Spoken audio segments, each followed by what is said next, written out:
Alright, okay. Alright. Trying to make sure my microphone isn't so freaking messed up every time I do a character voice.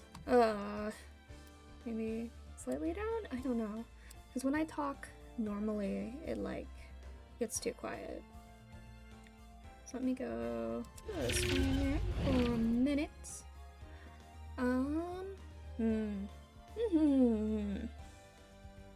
Also, I got a new follower while I was gone. I don't. Why? Let's see. We'll play it. Maybe? You know where?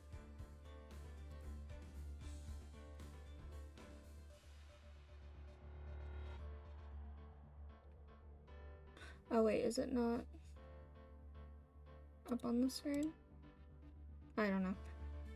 I think this will be okay. I hope. I think so. Maybe. Hopefully not too quiet. Let me turn this down, maybe? There's a snag on the music. Okay. I don't know. I'm not good at this. Okay, let me go grab Scott. Let's see. Okay. Grab Scott. Hello?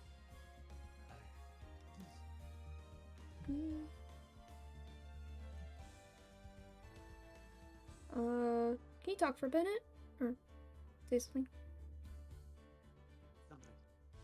You're like really quiet, and I don't know why. How about now? Okay, that's better. Okay. Okay, now I need to bring up the game for you. Yeah, wait, yeah. Yeah. Okay. And then I need to show the game onto my stream. Oh, that's not right. Hold on. Why is it doing that? I don't want it as automatic. Why does it always do that?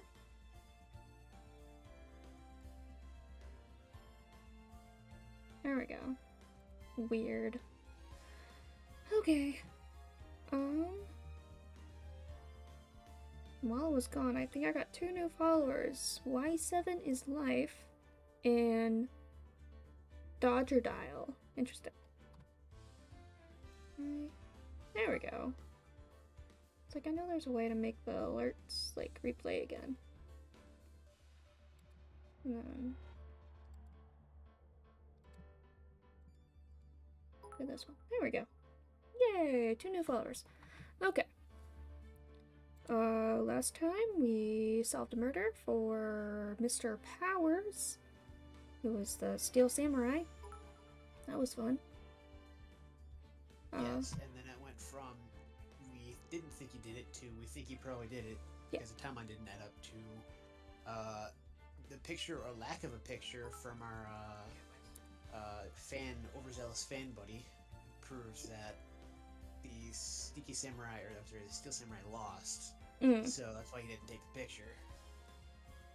Yeah. To another person being in a suit, to the timeline, the picture revealing a picture for the security thing revealing that the timeline was wrong. Yep. So, and that opened up the rest of the case. Yep. To turning out the movie producer lady did it, and it was supposedly in self-defense, although we can't verify that. Yeah. Well, it kinda is, because the fact that he Mr. I don't remember his name. Because Mr. Powers was the guy we defended, wasn't he? Yes. Okay. So then, I don't remember what the other guy's name was. It's going to bother me. But anyway, the fact that he was pretending to be the Steel Samurai, pretending to be Mr. Powers, clearly, by dragging his leg, and carrying the sword and stuff, definitely seemed like he was planning to try to kill her.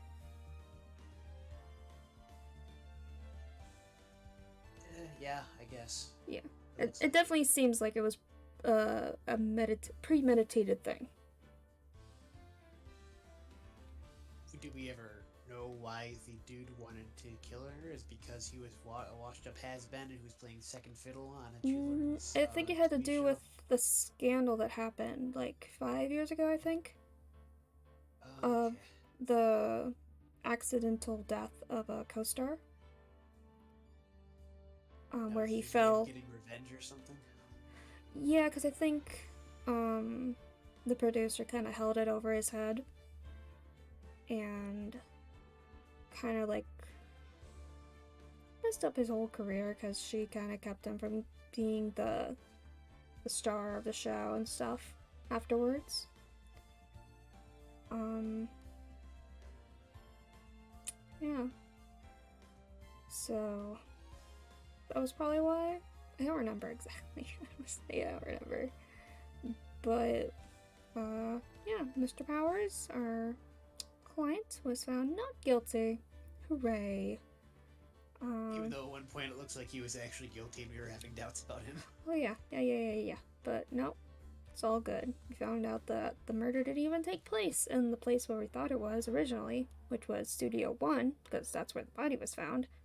But it actually took place in Studio Two with the building thing where they kind of had a meeting and stuff at, for the producer, director, and some of the bigwigs of the studio and stuff.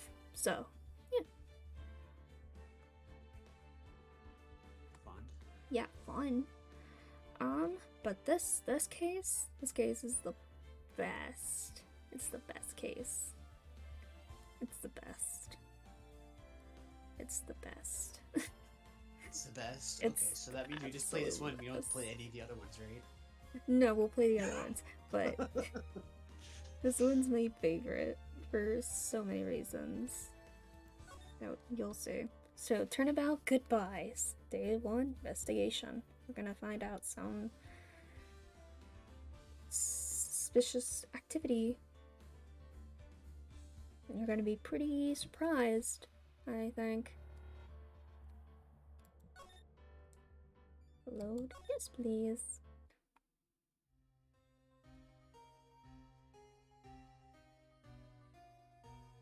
It's been, what, 15 years?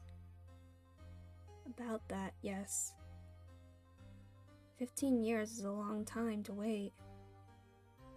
You can't imagine how much I've suffered. You've suffered?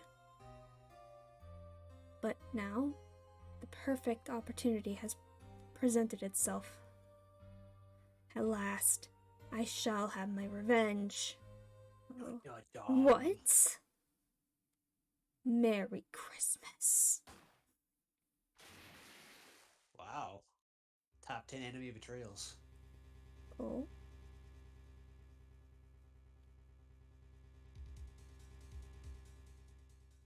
Wait. December 25th, Wait. 10:08 a.m. Wright and Co. law offices. Wait. What the hell is Edelworth doing there? Edgeworth? What whatever the hell his name is. Well, Douchebaggy lawyer dude. What is he doing there? he's not a It's lawyer, he's a what? prosecutor, and he's not douche. He helped us last time. He suddenly felt like he was being a moral upstanding citizen for whatever reason. He saved our butt last case. Because Because he we were dead. We were being stupid, honestly. Wright was being stupid. He's like, I can't think of anything else to say. And Mr. Edgeworth was like, objected to his own witness's statement, which is definitely uncharacteristic of him to do. Um, so yeah, maybe he thought that a hole was punched in his story and that he didn't object to that, then maybe he would get it would come back to bite him later. Or maybe he was just growing a conscience and realized that he didn't want to put a potentially innocent person in jail. I think it's that part, but I hope so, and it's him not just trying to satisfy his ego or prevent himself from being embarrassed further down the trial. But sure, let's do that. Okay. So it's Christmas. Like I love that scene with the Merry Christmas and the gun.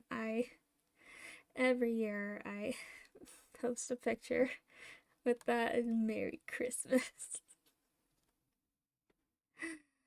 It's very funny. There's also another part having to do with like Christmas, but we'll get to that later. Okay. Hey Nick, do you know if there are any good waterfalls around here? Waterfalls? Dare I ask why? Duh, Nick, isn't it obvious? I need a waterfall to stand under, preferably a freezing one. Oh, is that part of your spirit medium training? Of course, except I've been slacking off lately. I need to brave the elements and be forged anew under the rushing spring waters. Okay. I don't know about any falls per se, but Gourd Lake is pretty close. Oh, darn. Sorry, but numbs the brakes. Couldn't you just take a cold shower or something? I mean, fair. Good idea. So much for rushing spring waters. Next in the news, a large unidentified animal was sighted at Gourd Lake. The town is buzzing with excitement. Locals are calling it Gordy, in a tip of the hat to Nessie, the Loch Ness Monster. Though its namesake, Nessie, proved to be a hoax. Locals are confident in their Gordy is the real deal. Yawn. Boring. Can't they show real news for a change? Nick? The water pressure's kind of low in that shower. You want more pressure, huh? Why don't you go down to the fire department and have them spray you with the hose? Good idea, Nick. No, it's not. Apparently, Fey blood is no aid in detecting oh my gosh. Sarcasm. Like, brain, make words. We interrupt this program to bring you a special news bulletin. Strange occurrences continue at Gourd Lake, but this time, it's murder. Gourd Lake again? The body of a man was found in the lake early this morning. A suspect was apprehended. Sources inside the police department revealed that the suspect's name is Miles Edgeworth, aged 24. Edgeworth was an up-and-coming prosecutor, known for his skill and connections. He was guaranteed a long and rewarding career. Has he thrown it all away? Wait, he's the suspect? Yeah. Okay, this case is going to be something then, huh? Edgeworth?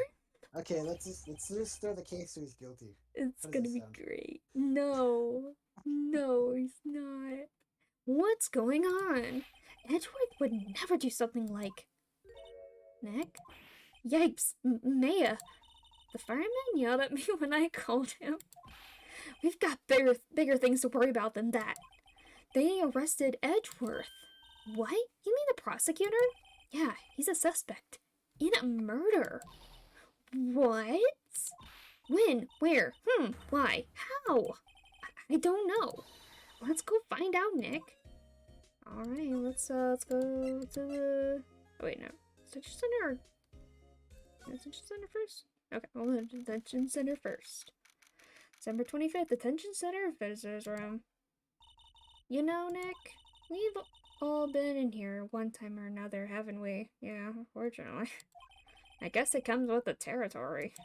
I'm not sure it's something we should mention to too many people. Yeah, probably not. There he is. Okay. Ah! Oh. Hey, Edgeworth, come back! He's like, nah. What are you doing here? Nick, I don't think he's in a very good mood. Well, he is in detention. Were you in a good mood when you were here? So you've come to laugh at the fallen attorney. Then laugh. Well, why aren't you laughing? Nick, should we be laughing? No. Nah, it's a trick. Laugh and he'll get mad or burst into tears. Edgeworth, we don't have so much free time we can spend it coming down here to laugh at you. Yes, you do. Actually, he's right.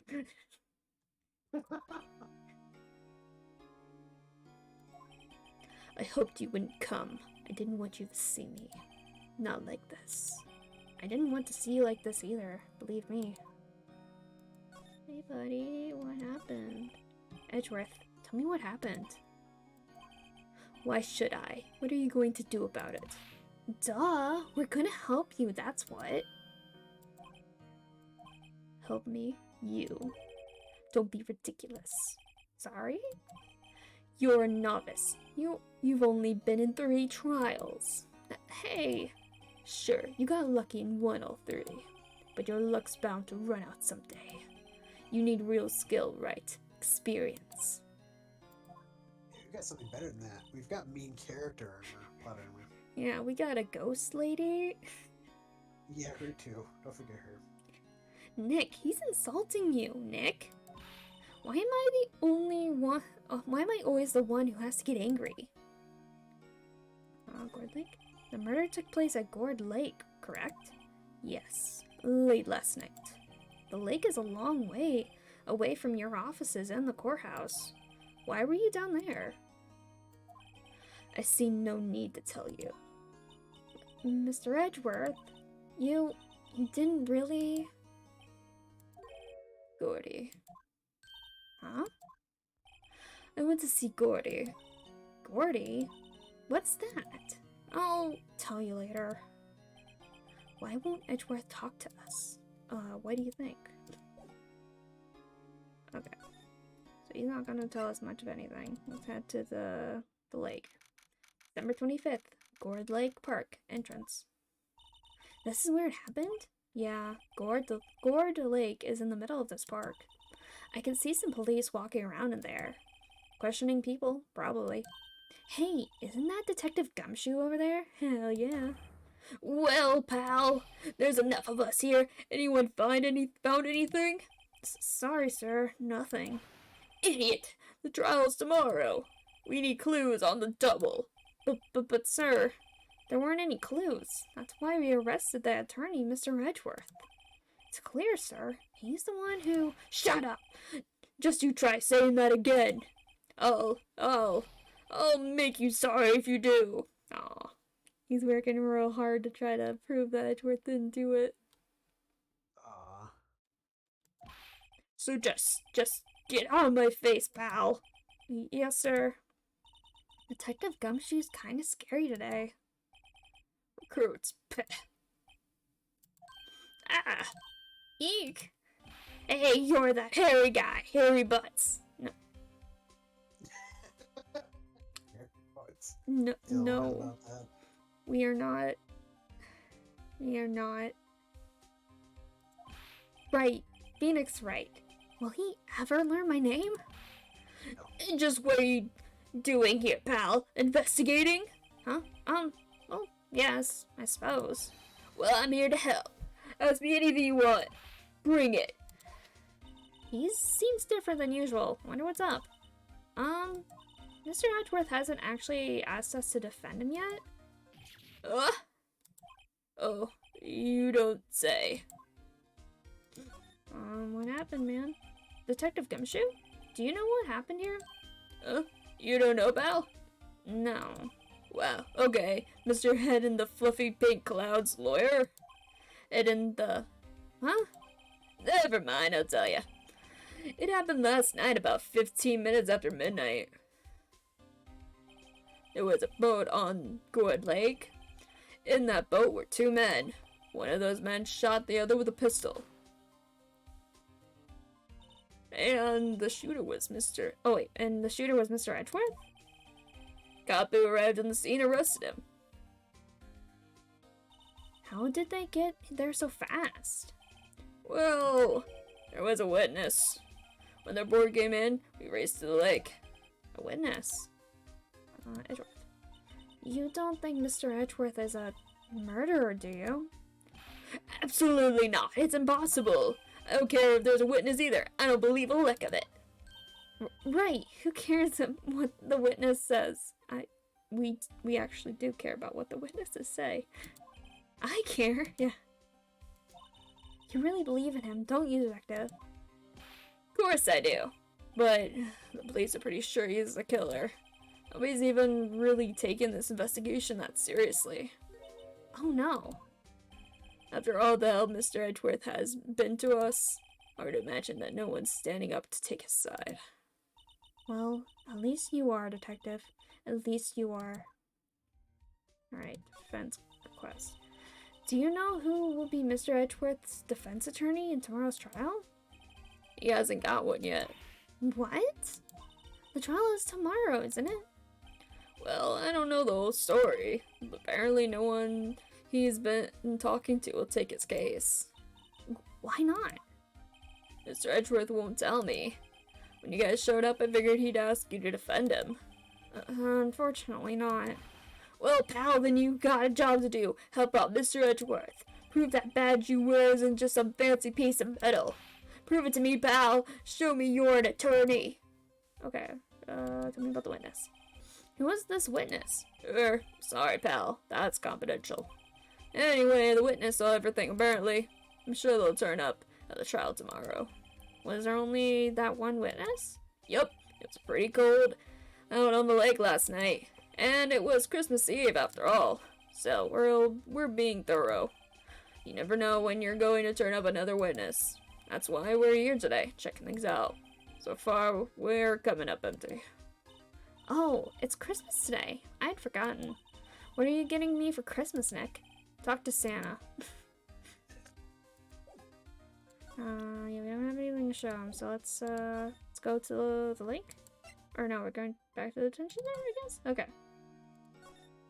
No? Oh wait, maybe I have to examine. I'm dumb. Examine. So we have to convince Edgeworth to let us take his case. Yes. The sign says Gourd Lake Nature Park. This place is full of families picnicking on the weekend. But no waterfall. Not many picnickers come here for spiritual training, Maya. Yeah. I feel winter's chill from the bare leaf trees sigh. What is it about winter that turns people into poets? I don't know, but my toes are starting to feel numb. Yes, my poetry has an effect on some people.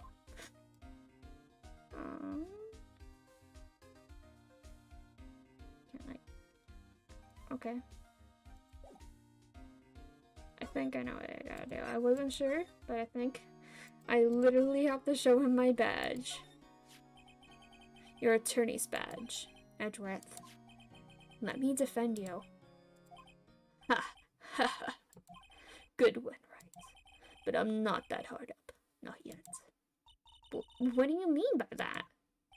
Me? Trust a wet behind-the-ears lawyer with only 3 trials under his belt? Never. What? My case is near hopeless, Wright. Every defense attorney I've talked to has turned me down.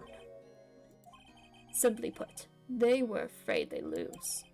It occurred to me that it might be my fault that they lack confidence. After all, I did get every single one of their clients declared guilty.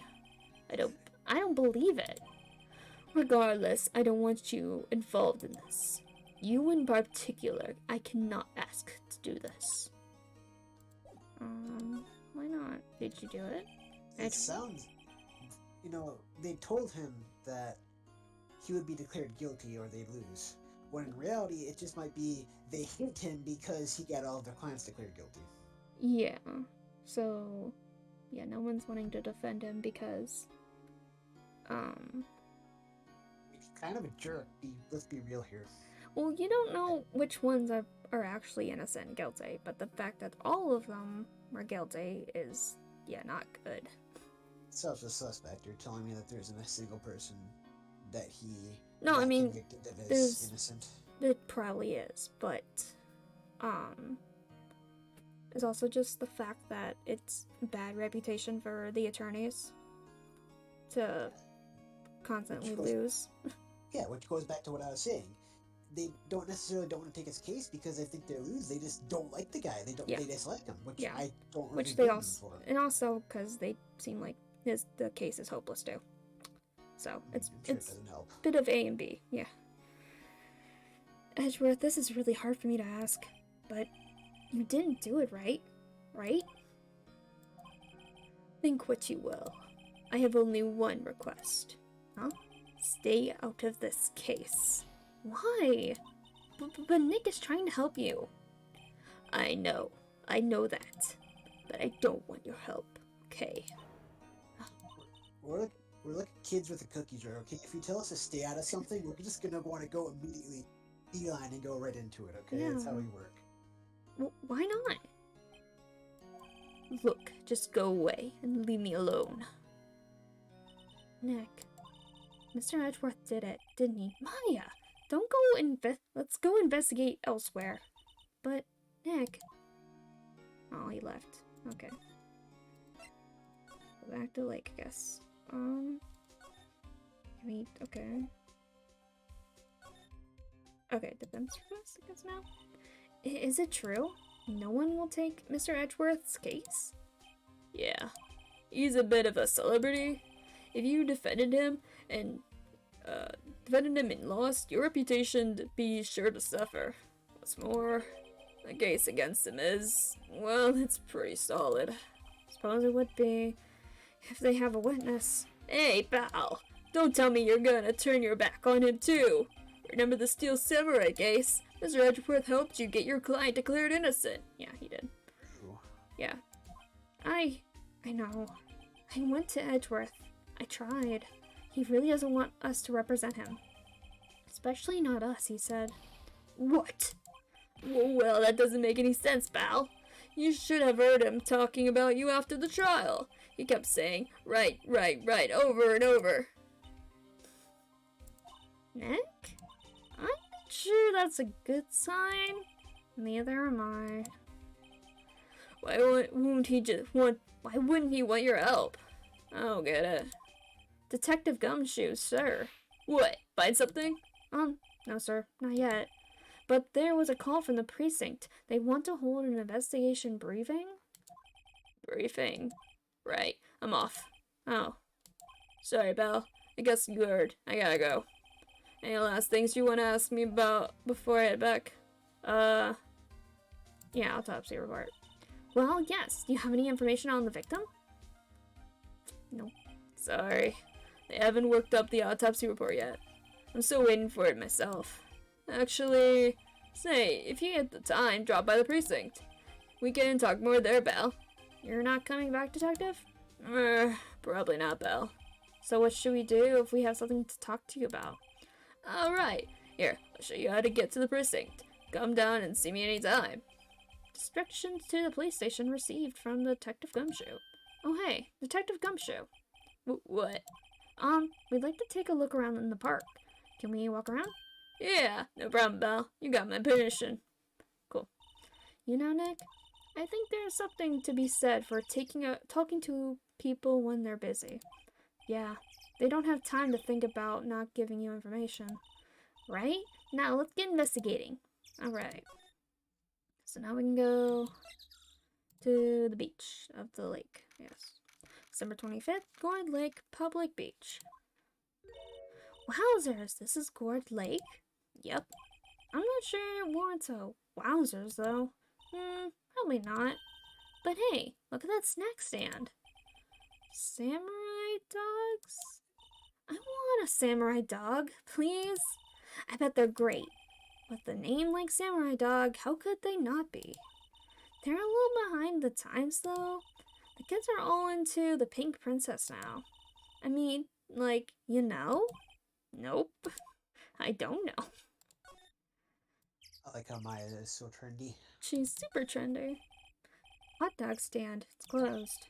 The Christmas fringe looks a little half-baked. The banner reads Samurai Dogs. Somebody needs to redecorate. The lake. Wow, Gourd Lake is really big. Yeah. Say, Nick, why is it called Gourd Lake? Oh, well, a long time ago, they used to grow gourds here. Whoa, no way.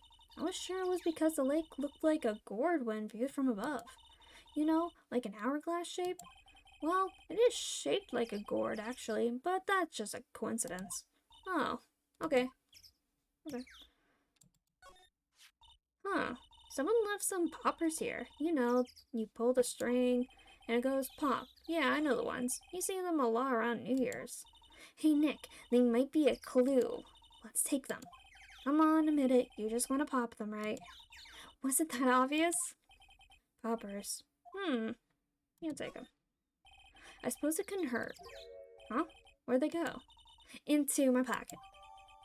Okay. So Maya has that. A lineup of plastic benches. I guess the idea is you buy a dog and eat it here. I doubt anyone would sit here and eat on a day like this. Except maybe Maya, if she had a samurai dog. Sign? Huh. I almost didn't see that signpost. Left, boat, docks, right, exit. Trash. The trash can is empty. At least the place is well maintained. Okay. So let's move.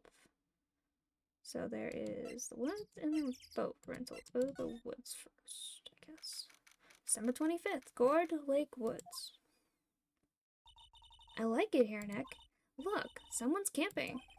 They've got guts camping at the scene of a murder. Hey, Nick. If they were camping here last night, they might know something about the murder. That's true. Good call, Maya. Let's go talk to them. I like how there's a sign that says no camping. And they're clearly camping. The trees grow quite thick here. Further back, the trees fade into the shadow where the sunlight can't reach them. Or this SUV has seen better days, and it's dented all over. I can't believe anyone would drive a car down here. Hey, Nick. What? Don't tell me you're hungry again. No. I was just wondering, why aren't camping pots and pans made of aluminum? They didn't talk about that in any of the law books. So there's no law saying they have to be made out of aluminum then? I'm not having this conversation. There's food and some magazines on the sheet. Takes a pretty tough skin to camp in this cold. There's a sign the sign says no camping. Funny place to pick to pitch your tent. Wait, what if the sign said no setting up tents on fire? I don't think they have signs like that. Oh. Okay, and then we go slide. Camera. This camera has a mic and some other sort of attachment. It must take pictures when triggered by a noise. Wow, cool. Let's try it out. Cuff. Hi, I'm Nick. Maybe I'm not saying it loud enough. Hey, I'm Nick. Huh. Nick, will you stop that? Maybe it's broken? Don't kick it. Maybe it isn't set to respond to voices? Well, what then? These things? The party poppers? Bang. Click, click, click, click, click. What? Well, it responded. Yeah. No way. No. No way. No. Really? Really? Is this the evidence? Okay. All right. Maybe. Hello. Y7 is live. Hello, I saw that you followed last week. Welcome to the stream. I like your little emote. It's cute. Cute little fox person. Hi. You got so many cute emotes. It's great.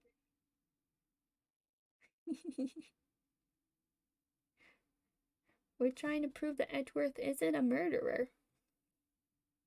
It's gonna be real fun. I love this. I love this trial. I love this case. It's the best. It's my favorite. Also, this character is pretty great. I get introduced to. I hope I can do her accent. Okay, I don't know. Nice to meet you too. Hope you like my weird voice acting. Oh gosh. Okay. Yeah! Hey, you! Get your hands off of that! Eek! What in the Sam Hill? Look at what you done now! There goes a whole roll of film! What? Huh? Sorry. Sorry's nice, but it won't pay my bills. You'll know how much a roll of that film costs. Yeah, freaking Ace Attorney is amazing. It is amazing. I love this series. I need to play more of the games. I've only played the part of the trilogy stuff. I need to play the other like trilogy thing that was made. Yeah. So good. I'll pay you back. What were you thinking setting off a party popper in a place like this? Well, what? I don't know what you're talking about. Your voice is good. Thank you. I appreciate it. I'm just worried I wasn't going to be able to do a southern accent. What? Don't try to play stupid with me just because you think I'm some country bumpkin. I know how y'all Yanks think. I say those southern folks talk with that exaggerated drawl. Why they must be dumb. Well, let me tell you, just because I might be dumb don't mean we all are. What? Okay. Just because I'm dumb doesn't mean we all are. That's fair. Weird flex, but okay. Weird flex, but okay. Nick, help. And who are you now? Her chaperone? We're sort of friends? Just figure out what y'all are gonna say and say it for begism's sake. Begism's? She is pretty adorable. I love her hair. But... oh, she's funny. She's really funny. God, I'd rather sit through one of Papa's draws than listen to you stutter all day. Oh boy. I guess we should pay her for the film. Watch it. Yes, ma'am. On second thought, I'll pay later. I'm really sorry. Hey. What happened? What? Can't you see I'm changing the film on my camera here? I'm not naming any names, but someone used up a whole roll. Sorry, that didn't work. I wonder if I have anything to show her that would get her attention? Do I have anything? Oh, my badge? Be like, hey, I'm an attorney. This is my badge? Huh? Our badge is supposed to be all shiny and impressive. You a cop or something? I'm a lawyer. What? Y'all ain't gonna try and pull one of them lawsuits on me over that film now. Cause I'll have you know, I'm a fighter and I wrestle meaner looking things than you. No, that's not it at all. We're here investigating a murder that took place here on the lake. A murder? Sounds cool. Why didn't you say that in the first place? Go and ask me anything you like. Finally, some cooperation. You two, y'all can come out of hiding now. I won't bite hard. Come to think of it, where did Mayo get to? Sorry, I was feeling a little overwhelmed. The culture gap and all. Never you mind, honey. I can talk Yank for you if it pleases you. Thanks, I think I'll be okay. Great then, I'm Lotta. Lotta Hart, but y'all can call me Lotta. Yeah, Lotta Hart.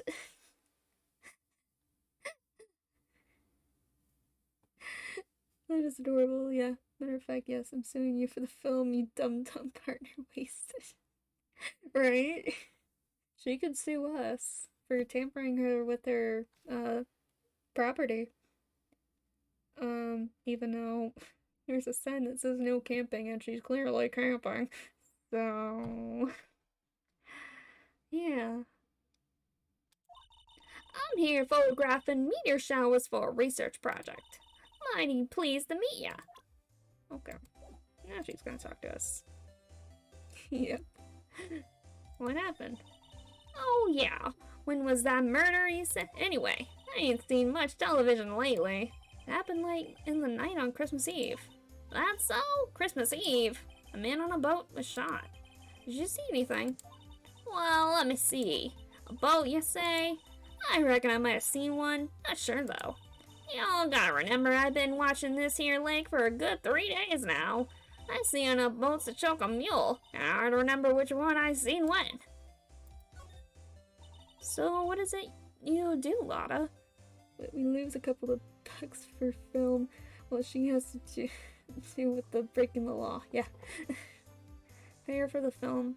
She gets, like, probably something worse for breaking the law, maybe. Or maybe she'll just go slap on the wrist. Who knows?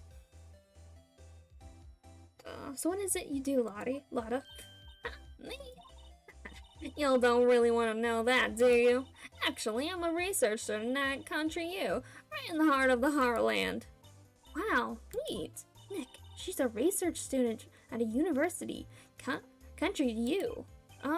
So here. So, when did you come up here? Let me see. I guess it was about 3 days ago. What are you photographing? Didn't I tell you all that already? Meteors. Yep, meteor showers. Falling stars? Camera. That's quite a camera you have there. Well, y'all better know it. It's German made. Genuine Soligen. Ain't that where they make knives? So what's that device you have stuck to the camera? Huh? Device? Your camera went off all by itself when I fired my party popper. Oh, that mic triggers the shutter whenever it detects a certain sounds. It's programmed to pick up loud noises right now. A programmable camera? Neat. Well, this camera headed to the court record. Not sus at all. Not sus at all. Can I talk to our camera? Lotta? Yeah. So your camera, it triggers on loud explosion noises? Yup. Actually, the victim in the case we're researching, he was shot with a pistol. A pistol? Right. Now, wouldn't a gunshot make a similar noise to our party popper? I guess it would. Your camera didn't get a picture of the murder, did it? Hey, y'all are pretty bright. Huh? I see what you're saying. Tell you what, I'll have a look-see at my film. It would have been a photo taken late last night. I checked them once, don't remember if there was anything on them though. Well, what if I got something? I could be a witness to a genuine murder. Hee-haw! I'll go check that film. You'll come back now, you hear? She went inside her SUV. Then catching up with Charco. Or stuff. Gonna be lurking. Okay. Hi. Oh, Scott. Friend says hi. Hi. Scott says hi back. Well, you could hear him, but yeah. And thank you for saying my voice. My voice is great. My vocal range. Cool. Okay, she went inside her SUV. I guess we should come back later. Okay. So let's go back here and go to the boat rental. December 25th, boat rental shop. Nick, what is this place? A boat rental shop. Closed for Christmas, it seems. I guess a murder taking place on one of the boats won't be good for business either. Boats? I've never ridden on a boat. Really? Well, how about we go on one when the trial is finished? Hey, good idea, you bet. Alright, sure. There's more forest off that way. I doubt I find any helpful clues in there. Maybe, I don't know. Small boat rental shop. Doesn't look like anyone is around. They're probably closed because it's Christmas. Makes sense, boats. There are some boats floating at the dock. Was one of these boats used in the murder, I wonder? Nick? Huh? I changed my mind. I don't really want to go for a boat ride. Okay. Is that it? I guess that's it. That's it. Okay. Sure. Is there anything else? Nothing. Okay. Guess we're gonna go back to Lada. Lada, you done? Nope, I guess not.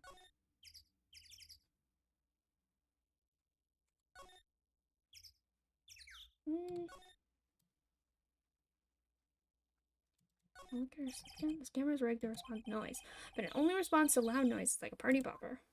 Okay. So that was a different thing. So let me see.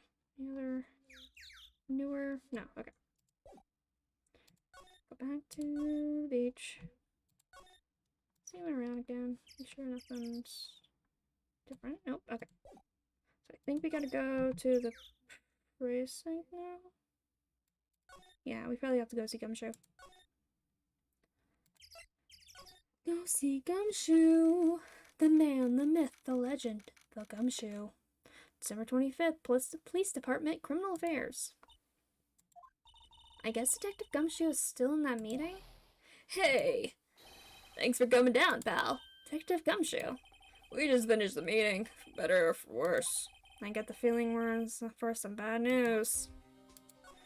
Yeah. Do you know anything about the victim yet? No, so can't ID him. Had Mr. Edgeworth said anything? Not a word. How did the meeting go? So, how did the meeting go? I can't tell you, pal. You're a lawyer. True? Yeah, no. I don't know what to believe anymore. Sure, Mr. Edgeworth's a human like you or me. Still, I get the feeling that if he'd done something wrong, he wouldn't go hiding it. That's just the kind of guy he is. Why can't anyone else see that? So they think that Mr. Edgeworth did it? Well, trial starting tomorrow is scheduled. I see. Hey, in the end, you did tell us about the meeting. Don't go telling anyone else, pal. Yes, sir. And do me a favor. Stand by Mr. Edgeworth. He needs help, and you're the ones to help him. I'm sure he's got some reason why he won't talk to us. Thanks, Detective Gumshoe. Trusting Edgeworth. Detective Gumshoe, how come you trust Mr. Edgeworth so much? Well, I think that was obvious. We got a strong working relationship, us two. We trust each other, and that's how it works. I don't think Edgeworth trusts you, but okay.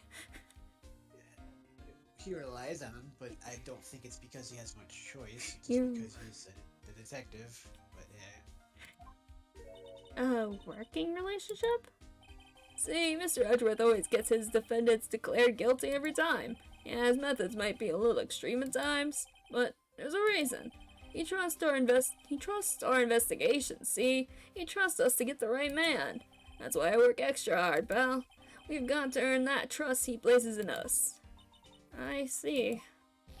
Mr. Edgeworth is a man you can trust, and you don't have any. You have my word on that. Autopsy report. I was wondering, did you ever get that autopsy report? Oh, that? Yeah, I made a copy for you. Thanks. Autopsy report added to the court record. Time of death, sometime on the 24th or 25th. Cause 1 bullet shot to the heart.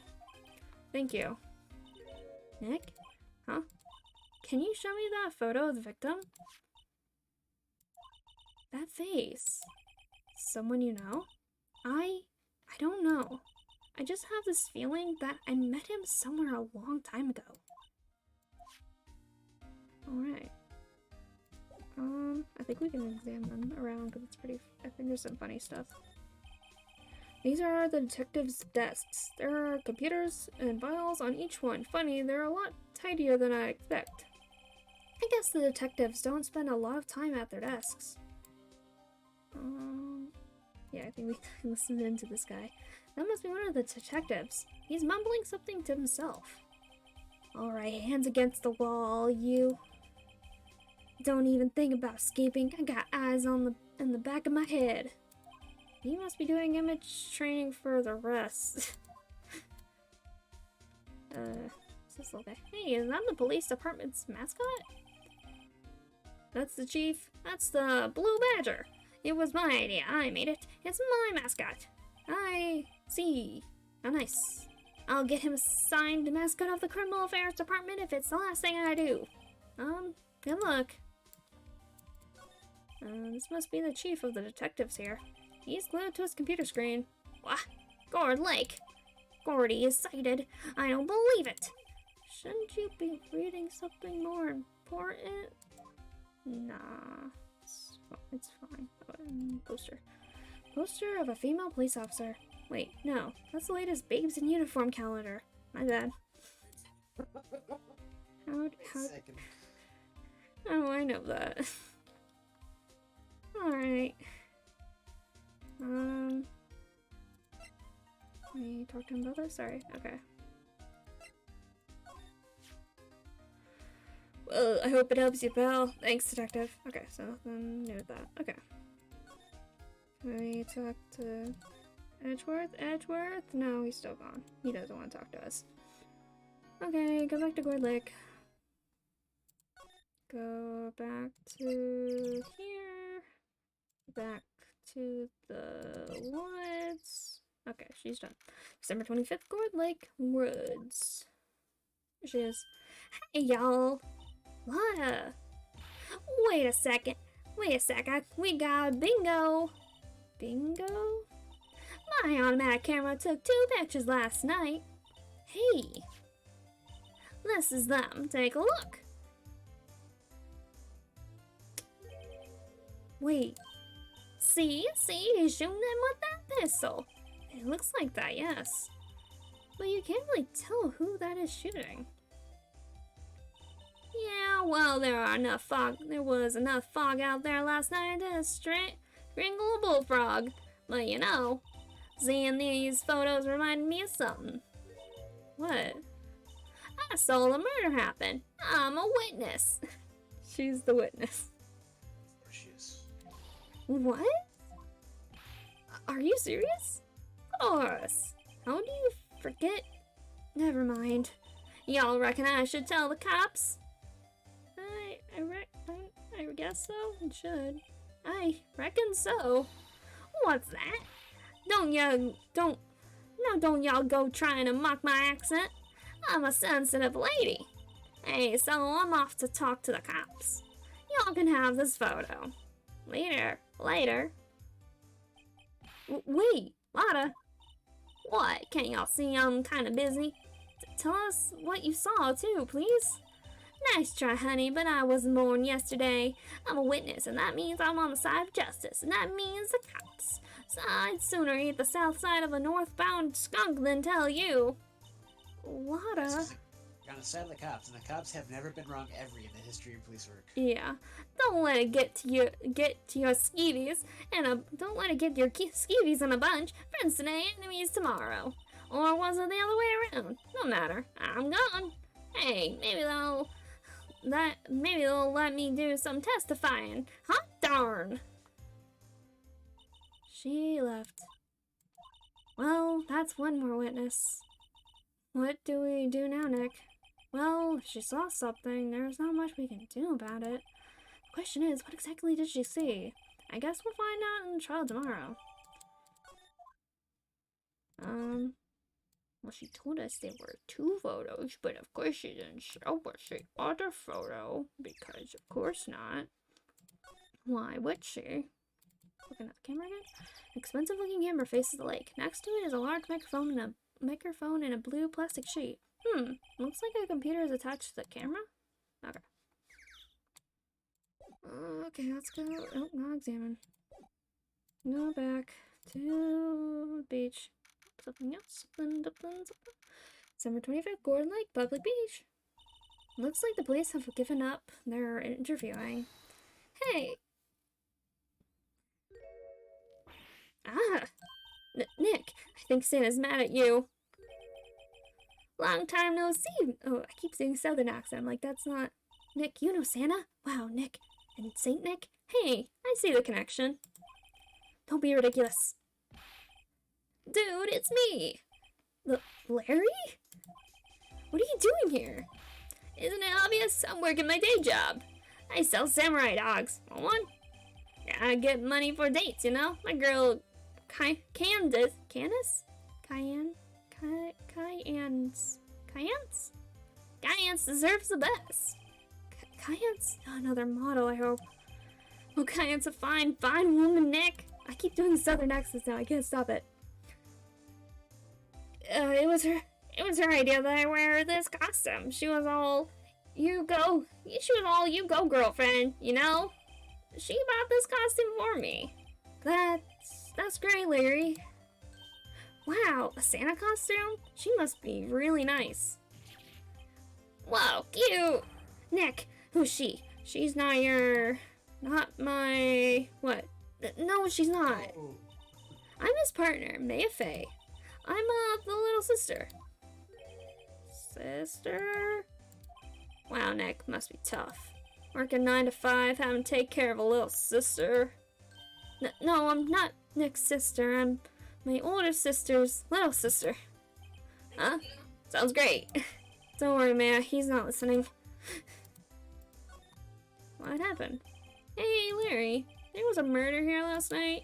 And since you work here, have you heard anything? Nick, you're wasting your time. Last night was Christmas Eve. He was with Cayenne, so obviously he wouldn't have been standing out here in the cold. Of course not. Except he was. Ooh. I think what you just said what you just said caught him off guard, Maya.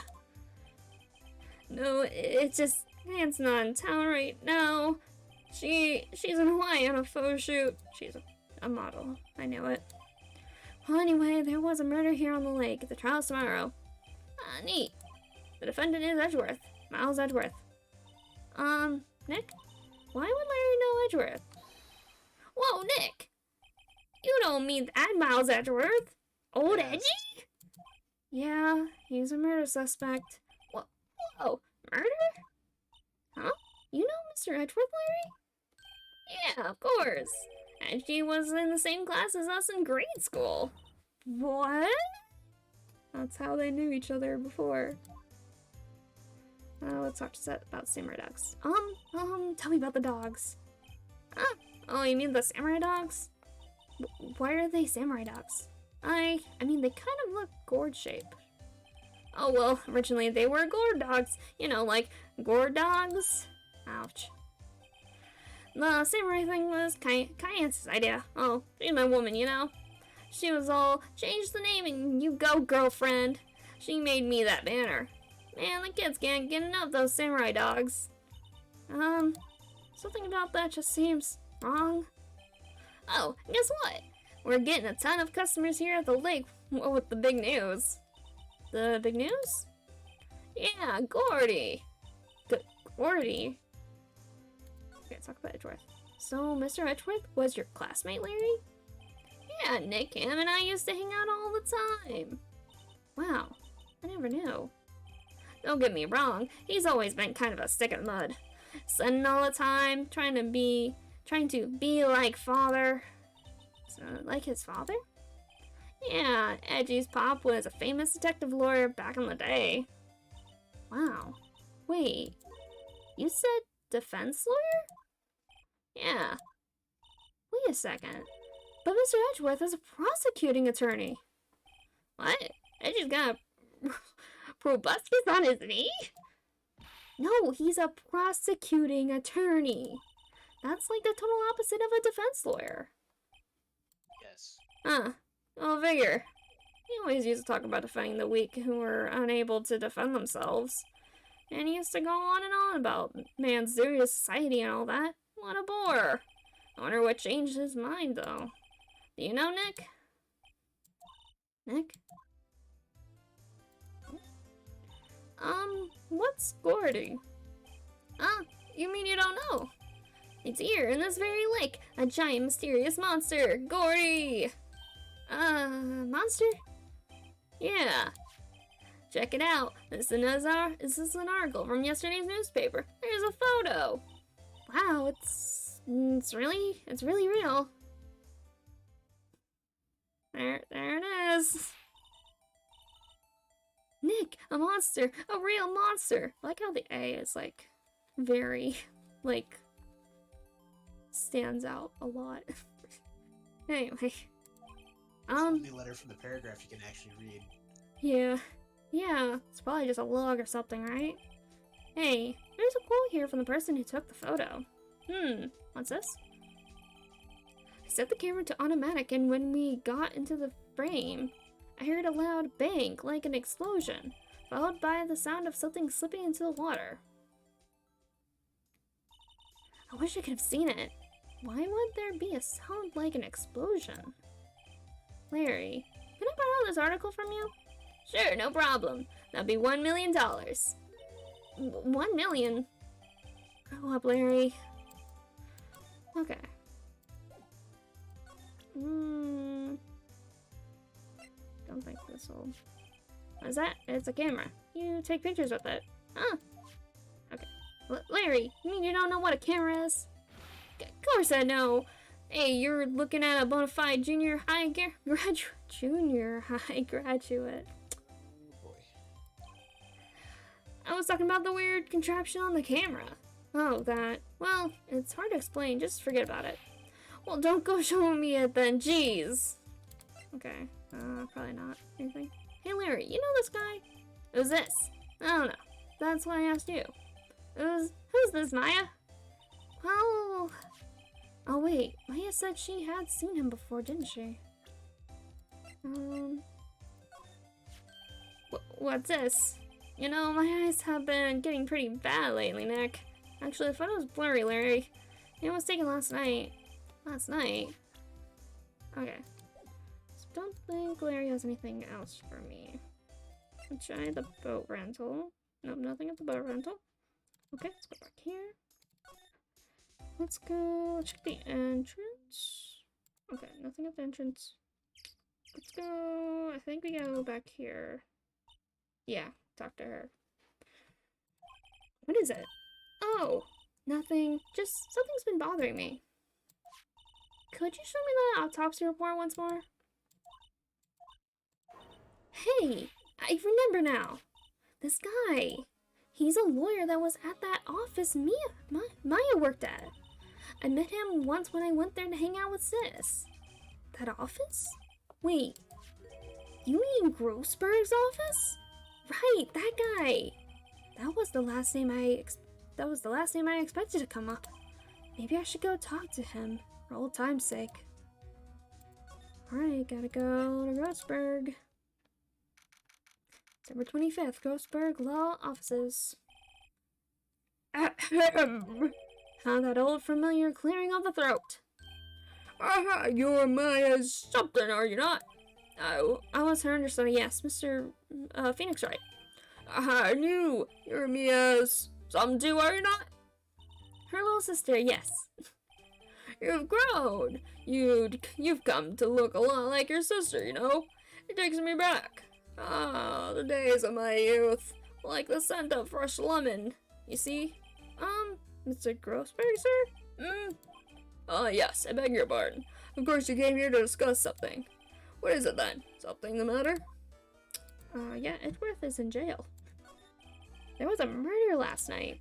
A murder? You haven't heard? I heard just get up, you see. Well, Miles Edgeworth shot someone with a pistol. Edgeworth? What? Who did he shoot? Well, the identity of the victim is still unknown. This is terrible news indeed. I guess he hadn't heard anything. The painting's still gone. Mr. Grossberg, whatever happened to that painting? Oh, yes. I did not think it shall ever be coming back to this office. I can't exactly claim it as stolen. I suppose it's my just desserts. Or better desserts. Yeah, because he was, like, silenced by the one guy with Maya's case. He doesn't have anything to do with this case now, does he? No, but he might know the identity of the victim. Strange. I feel as though I've seen this man somewhere before. Ah! Do you remember? He was a lawyer, here, in my office. That's Hammond. Robert Hammond. Mr. Hammond? And you say this is the man Miles Edgeworth shot? Yes. Who is this Hammond guy anyway? Mr. Hammond. He was the defense attorney in that case. That case? Yes, the DL6 incident.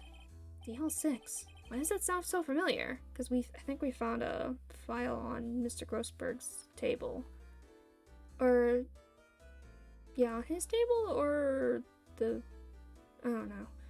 We found a file, something about the DL6. Perhaps you remember? I'm sure someone mentioned it during the trial for Mia's murder. Yeah. That was the incident. Yeah. So this was the incident that had to do with their mother. That they used her as a medium to try to figure out the murder. Yeah, to solve the case, and she was found out to be wrong or something. Yeah. The department was disgraced because they used a medium who was incorrect. Yeah, and then she was also kind of disgraced for being incorrect. That was kind of a big deal too. There was incident where the police were so at loss they used the spirit medium. Wait, you don't mean, was that medium my mother? Yes, my dear. Spirit medium Misty Fey and your mother contacted the spirit of the victim, but the case was lost. No conviction was made. DL6 incident. The DL6. Oh my god, DL6 incident, yes. Happened 15 years ago. Very strange case indeed. They never caught the criminal, right? Correct. Misty Fey used her powers to talk to the spirit of the late victim. Her testimony led to charges being laid against one man. But Mr. Hammond won the case, and the suspect was declared innocent. And the police blamed my mother, calling her a fraud. You were the one who helped her out then, right, Mr. Grossberg? Yes, quite. Thank you. No, please. Don't mention it. DL6. Never thought I'd hear that name again. But wait, what does that case have anything to do with Mr. Edgeworth? It has everything to do with Mr. Edgeworth, my dear. The victim in the DL6 incident was none other than his father, Gregory Edgeworth. What? His father? Yeah. If you want to know more, you should ask him yourself. Show him this. I'm sure he'll talk to you. Wait, this is a photograph of my mother. Stephanie's photo. Do I have anything else to show? With the photo? So this is the moment the crime took place, eh? Yes. I can't really say for sure that's Edgeworth. Not sure whether that's a good thing or a bad thing. Not sure at all. Wait, I was meant to present it, not look at it. My apologies. Okay, so probably not anything with this. Oh, so this camera on the lake takes a photo whenever it hears an explosive sound? That's what she said. It just happened to be set up on the beach pointing out at the lake? Yes, she said she was to photograph shooting stars. Shooting stars, explosions. What's the connection? I'd be suspicious of this witness of yours. Yeah, we are. She's very suspicious. Alright, let's go talk to Edgeworth. Number 25th, Detention Center Visitor's Room. What's this? I was hoping you'd gotten my message the first time. Edgeworth, what about your defense? It's no concern of yours. Guess he hasn't found anyone yet. Let's just go ahead and be... Hey. Edgeworth? It's only been a matter of hours since you last visited. Yet you've made incredible progress in your investigation. I'll admit it, I'm impressed, Wright. You were always single-minded in your work, though. Once you start on something, you always see it through, don't you? About the DL6 incident. Right, DL6. I didn't want you to find out about it. That is why I refused your offer to defend me. I'm sorry if it sounded like I thought you weren't up to the job. I just wanted to keep you away from DL6. So, do you still think it would have been better for me to stay away? I don't know, but I see no point in hiding anything from you now. Very well. Ask me whatever you like, and I will answer to the best of my abilities. Alright. The DL6 incident. The DL6 incident was when my father died. Right before my eyes. He was shot and killed, and I saw it all. My memories from that time are buggy. I suppose it's a self-defense mechanism. In any case, a suspect was arrested. A man.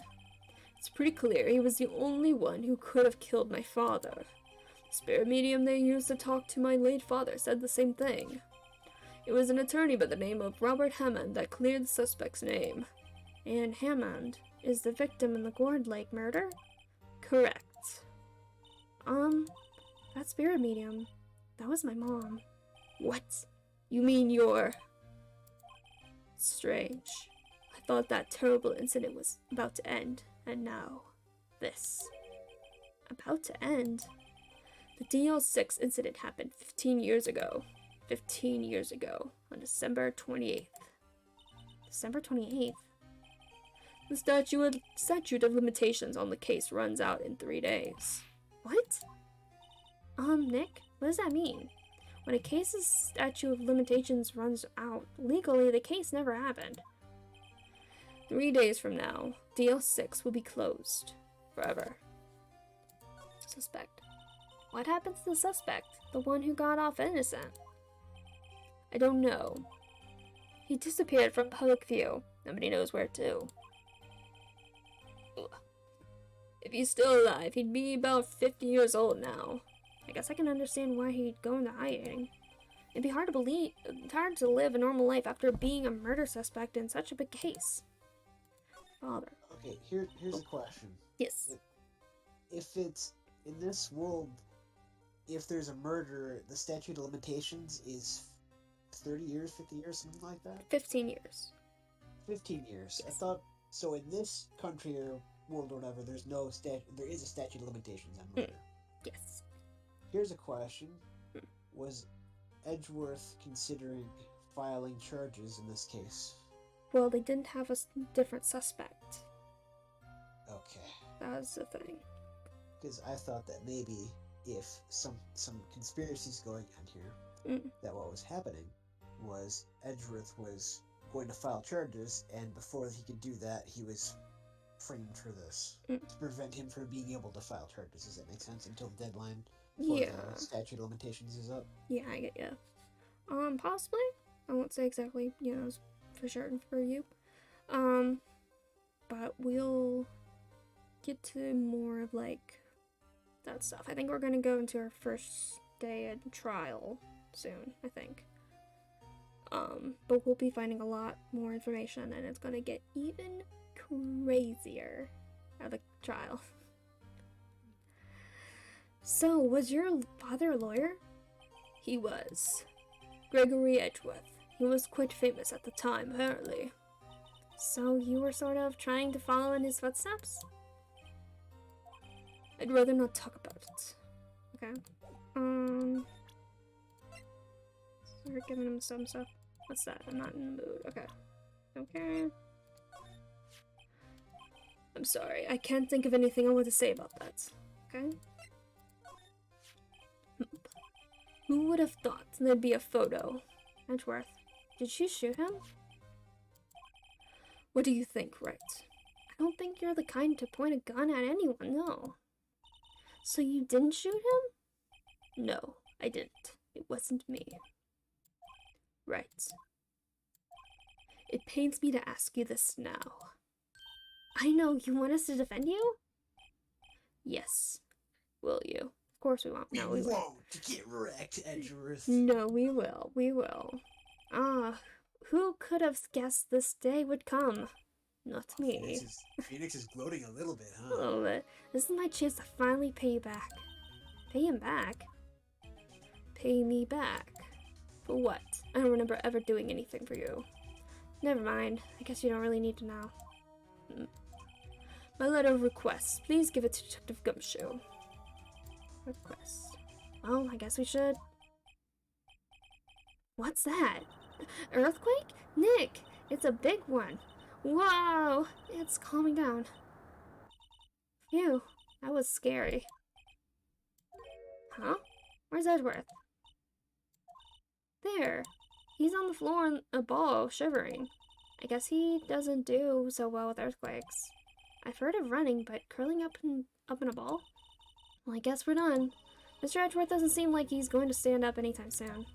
Let's go, Nick. Right. We have to give Edgeworth's letter of request to Detective Gumshoe. So yeah, that was a bit of a detail there. Won't become important later, right? Yeah, Mr. Edgeworth really doesn't like earthquakes. Does anybody like earthquakes? Well, I mean, He's depending on where especially you, afraid of them. yeah, like depending on where you're from, earthquakes just kind of happen, you know, pretty normally. So, although it might be kind of scary, you just kind of like try to just ride it out.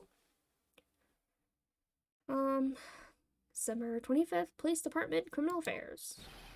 What's going on here? Eek. What's wrong, Detective? This wild lady comes in here just a while ago. She says she came to talk to y'all about hearing what Mr. Wright had to say. What's this all about, pal? Yeah, a lot of heart. Why are you going around finding more witnesses? You want to get Mr. Edgeworth death sentence, pal? No, not at all. Just, I mean, she did see something. There's nothing I can do about that. I can't go around covering up evidence. You're trying to say something about the way I do my job? No, sir. Last testimony. So, what did Miss Hart say? She said she saw Mr. Edgeworth fire the pistol. What? She even had a photograph to prove it. Right, I saw it too. But you really can't tell from the photo who it is shooting. That's why she said she's going to enlarge the photo. She said it'll drop the quality a mite, but should let us see who is who. She can do that? Okay, so there's going to be an enlarged photograph that shows Edgeworth in the act. Great. Just great. In any case, she's going to be the one testifying tomorrow. Huh? What happened to the other witness? Well, apparently there was a cancellation. Cancellation? Cross trial. I'm afraid tomorrow is going to be life or death for poor Edgeworth, Mr. Edgeworth. We got a witness who says she saw the very moment of the murder. We got a photo taken when the shot rang out. I'd say that sounds like a pretty unwinnable case. But wait, what did Maya used to say? If he's innocent, there's gotta be something I've overlooked. Edgeworth. Sounds like Mr. Edgeworth is going to ask the state to assign a public defender. I was asked to file the paperwork. But you still got time, pal. Go talk to him again for me, please. You have to convince him. You have to make him let you defend him, please. I know you're the only one who can do it, pal. You're the only one who can save Mr. Edgeworth. Yeah, we got it. already did, kind of. Yeah, we just gotta give him the paper. Look what I got. Hey, you did it, pal. Glad I waited till the last minute to file those papers. I'll wrap them up and start new ones for you. Thanks, Detective. Well, I'll see you in court tomorrow then. Good luck, pal. Hey, you guys feel that earthquake a little while back? I was worried. Worried? We're fine. I've lived out here my whole life. I'm pretty used to them by now. Oh, I was worried about you two. I was worried about Mr. Edgeworth. Alright. He did seem to overreact a little, now that you mention it. Yeah, well, I'm not surprised. It was a pretty big quake. I'm gonna go check on him. You two go eat and get your rest for tomorrow's trial. Later.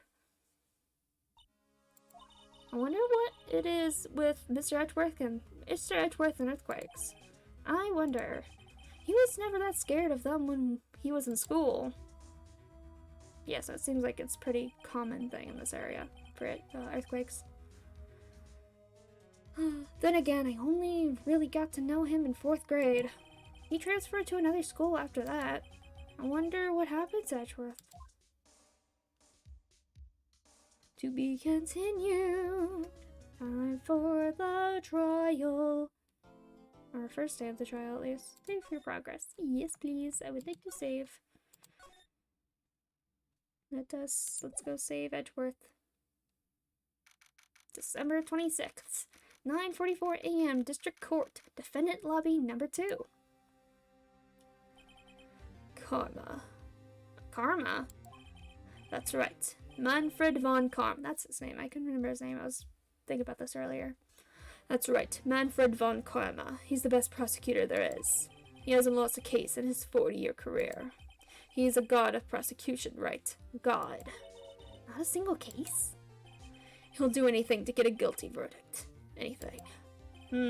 Sounds like someone else I know, Edgeworth. Yeah. You don't understand. I mean, he'll really do anything. Manfred von Karma is a man to be feared. That's quite a claim coming from someone who forges evidence. He taught me what it really means to prosecute. What? Just picture a prosecutor as vicious as me, multiplied by a factor of 10. Ugh. So was he your teacher then, Mr. Edgeworth? Something like that. And now he's trying to get you found guilty? What a creep! Oh wait. Maybe he's planning on losing on purpose to help you out. Not a chance. He hasn't lost a case once in 40 years. 40 years. He's as ruthless as me, times 20.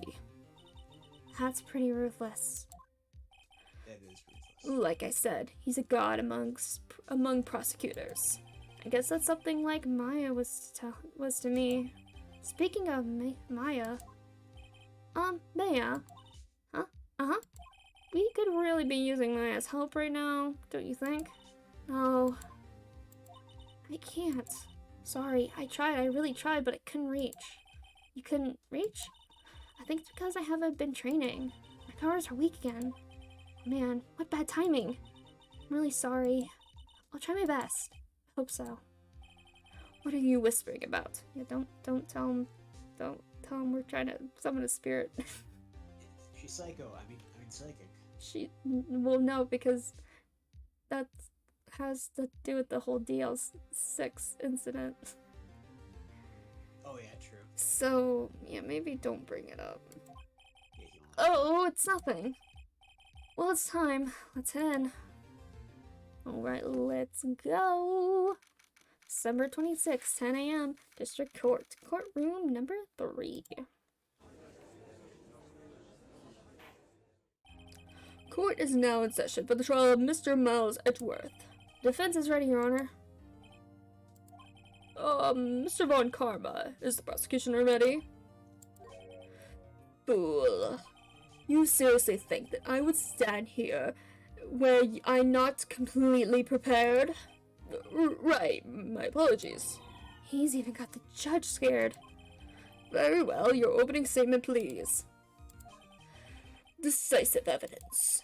A decisive witness. What else could possibly be required? Nothing, of course. That should be fine.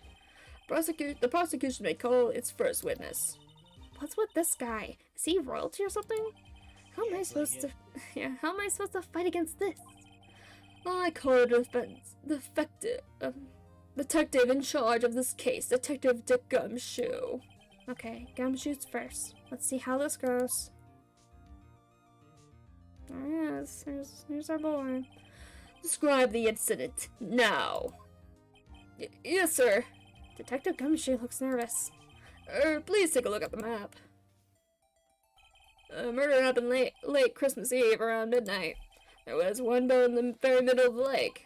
There were 2 men on the boat. Now, there happened to be a woman camping here on the edge of the lake. At 12:10 a.m., she heard 2 pistol shots. Then the boat started to move. It went towards the boat rental shop. Overhead map, okay. Testify to the court about the arrest. Now. Wait, Mr. Von Karma. Yes. Actually, I'm the one who's supposed to be handling these proceedings. Okay. Wrong. There is only one thing you need to do here. You will slam down your gavel and say the word guilty. That is your role. Yes, of course. You're quite right. No, he's not. Alright. Okay. A man called into the station around 30 minutes after midnight. We headed to the scene of the crime as fast as we could. That's where we found Mr. Edgeworth. No, I didn't suspect him of anything at all. But the next morning, a body was found in the lake. So we had to arrest Mr. Edgeworth. Mr. Edgeworth. I see. Very well. Begin your cross-examination, attorney, now. Okay. Let's see here. Man called into the station around 30 minutes. Okay, let's talk about that. Who is it? You received a call from a man? Yep. But you said there was a woman camping there? She was the one who heard the 2 gunshots, right? That woman and the man who called in the report are 2 different people, obviously. Different people? There were 2 witnesses. Their testimonies were quite similar, however. Today I've summoned the woman who was camping. The woman who was camping. Lot of heart. What happened next, detective? We headed to the scene of the crime as fast as we could. How long was it between receiving the report and your arrival at the lake? Well, I'd say it was about 3 minutes. That's pretty fast. Our motto for the month is get there quick. Detective, you will refrain from casually revealing department secrets. It's not really a secret, it's just... Yeah. It's a phrase or whatever, but yeah, okay. Yeah, it's like saying that, oh, the police department's having a secret Santa. Like... Okay. Yes, sir. Sorry, sir. I look forward to your next year's salary review. Is that a threat? It's a promise. This man needs to be stopped. So much to look forward to these days. Man, Gumshoe's gonna be, like, dirt poor. For real, though. This is no time for dejected daydreaming. Continue. Yes, sir. That's where we found Mr. Edgeworth. What was Mr. Edgeworth like when you saw him then? Well, from what I saw, he looked pretty relaxed. Not like a murderer, oh, really. Oh. Detective, the court requires the facts, not your opinion. How many years have you been on the force? Facts only, detective. Hold hard, objective facts. Yes, sir. And he's got his share of objections. No, I didn't suspect him of anything at all. Why didn't you think he was suspicious? You should know. We have a deep, trusting relationship with the prosecutors. Detective, the court isn't interested in your musings. Deep, trusting, poppycock. I've never heard so many flippant comments from an active defense on oh my god, detective on the force. My gosh. Detective Gumshoe doesn't look so good. Continue now.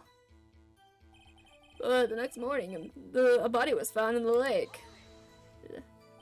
Did you find any clues on the body? A single bullet was recovered from the body. He was shot through the heart, fatally. Judge, here's the bullet. It didn't strike bone, so its shape is well preserved. Very well, the court accepts this bullet into evidence. Bullet pistol and okay. So that's gonna come up important later. So we had to arrest Mr. Edgeworth. Okay. Why is that? Well, we found the murder weapon in the boat. The murder weapon? Pistol. Detective Gumshoe, that is a vital piece of information. Please revise your testimony.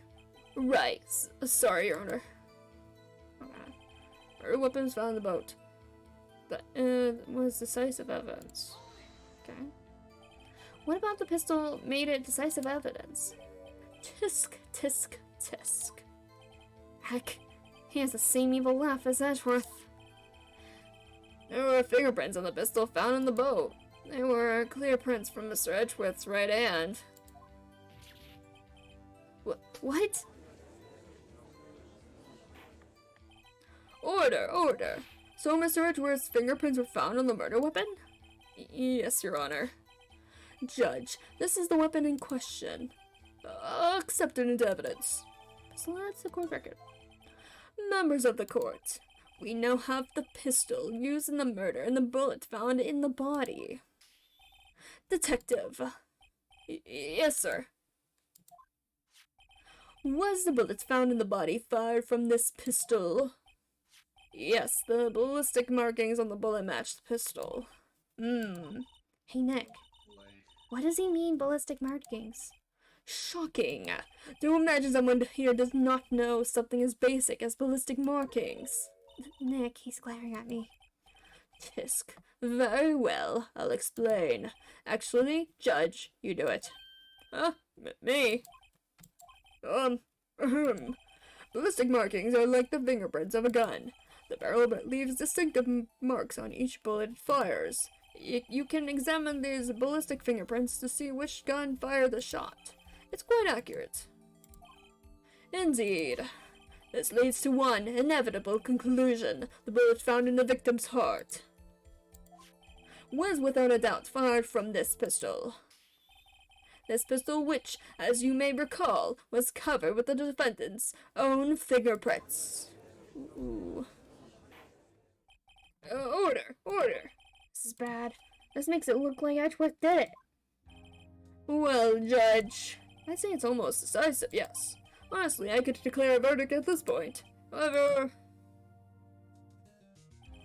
you wish to hear the witness speak, no doubt. Very well. I am somewhat fatigued, so I will take a brief break. I will call my witness after the recess, which will last 10 minutes. Judge. Yes. What are you doing? A 10-minute recess. Now. But wait, Just bang your flimsy gavel and get on with it, man. Yes. This court will take a 10-minute recess. Who's running this court anyway? Oh boy. New person, hello. Dodger dial, welcome. You followed a couple days ago. Welcome back. This is my favorite case. Where Edgeworth is definitely not the murder, definitely not. Oh boy. Alright, December 26, 11:09 a.m., District Court, Defendant Lobby Number 2. Edgeworth, what's going on here? Your fingerprints were on the murder weapon? And that buggy photo makes it one thing clear. The only one who could have shot that man was the person in the photo. True. Was that you in the boat? Yes, it was me. What? But you must believe me, I didn't shoot him. Then who did? I don't know. You don't know? Weren't you right there? I heard a gunshot from very close by. Then the other men fell from the boat. I can't really say why, but I thought at the time that he had shot himself. You mean it was a suicide? That's the only explanation I can come up with. How am I going to convince anyone of that? Say, Maya. Huh? What? Any progress with Maya? Oh, sorry. It's no good. Ugh. I know. No good for anything in my neck. If I can't call my sister, I might as well not be here, right? No, I need you here. No, of course not. I need you here. I can see you're always trying to help out. Even if you don't actually help, it's the thought that counts, right? It's okay, Nick. You don't have to make me feel better. I don't know anything about trials or defense. What's more, I'm a spirit medium who can't even contact spirits. Oh, everyone has their off days. I mean, I've just been getting lucky lately, but you never know when my luck is going to run out.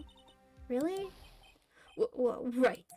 Don't jinx this case any more than it already is. It's bad for my heart. Oh, sorry. Whoops. Alright, back to the trial. Court is back in session. Mr. Von Karma, call your witness. Yes. Will Miss Lotta Hart take the stand? Lotta Hart, you are a research student at a university. That I am. Good. Begin by telling us what you saw the night of the incident. And don't add anything trivial or subjective. Understand? Y'all need to learn some manners. Understand? Yeah, I understand. Very well. Your testimony, please. Witness account. It was Christmas Eve, just after midnight, I reckon. I was in my car. I heard this bang come up from the lake. When I looked out the window, I saw two gents in a boat. Then there was another bang. There wasn't nary a thing on the lake but that boat. Enough. Huh? Judge, she happened to take a photo of the incident. This is the photo. Is that photo? Accepted as evidence. Well, this is a surprise. This looks like the very moment of the murder. Dun, dun, dun. Order! I will remove people from this courtroom if I do not have order immediately. As the witness testified, she looked at the lake when she heard the shot. There were no other boats on that lake. So, the man in the boat with the victim must have been the one who shot him. Yes, it was the defendant, Miles Edgeworth. Order. I will have order. Well, Judge, the evidence is decisive. I have very little doubt about this case. Very well, this court finds the defendant. But, wait, Your Honor. I haven't cross-examined the witness yet. A cross-examination. We have photographic proof. What question could there possibly be? This photo is worth 1,000 words, and they all read guilty. You will lose. Or do you claim to have found a contradiction in her testimony? Very well. If you have to, you may cross-examine the witness. You will only flounder and ask meaningless questions. You will fail to find anything. And then I will have you held in contempt of court. Nick? Contempt? Contempt of court, you know? I guess I understand. Well, what are you gonna do? Do you really think there was a contradiction with the facts in her testimony? Yeah. I think I noticed one little thing. Wow, I'm impressed, Nick. I didn't notice anything. Right, let's take him on. Yeah, I got a bad feeling about this. I understand. I will cross-examine the witness. Tisk, tisk, tisk. Very well. I pray for your sake this isn't a waste of time. Alright. It was Christmas Eve just after midnight, I reckon. Okay, let's see. Just do everything. Just after midnight, you say? In other words, it was no longer Christmas Eve, but Christmas Day. Well, yeah. Yes. I know you want to find contradictions, but really... Oof. Hope your next contradiction is a little more relevant to the trial. But let's continue your testimony. But we're just trying to find more information. I was in my car. I didn't think that's important. I heard this bang come up from the lake. Okay. So you weren't looking at the lake at that time? Nope. I looked after I heard that noise. She said that already. I asked you to find contradictions, not to leisurely chat with the witness. Eric. When I looked out the window, I saw two gents in a boat. Yeah, let's see. Could you clearly see the two men? Just look at the picture. Clear enough for you? Uh-oh. Press further, because you really can't see who they are. Wait a second. I wasn't asking about the photo. I was asking if you saw the two men. Yeah, well, of course. The witness has testified that she saw them. There's also a photo. You'd best look elsewhere for your precious contradictions. He jumped in quick. He's hiding something. Because the thing was automatic. Is he like the final boss of this game or something? I mean, yeah, this is the final case for this particular game. Okay, makes sense. Were you watching the... His final boss energy. Yeah, he is final boss energy. Were you watching the very moment the shot rang out? Well, yeah, sure. You're asking meaningless questions. Meaningless. Contradictions, Mr. Wright, not meaningless babble. Von Karma, I think I hate you.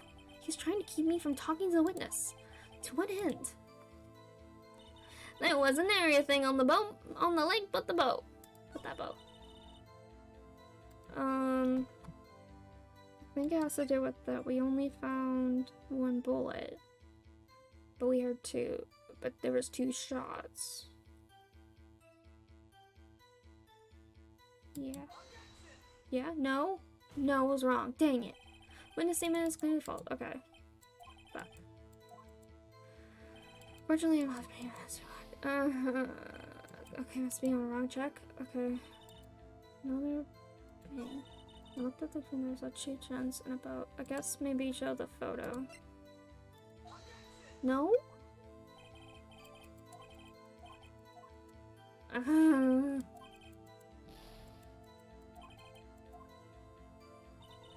Let me check. I was in my car. Okay. Yeah. Why were you camping there anyway? I'm a research student at my university. I was taking pictures of you in my research. What research? All this sounds suspicious. Oh, okay. This I'm stupid. Oh, I should press further on everything. You always have to press further on everything. Miss Hart, could you be more specific about your research? You shut up, Von Karma. What does the witness's motive in camping by the lake have to do with this case? The answer is nothing. I object to this line of questioning. Objection sustained. Wait, now I'm the one who says that. Well, then say it already. Objection sustained. Thanks for nothing, Your Honor. And then there's the last part. Wasn't there anything? Okay. Are you sure about that? Yeah, sure as a country gal can be. That sounds pretty sure. How come you're so sure? Well, heck, I scanned the whole lake. Scanned the whole lake? It almost sounds like she was more interested in the lake than the boat. Miss Hart, you... Mr. Wright, the witness has answered the question in full. No need for further questions. Objections sustained. That's what I'm... Sustained. Yes, of course. Oh, great. Enough. I think we've heard all we need to hear, Mr. Wright. Okay, so I was supposed to not find anything. It seems you are unable to find a contradiction in the testimony worth noting. But by Your Honor... You keep your promise. Mr. Wright, I'm afraid that I will have to penalize any further outbursts by holding you in contempt of court. And if that happens, you'll have to leave the courtroom immediately. Understood? So yeah, this is like, if I mess up at this point, I lose. Over. Yeah. Wow. Uh-huh. Can I save real quick? I'm gonna save. Let's save real quick. That's fine. Nick, a lot of testimony is fishy, Nick. Real fishy. I know what you mean, but if I can't say anything, what can I do? I believe we've covered the evidence sufficiently to make a decision. Then pass your judgment. Very well.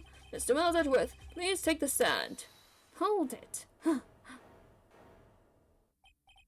Where was that? It was me. Heya. Is there something wrong? Do you need to use the facilities? No, I do not. Not a heart.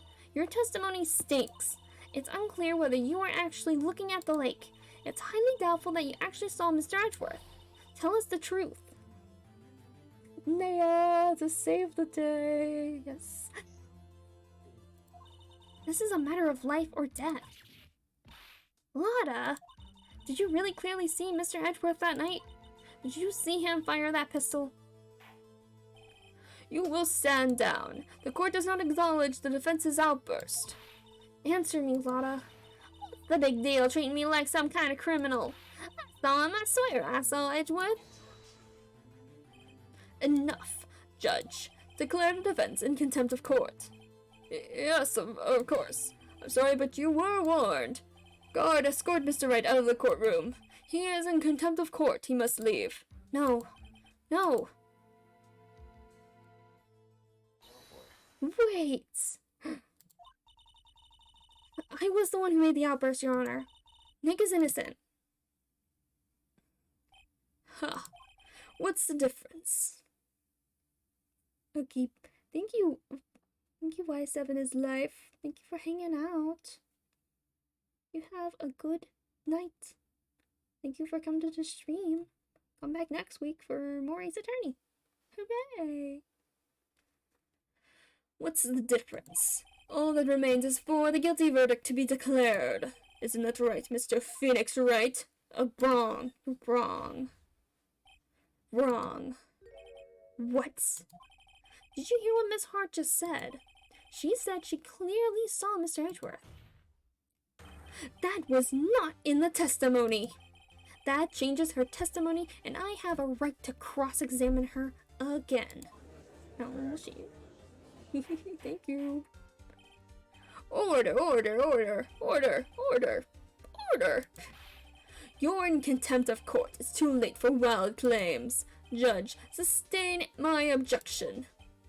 Oh. Oh. I'm sorry, Mr. Von Karma, but I cannot. What? Oh God. Miss Judge got a pair of balls. Hell Oh my God. yeah. Miss Lottehart has made a new testimony. Defense does not have a right to cross-examine her again. This is... Oh.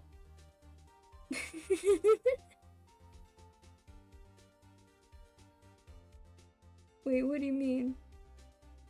Wait. What? Wait, what? Give me 1 second here.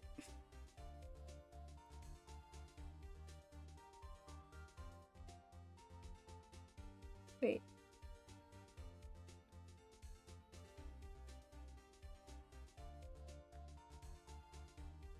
Wait, what do you mean by that?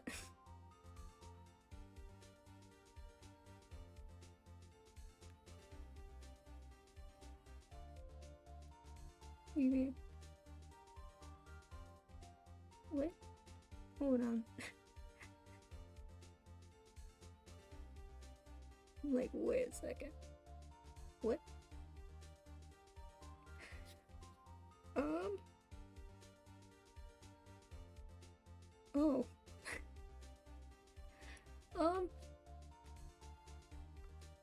Let's finish this day in the trial and I have to take a little break. Is that okay, Scott? Yeah, that's fine. Okay.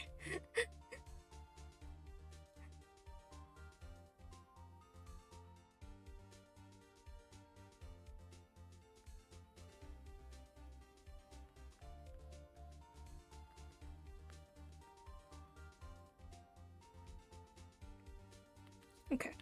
Defense does have a right to cross-examine her again. But he is in contempt of court. No, I am. If you're going to arrest someone, arrest me. Very well. Maya Fey.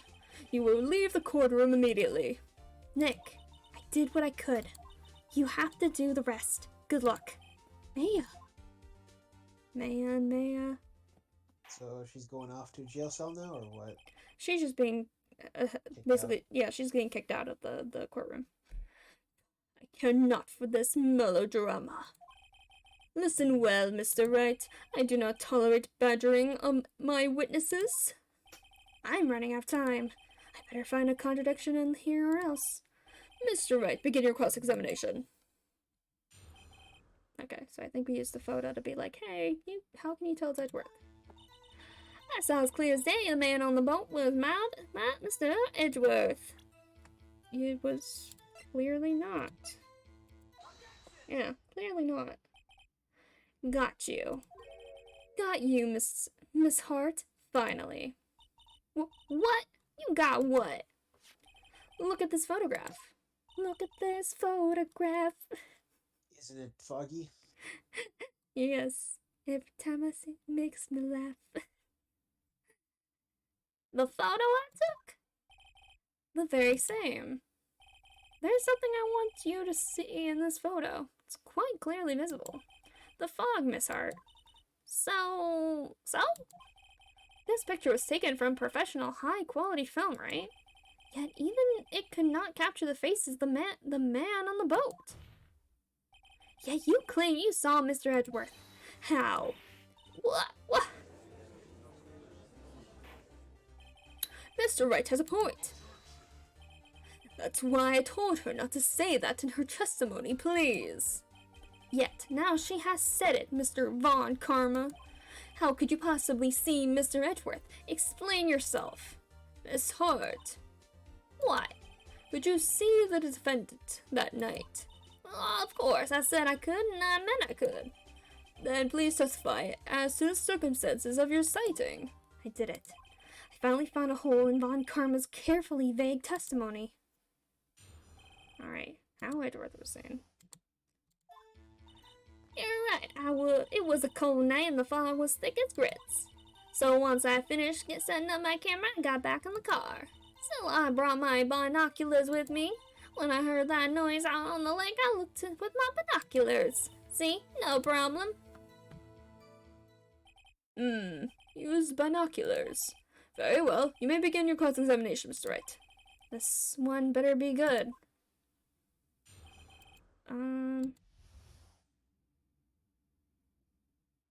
But it was cold that night. Thick as grits.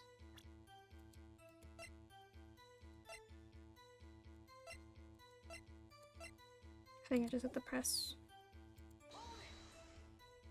So, how could you see Edgeworth? Now just hold your horses for a second. You hasty Yankee types never find a gal where never find a gal where I'm from. But the attorneys have trouble with that, as it is. Nobody loves me.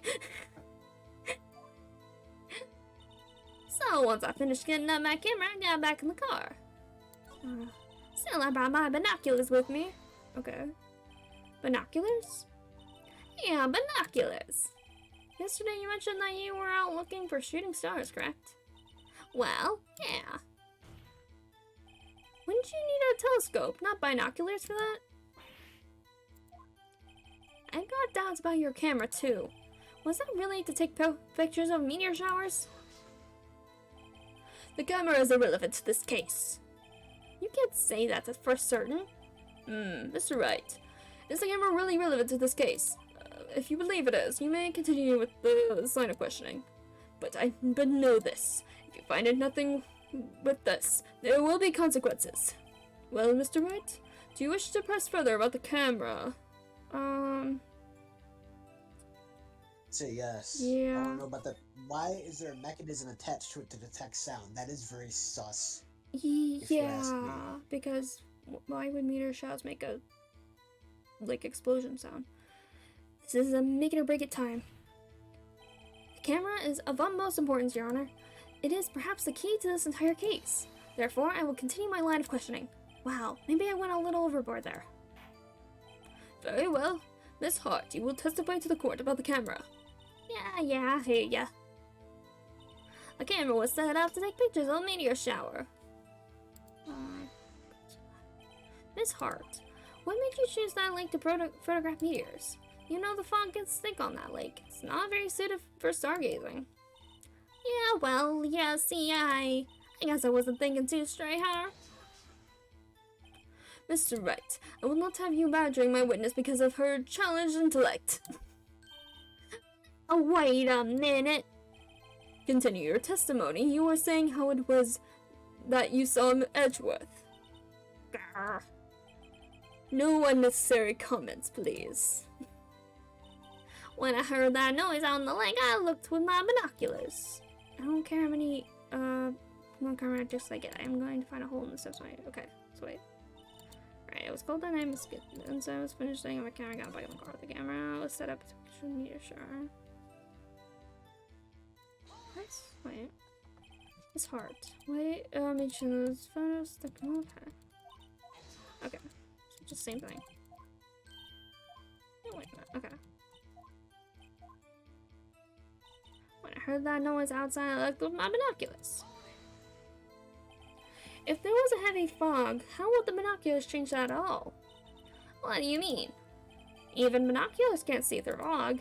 But you say you clearly saw him? I did, yeah. Enough. There is no room for doubt in her testimony. Plenty of room for She doubt. seemed pretty doubtful to me. But I have to find a clear contradiction first. I don't care how many... Okay. So maybe I'll just do everything.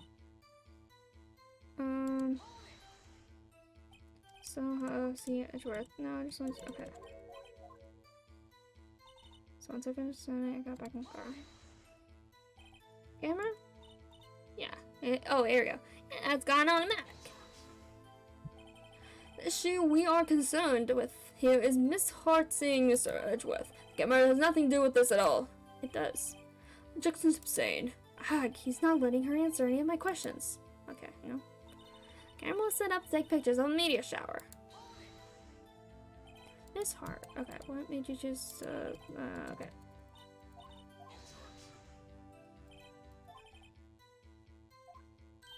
Oh, wait a minute. When I heard that noise, on the lake, I looked with my binoculars.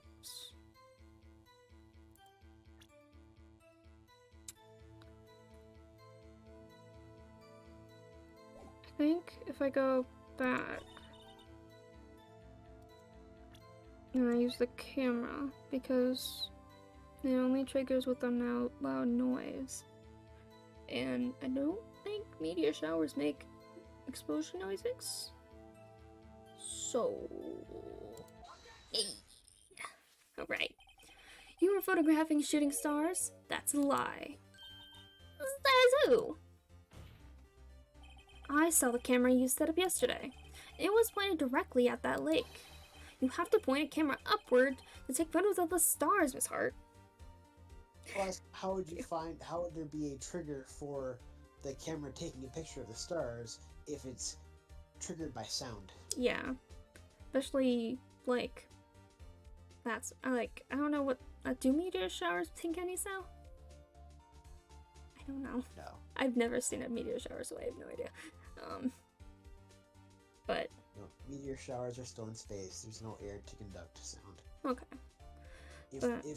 If sound could travel through space, we'd all be deaf because the sun would be deafening. Yeah. But first thing is first, the camera was not even pointed at the sky, it was pointed at the lake. Oof. Thank you.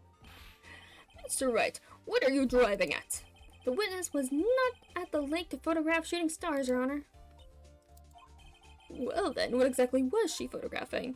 Yeah, show evidence. Your Honor, take a look at this. What was Miss Hart trying to look at the photo? The Gordy. She's looking for Gordy. Miss Hart, this is what you are trying to photograph. What's this? Newspaper article? Gordy? Oh, the sighting at Gourd Lake. Well, Miss Hart? I never heard of no lake monster. You got proof or something? Let's see you prove that I was down at the lake trying to photograph this Gordy. I do have proof. I have it. Proof. Intriguing. Very well, let's see it. And no joking around this time. What is proof that the witness was trying to photograph Gordy, the lake monster? The... loud noise. Would the monster make a loud noise, though? Yeah, because, in this article, okay, I didn't show it, but it said there was a loud, like, noise, like an explosion, and then, right when this couple was taking a picture, so the couple set up the camera to take a picture of themselves in front of the lake. Once they were already set to take a photo, they heard an explosion, and then their camera, it was already timed to take a photo then. And then there's the monster suddenly that was there. Which clearly, if it was there before, they would have seen it. And they said they heard the sound, or they saw what something it looked like something was moving in the water. After they turned around. Try to see what the explosion was. So I think it's the camera again. No? Yes, your camera. Yeah, camera set to take the photos in response to loud noises, correct? That's the photograph here taken when a gun fired on the lake. And here, this article about Gordy. According to this article, yeah, Gordy made a loud noise when it emerged. Well, you were trying to photograph Gordy, weren't you? That's why you had set your camera to respond to loud noises. Order, order. I see. I too thought it was a little strange. Yeah, sure. Well, Miss Hart, you were camping there to try and take a photo of Gordy, weren't you? Yeah, not bad. Oh, you lawyers that smart. So smart, boy. I was down there trying to photograph Gordy. You got me. So what? That don't change what I saw, does it? Exactly. What you just used several precious minutes of our time to prove is nothing more than that the witness is an idiot who thinks monsters exist. Hey. But she so succinctly said, so what? It changes nothing. Not true. You were hiding the whole thing about Gordy for some reason, I know it. But what could it have been? Whatever it is, I'm getting to the bottom of this. Miss Hart, why did you hide the fact that you were searching for Gordy from the court? Please revise your testimony. Right, fine, I'll testify. It won't change nothing, though. Something will change, it has to. And I'm going to spot it. Oh boy. That's new testimony. Actually, I'm not a research student at a university. I'm an investigative reporter, or photographer. Imagine what a scoop it'd be if I got a picture of that monster. That's why I was camping up by the lake. Well, that's all I was hiding. When I heard the bang, I looked right straight out at that lake. There wasn't much else to look at, so I just watched that boat the whole time. When I saw a flash near one of the man's hands, and I heard another gunshot. I was looking right at that boat the whole time, crossed my heart and hoped to fry. Said she heard 2 shots? Yeah, so because it shot once, and that's what she got out of the car for. Or, like, got binoculars out to look. And then she said, specifically, she saw a light from one of the guy's hands. So she wasn't looking before. The first one alerted her. And then the second one she actually saw. Sort of. Gotcha. Okay. Well, Mr. Wright, you may cross-examine the witness. Oh, the witness's testimony is unchanged from before. Whether she is a research student or a photographer has no bearing on this case. There is no need to waste more of our time with another pointless cross-examination. Hey, I have right to cross-examine. I claim the defense's right to cross-examine the witness, Your Honor. Von Karma's up to something, I know it. She's already changed her testimony, once, twice at this point? Yeah, a couple times. I'm just gonna keep doing it, we should. Yeah. He doesn't want me to cross-examine her because, why? Was there a contradiction? Very well, you may begin the cross-examination. You seem sure of yourself, you must have something in mind. Ha, that would be a first. Very funny. You understand that this is your last chance at a cross-examination, Mr. Wright. If there is no problem with the testimony this time, you will let the witness leave. Let's do another savey. Just in case. Okay. I will announce my verdict at that time, Mr. Wright. Understood? Yes, Your Honor. Oh boy. What is new testimony? Actually, I'm not a research student at a university. Okay. Let's see. Then what manner of person are you? I'm not sure I'm high fluent enough to be called a manner of anything. I'm an investigative photographer. An investigative photographer. Yep. You get your photo and send it to the press. It's that kind of business. Hey, I was taking pictures at my sister's graduation last year. And guess what? What? There was a UFO. A UFO just hanging in the sky. A UFO.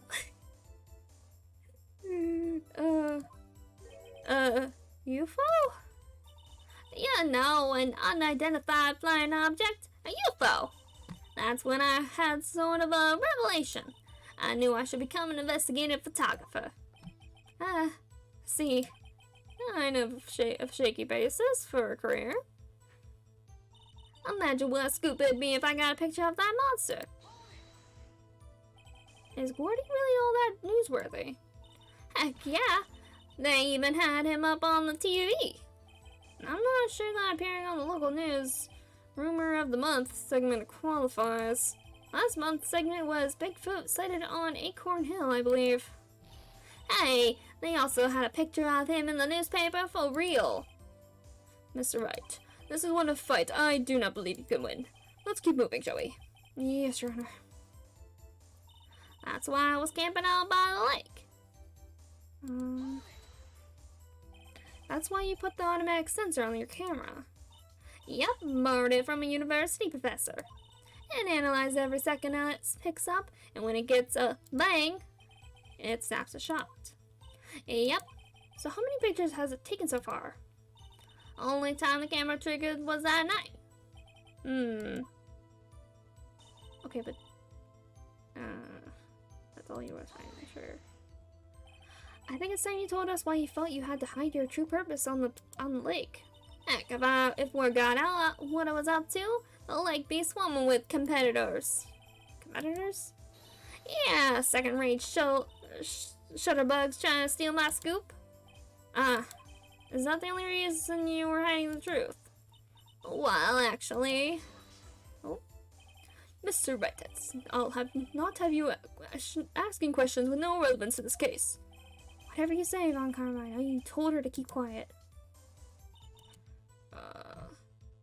When I heard bang, I looked right straight out that lake.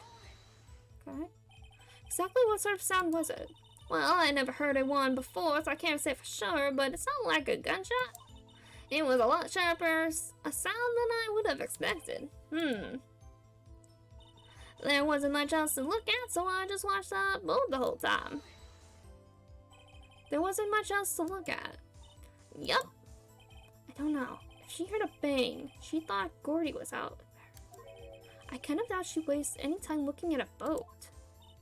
What? What did I do now? What are you giving me that look for? Definitely suspicious. Maybe it's time for some evidence? Witness, continue. Hold your hush puppies, cops. I'm getting there. I saw a flash near when the man's in there, and I got okay. There wasn't much else to look at. I just watched the boat the whole time.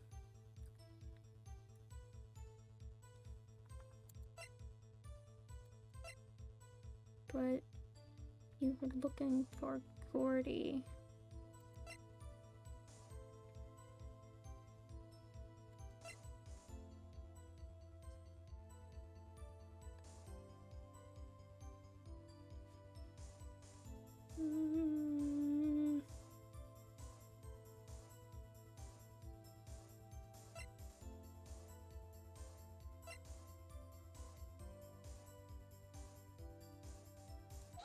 Okay, make sure I'm like, Miss Hart, were you really looking at that boat? What's with you? Cause I was looking at it. It was the only thing out there any normal person would be looking at it. I agree, any normal person would. But you are far from normal. What? Y'all want to step over here and say that? You were camping at the lake to take pictures of Gordy. Think about it. What would you do if you heard a loud noise? You'd be scanning the lake for any sign of Gordy, that's what. You wouldn't have given the boat a second thought. Order. Continue, Mr. Wright. You testified that you were watching the boat through binoculars. However, you wouldn't need binoculars to watch that boat. You needed them to search for Gordy, and that's what you were doing. Well? Well, now that you'll mention it, I did sort of take my binoculars and kind of scan the lake a bit. I mean, Gordy might be out there, no. Miss Hart, are you saying that you were not watching the boat then? Sorry, y'all. I wasn't fibbing, really. I thought, I could be a witness to a murder and all. I kinda got excited. I was sure I was watching that boat until now. This is totally uncalled for. But hey, you got the photograph. You got proof. So we can't see who is shooting who in this. Right. That's why I took this photo in. Oh. What? Because she said she was going to blow up the picture.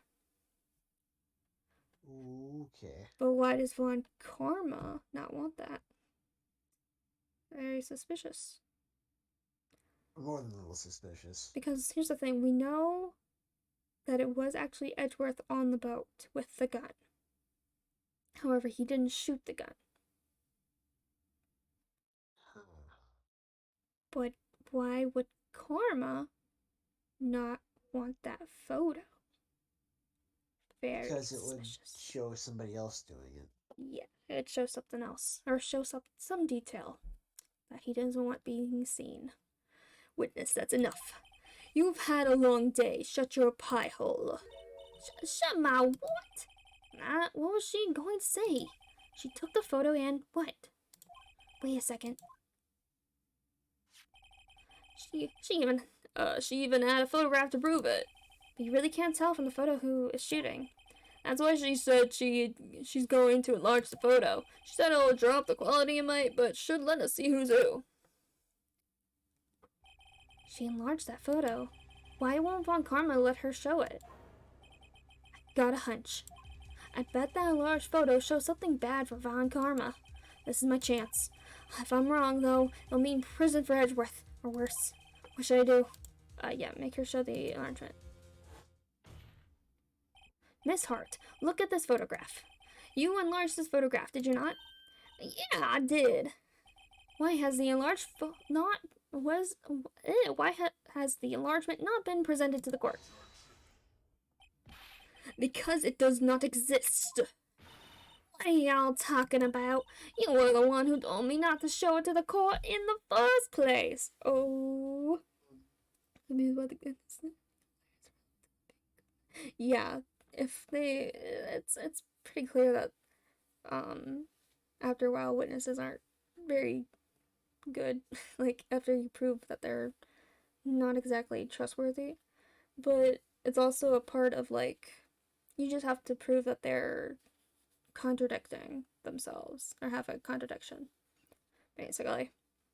Even if they keep saying stuff over and over again and, messing up. Especially when it comes to somebody like Lotta, who's maybe not the sharpest tool in the shed.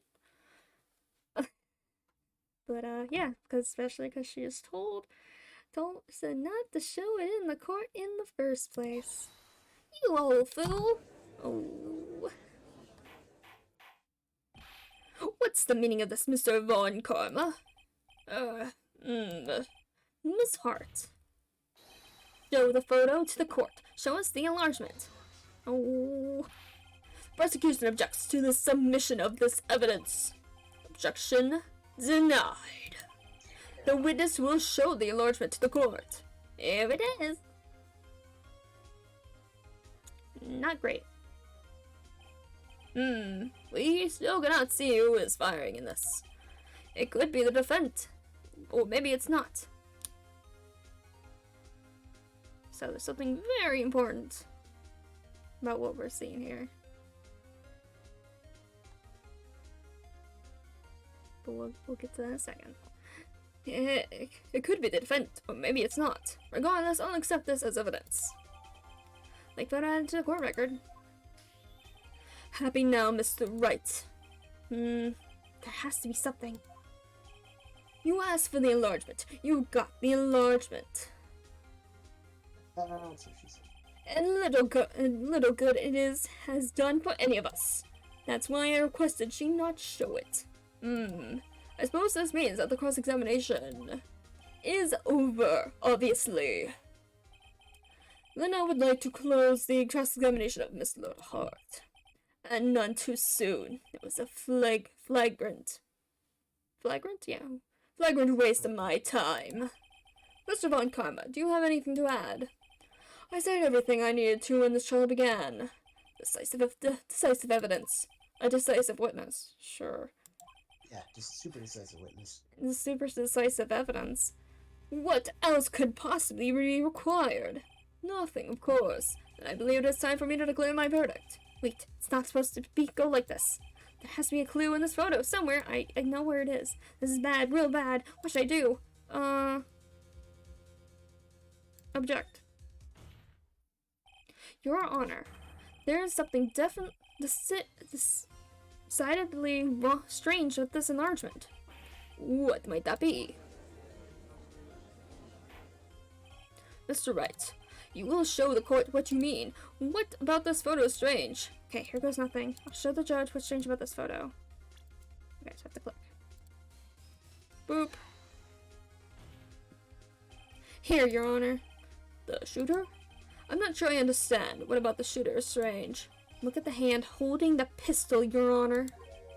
The hand? That hand directly contradicts another piece of evidence. This man's left hand does... Oh wait, this man's left hand does what? Let me show you. I'll show you the evidence that left hand contradicts. Bears the prints from Edgeworth's right hand. The evidence is clear. The man in this photograph is holding that pistol in his left hand. However, the prints on the murder weapon were from Edgeworth's right hand. Ergo, the man shooting the pistol in this photograph is not Mr. Edgeworth. Dun, dun, dun.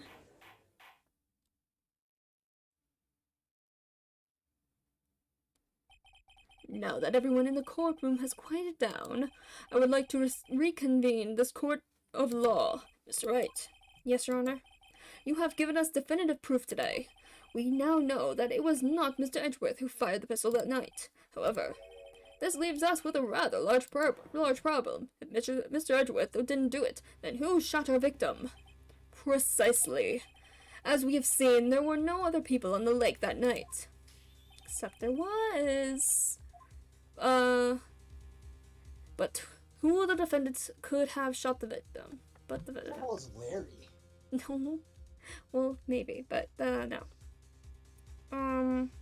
Who could have shot the victim? I guess Miss Hart. Because she had the camera already set up. Yeah, she didn't need to be there when the camera took the Yeah. photo. So it could have been her. Who else but the witness, Miss Lotta Hart? What? You have any proof of this? Proof? Schmoof. Always with the proof. Oh wait, I do need proof, don't I? Oh, no? That's right, you'll have to come to the court of law. Okay. Uh-oh. The judge is mad. Let me ask again. Who but the defendant could have shot the victim? The victim himself? There is only one explanation remaining. The man who shot the victim was none other than the victim himself. Order, order. So you are saying that the victim committed suicide? Yes, Your Honor. I can think of no other explanation. Indeed, that does seem to be the only remaining option. I am so very, very sorry, Mr. Wright. But suicide is out of the question.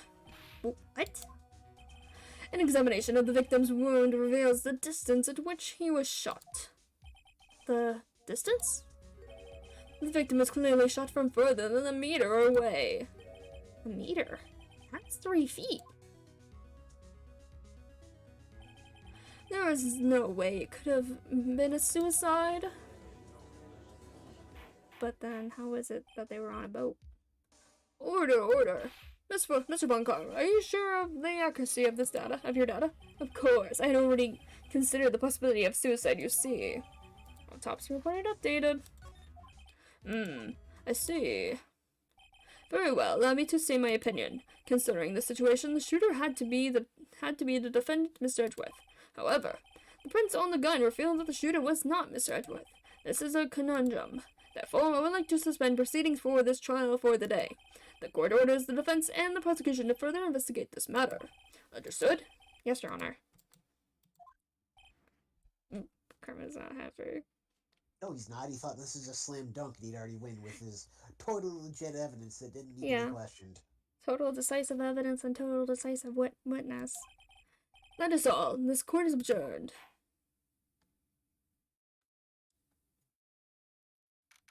Summer 26, 1:15 p.m. District Court, Defendant Lobby, number 2. Finish this part off before, and then once we get back to investigating, take a 10-minute break.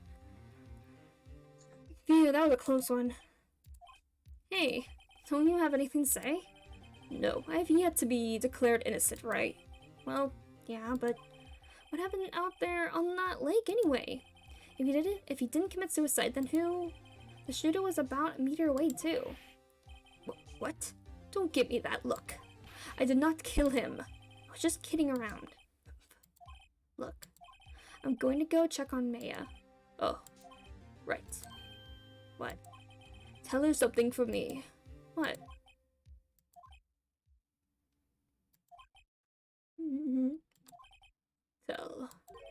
Tell her to watch what she says in court. That's all. That isn't what he was going to say. Yeah, he was trying to hold back from saying thank you. Would it kill you to say how you really feel with thanks, Edgeworth? Yes, it would. I re-questioned a transcript of Lada's entire testimony. I thought it might give me some ammunition for the trial tomorrow. Of course, she doesn't see the shooter, so the only part of her testimony that stood was the bang she heard.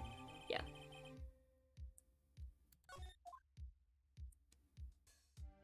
Okay. So we're gonna take a quick 10-minute break here.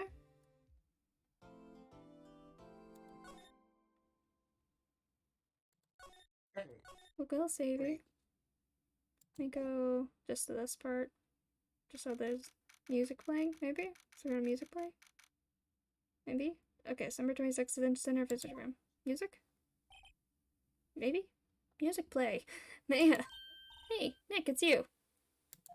I'm glad Mr. Edgeworth made it through the day okay. It's a relief. Hey, why'd you do that anyway? I don't know. I just knew I had to do something. I know I'm not the lawyer my sister was. I'm sorry.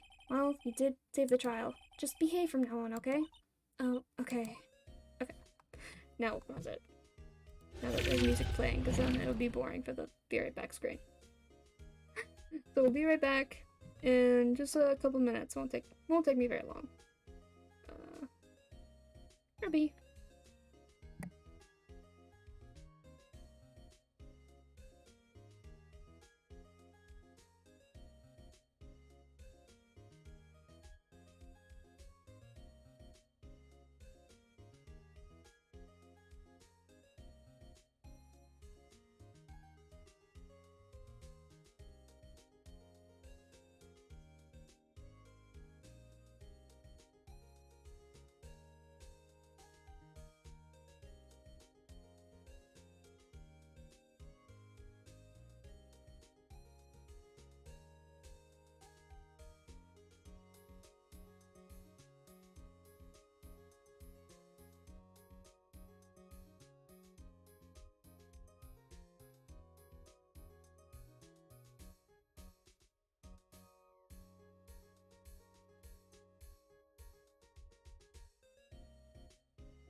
Okay, I am back. Scott, are you back? Yes, I'm eating chips. I have my mic muted, but I'm ready whenever. Okay, sorry about that. Yeah, no one wants to hear that. No one wants to hear crunch cruncher. Back in here. Okay.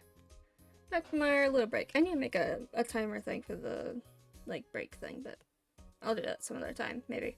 If I remember. Alright. Let's talk to Maya. Maya.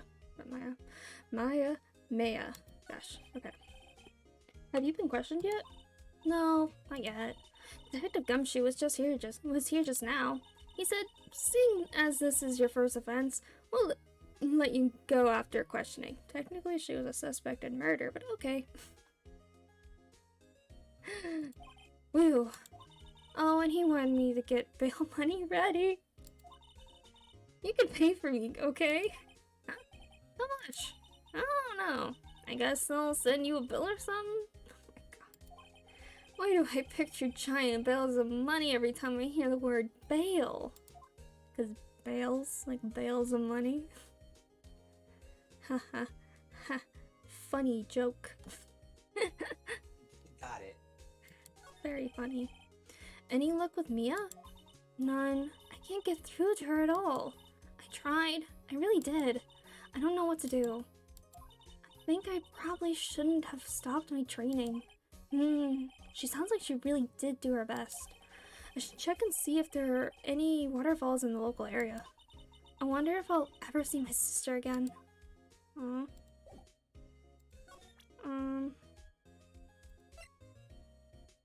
don't think I have anything to show her. Okay, see you later, I guess. So I guess go to the lake.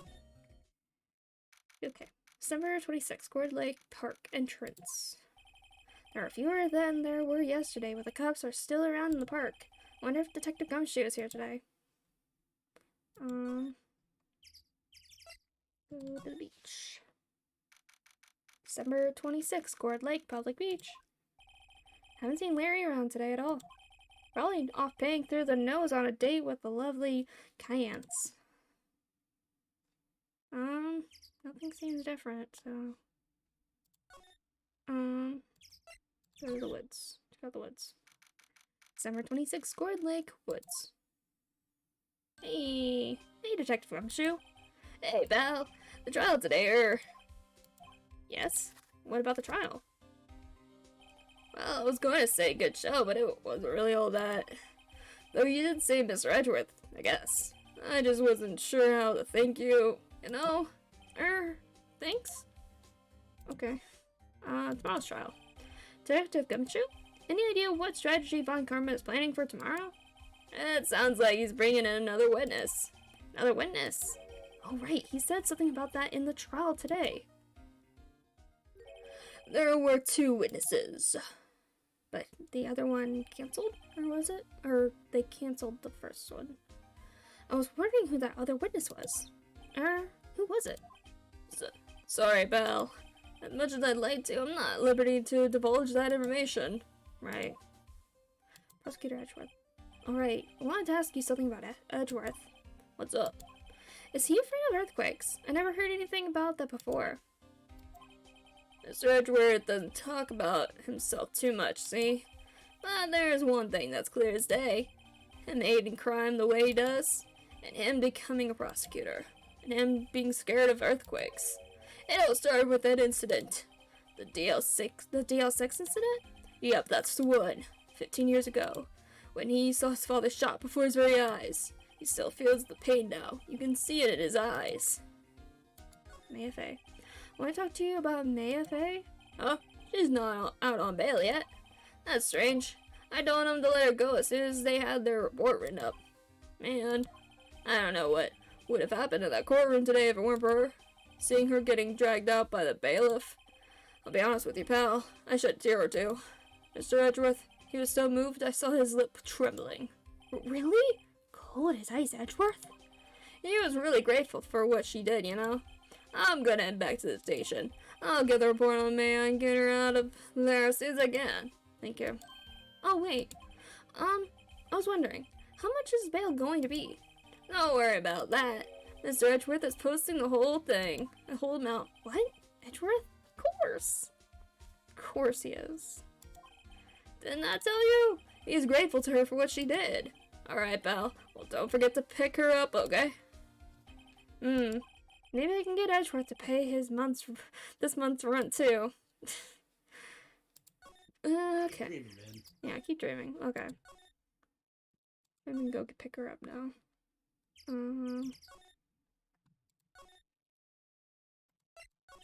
Detention center? Okay, yeah. Detention center room. Hey Nick, you finally came. They just finished the paperwork. I'm free to go. Free at last, huh? Those interrogators were really mean. They were like, okay, what you did you do this time?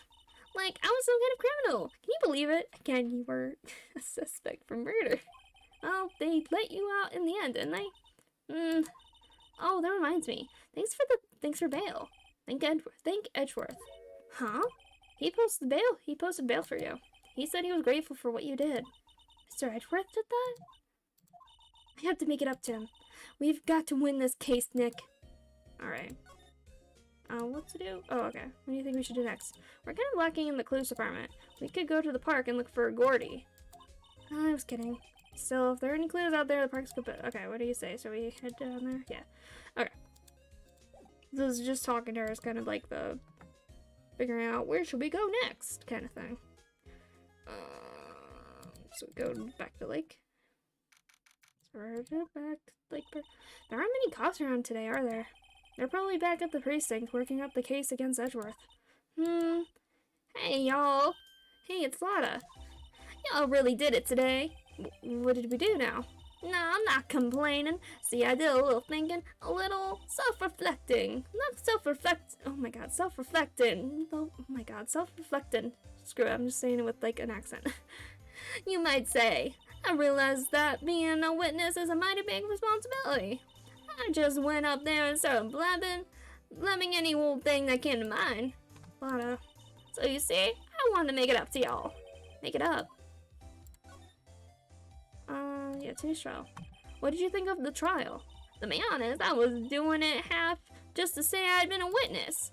Even though I didn't really see anything. I gotta give myself a hat though. I'm sorry, I know what caused y'all a lot of trouble. Well, memory is a tricky, vague little thing. That's true. Memory is a weird thing. Yeah, I should know that now. I'll be fine the next time I witness a murder. Right, you mean the first time you witness a murder. You mean, yeah, the first time you witness a murder. Gordy. What about Gordy? Right. Well, the way I figure, the trial is only choking the flames of Gordy fever. I'll get my exclusive photos and rocket to stardom. All right, Lotta. You go, girl. I wish I could be an investigative photographer, too. Finish your spirit medium training first. Making it up. Lotta, what do you mean by making it up to us? Well, you see, actually, I got a bit of information for you. What? That Von Karma didn't want me to say nothing about it. What information? Now we're getting to the heart of it. See, I reckon we might be able to do ourselves a little exchange. Exchange? I thought this was to make it up to us. Right. I propose a little exchange to make it up to you. Okay. What? Information don't come cheap, my friend. Hey, I see you thinking, how unsophisticated these southern folks are. It's written all over your face. Let me tell you, most Southerners are way more sophisticated than you. I'm just the exception, okay? Apparently she's the exception to everything. Well, Willoughby, we gonna deal or not? What do we do, Nick? Yeah, make a deal. We don't have any other leads, so I don't think we have a choice here. Okay, how much? You completely off your rocker? I may not be oh my god. Sophisticated. My god, my brain just like, no. I may not be sophisticated, but I'm not trying to rob the poor. Huh? The only fair exchange for information is Information. Listen good. What I need from you is information about Gordy. Whoa, Gordy? But Gordy doesn't. I mean, Gordy might not exist. Then bring me proof that shows he don't. I'll be keeping watch from the car, okay? You see something, you'll come to me first. Got it? Okay. Alright, see y'all later. Hey, don't worry, we get the Gordy file right next to the Bigfoot file in the back. Yes. I'm not gonna lie, if I thought she could help my my client or something, I'd just give her like a fake Bigfoot file or like a fake Gordy file and just give it to her. Yeah. Just Here you go. just go find Gumshoe. Be like, hey Gumshoe, can you make this a plaster mold of your foot? Be like, here's Bigfoot's footprint. There you go. Just enlarge it like 3 times. There you go. Bigfoot. Nah, I'm choosing like he would be, because he's such a big guy. Shoot. Yeah, he's like super tall and super wide. Yeah, true. Yeah. Let's get hunting. Hunting? You don't seriously mean Gordy? I sure do. What about Edgeworth? We're searching for Gordy for him, Nick. Don't you get it? Okay, and how exactly do we search for a make-believe monster? Maybe we can find a monster myth specialist? Oh,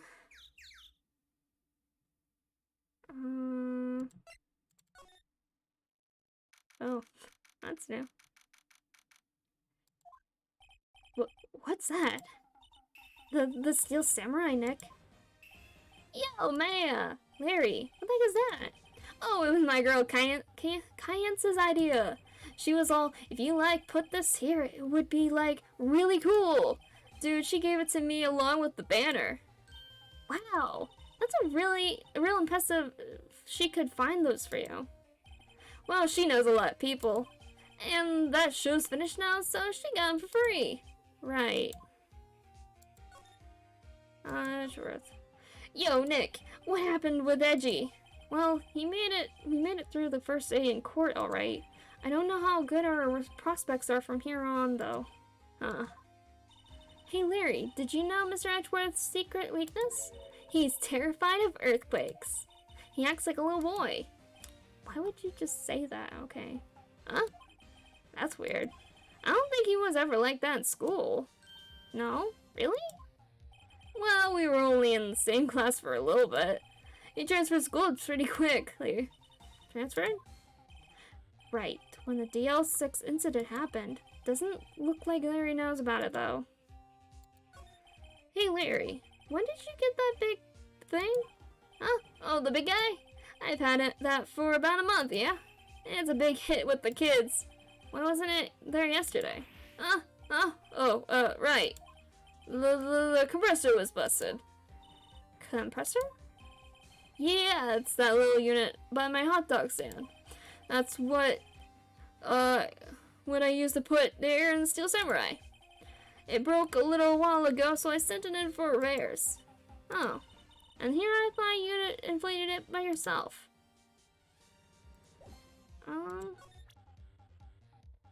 Don't think we have anything to show him, really. Oh no, let me examine the Steel Samurai. Doesn't that Steel Samurai look a little out of place? I mean, it's so huge. I guess it's good advertising. Something about this Steel Samurai just doesn't work for me.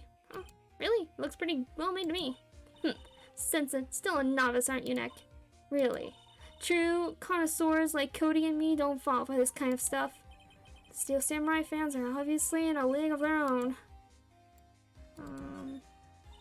What's this machine? That's a compressor. I use it to fill up the balloon there with air. Huh, neat. Just got it repaired yesterday. Man, what a drag that was. Okay.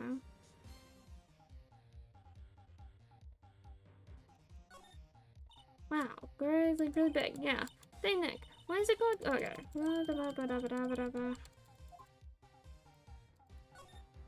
I can't get over the samurai hot dogs. The original samurai hot dogs, no less. Hey man, whoever calls their product the original first wins. Why don't you add world famous to the sign? Hey, good idea. What have I done? Okay. Trash can empty. Okay.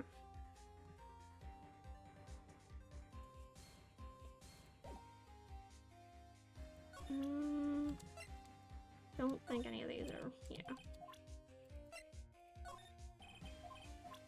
I'm just checking.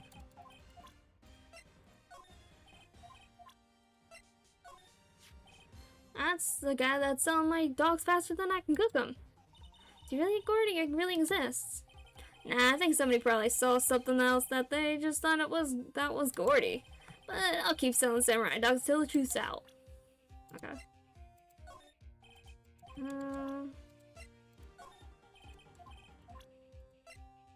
Yeah, okay.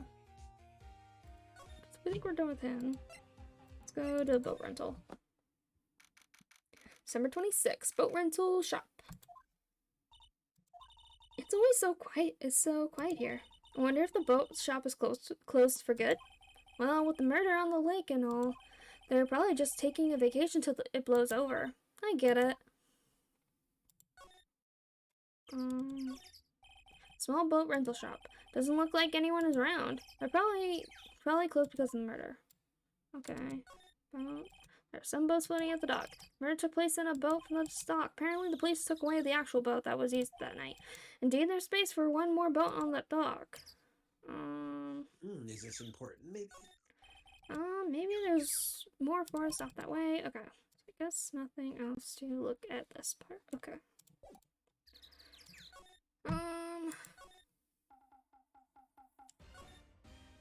I think if we just go this way, we're gonna see her, but we don't have any information to give her. Summer 26, Gourd Lake Woods. Hey, y'all. Well, y'all find anything out about Gordy? No, nothing. Well, keep moving. It gets cold out here at nighttime. It's a little chilly. I think I have to sneeze. What? Well, no, you don't. No sneezing. Achoo! Click, click, click. Oh, no. Naya.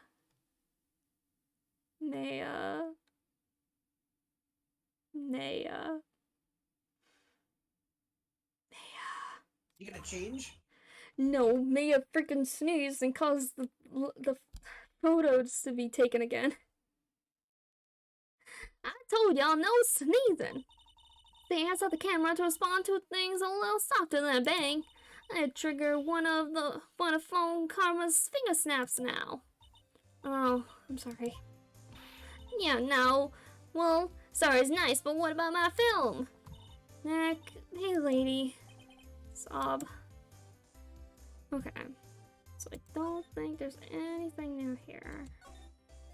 I think we gotta go see somebody else.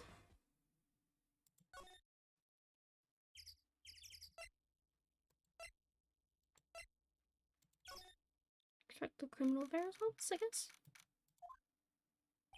Hey there, pal. What's up? You look out of sorts. Wait, didn't go and do something that's gonna hurt Mr. Edgeworth's case again. What do you mean again? Whatever, have a seat, pal. I'm here for you if you need anything. Besides money, that is. Okay. Investigation. How is the investigation proceeding? It's not really. We have another meeting coming up. We're supposed to talk about Mr. Edgeworth's motive. His motive? See, Mr. Edgeworth's father died in the DL6 incident. And the guy who got the lone suspect declared innocent was the victim in this case. Robert Hammond. They're saying that's why Mr. Edgeworth shot him. And Edgeworth never talks about his past. Bet they'll drag out that and hit him with it in court tomorrow too. Poor Mr. Edgeworth. I gotta admit, it doesn't look good, pal. Gordy? Say, Detective Gumshoe, do you know Gordy? The monster down in Gourd Lake? Not personally, no. Well, we're looking for it. Are you out of your minds? Eek! You got time to go monster hunting? How about doing a little questioning for me then? Oh, Detective Gumshoe is scaring me, Nick. Oh. I told Detective Gumshoe about the deal with Lotta. Nick, try telling him sooner the next time. Sorry. I see, pal. Sorry for shouting at you. Okay. Detective Gumshoe will aid your search for Gordy. Huh? I'll loan you one of my newest secret weapons for finding evidence. Really? You can take whichever one you like. Secret weapons. Okay, give us the goods. Hold on now, everything in due time first. Let me show them to you. These are our best and brightest. Introducing secret weapon number 1, Missile. Missile? He's a canine police dog still in training. Missile, your boy. He's a puppy. He's a Shiba. Man. Here he is. He's cute. Look, Nick, cute dog. Cute dog. And this will help us. How? Next is secret weapon number 2, a fishing pole. Here, this is my own personal fishing pole. Detective Gumshoe? We're looking for a monster. Yeah, How are we supposed to catch a whole sea monster with a fishing pole? you never know till you try, pal. Okay, this next one is the last one. No, please, I'm already overwhelmed by our choices. Secret weapon number 4, metal detector. Here. Detective Gumshoe. We're looking for something alive. Right. How are we supposed to find it with a metal detector? Hey, you never know, I might have been eating soda cans. Well, which will it be? I can't make up my mind, Nick. They all seem so perfect. I can't make up my mind either. For the totally opposite reason. Oh well, I suppose it can't hurt to borrow one of them. Hello! A new person has followed. Hello! How do I say your name? Anouch? Nouchianas? Nouchias? Annas? Okay. Hello, Annas. Welcome. We are solving. We're trying to save Edgeworth's ass right now, cause he in trouble. We're trying to figure out which one of these amazing things. So, I don't think my thing went off. There we go. Like, why doesn't it go off? Weird. Trying to decide which of these amazing tools is gonna help us find some clues. A dog in training, a police dog in training, a fishing pole, or a metal detector. But I think we can take all of them. I think we need all of them. You know, it's actually a hard time every time I have to explain that my aim is not a pun. Ah. Fair. I getcha.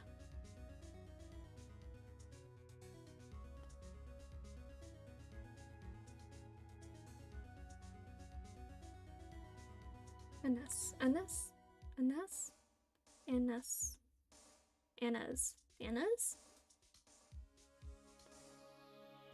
Bananas.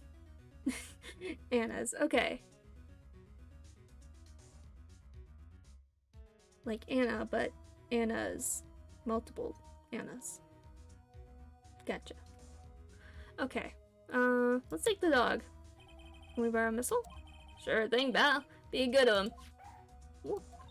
He's so cute. Oh boy. K9 unit missile borrowed from Detective Gumshoe. Well, we have a dog.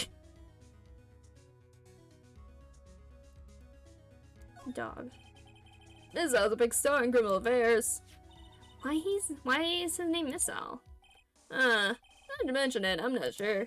I hear he's amply named for what it's worth. Okay. We gotta get the doggy right. Yeah, we got the doggo. Let's see what the doggo can help us with. Let's go back to the lake. That's what I want. I think I can just like.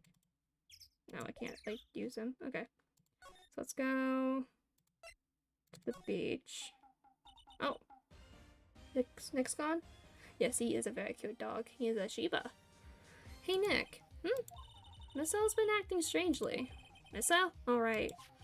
That little creature of the detectives. Hey, I love little doggies. Good boy, good boy. Oh, Missile doesn't like Larry.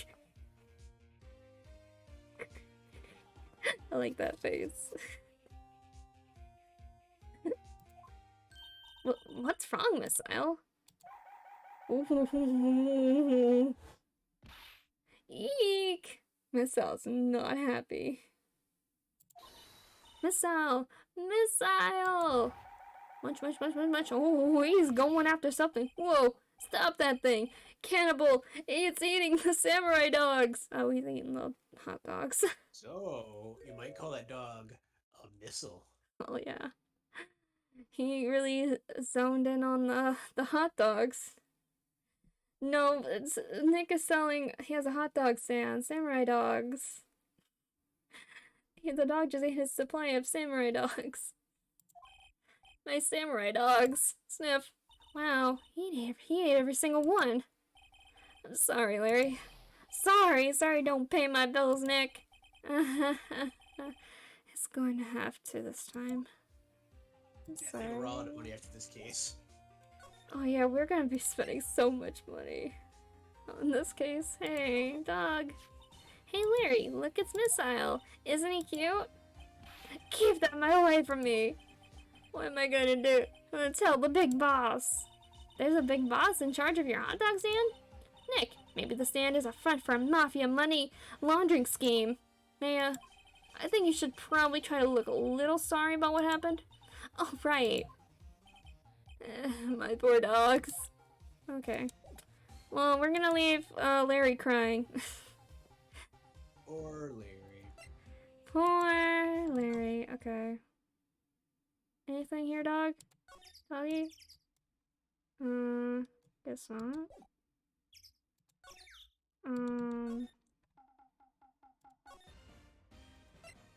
What? Cut out to her. Oh, okay. I guess we hadn't talked to her before.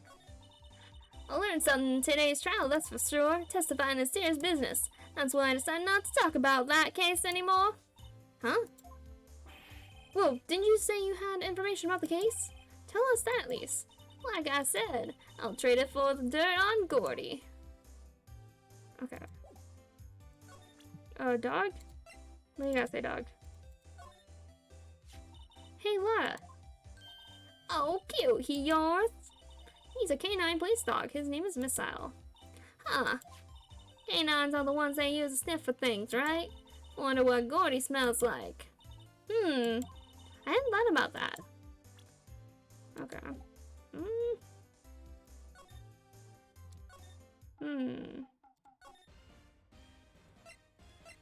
So let's go back to the entrance, I guess. And go...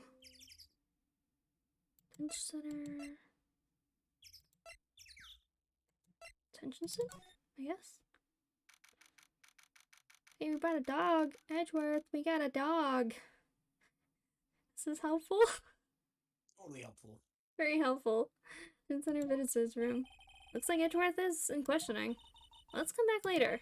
Guess so. Oh, okay. Can't see Edgeworth. Grossberg. Let's go see Grossberg. December 26th, Grossberg Law Offices. Apparently Mr. Grossberg is on vacation today. Dang it. I guess I can come back tomorrow if I need anything. Dang it. Okay. So I feel like we need to go back.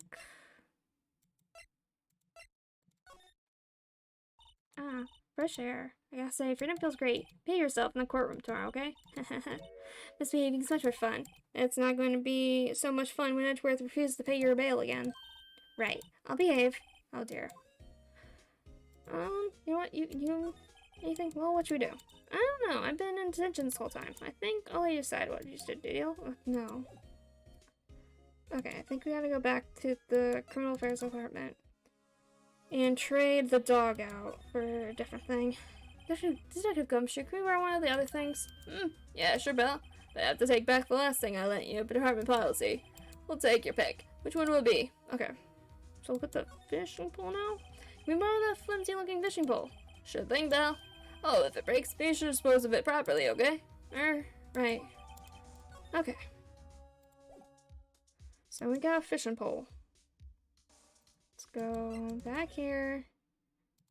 Go back here. Present fish to fishing pole. You know, you can't catch many fish in this lake. I'm not after small fry. I'm after the biggest fry of them all, Gordy. You really gonna try to fish at a monster? Save Edgeworth, yes. Brings a tear to my eye in more ways than one. Okay. Can I, like, look at the water? Or something? Wow, okay.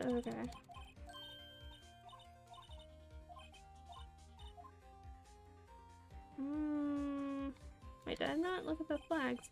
Those flags look sadly out of place here. Flapping listlessly back and forth in a cold wind under a cold sky. Oh no, I think it gives the place kind of a festival atmosphere. It reminds me of the War of the Eyeglasses. The War of the what? Huh? What? You mean you don't know the War of the Eyeglasses? What the heck is that? Our local fair used to do it every summer. Huh, I guess we were the only ones.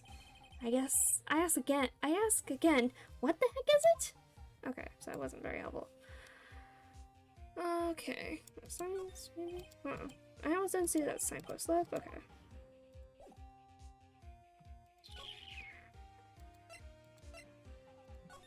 Go back here. Oh, here we go. Okay, Nick, this looks like a good spot. Good spot for what? Time to do some fishing. She's serious? What are you going to use for bait? Oh. Yeah. Oh. I figured something like this would happen. We should have brought Missile along with us too. At least we'd have bait. No. Oh my god. Nick, how could you? I'm kidding. Some jokes are better left untold. Oof, she hit me. Okay, watch this, Nick. Just try not to reel in any empty cans or boots, okay? Here we go. Ah, my leg. Oh. Maya. Hey, what are you doing? Sorry, Lotta. Don't tell me. Property damage. Yep. Don't tell me y'all are on some film company's payroll. Nick, pay her. My poor wallet. Hey. Okay, did I just okay.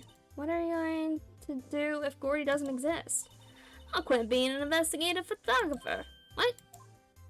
After all, I only have one photo to my name so far. Was it a good one? You bet. A UFO. A UFO? Anyway, if I can't get a career making photos this time around, then that's it. I'll quit and go back to school. Huh? So you really are a university student? Yeah, well, I'm taking a break for a bit. Right. Okay. Fishing pole. Lot of weight for catching Gordy. A fishing pole? Are you out of your doggone mind? Yes, yes, it's a fishing pole. Huh. I never thought of that. Good luck. Thanks. I don't believe it. Salmon? I don't know. Anyways, okay.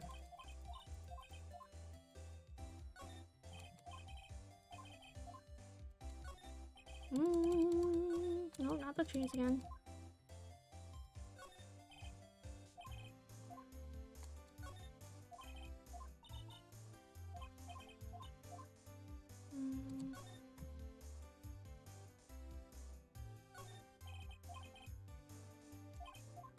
Okay.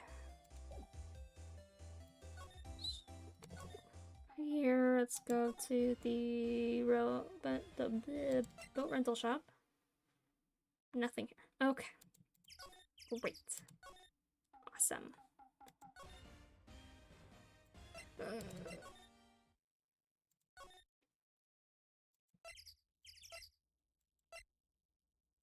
Let's give me the metal detector. Metal detector. Can you borrow that metal detector? Sure thing, Belle. I'm not sure what we're gonna find with this. Whenever you're running 4 months or anything impossible, anything. Okay. Oh. Got an achievement. Secret Weapons 3. Okay. Let's go back here. Go back here. Here, I'll show you the thing. Sorry, Nick, okay. Don't know anything about it. Okay. Think we need to go to the rental shop? Yes. Oh, found something. Nick, it's beeping. The metal detector found something. Sure is not enough about it. Whatever it is, it must be in those bushes. Go check it out, Maya. Why do I have to check it out? Nick, look. Huh? An air tank? Huh. The valve looks broken. I thought it was Gordy. Maya, first of all, why would Gordy be in the bushes? And second of all, why would a metal detector react to a sea monster? Oh. Huh? There's something wrapped around this air tank. It looks like a string of flags. Well, we might as well take it with us now that we found it. It's heavy. Okay, so now we have to go back to Larry. Hey, Larry, we found a thing that looks familiar-ish. What? Air tank? What about it? Larry, I wanted to ask you about this tank. Have you seen it before? Have you seen this before? Me? No, never. Who the heck would go diving in the middle of the winter? There's something about the way his eyes twitched when I showed him the tank. I think I better pursue this line of questioning a little further. Okay. Okay. Is it yours? Say, is this your air tank? Ooh, why would I have a thing like that? Look, see how there's a string of flags around the tank valve? It's just like the string of flags around your steel samurai there. Must be a coincidence. There's strings of flags everywhere these days. Like elementary schools. And used car dealerships. Look, why would I need the tank anyway? Inflate something? Used it to inflate that, didn't you? Inflate what? What else? The big puffy steel samurai. Now why would you go asking me a question like that? Looks like I hit the nail on the head. Right. Actually, see, the compressor I always used was on the fritz, so I tried using the tank to inflate it just once, and it didn't go well, as I suspected. That's more about the tank. It didn't go so well? Yeah. Don't you think you could be a little bit more specific? Come on, look, it's embarrassing, so I really don't want to talk about it. Tell us. Fine, whatever. It's like what I said, the compressor was busted, so I took the tank and tried to fill the samurai up with that. And then, blam! Whee! The valve busted open and made this incredible noise. And that tank there took off like a rocket. And it took my poor, deflated steel samurai with it. What? Off into Gourd Lake? Sure scared me out of my gourd, that's for sure.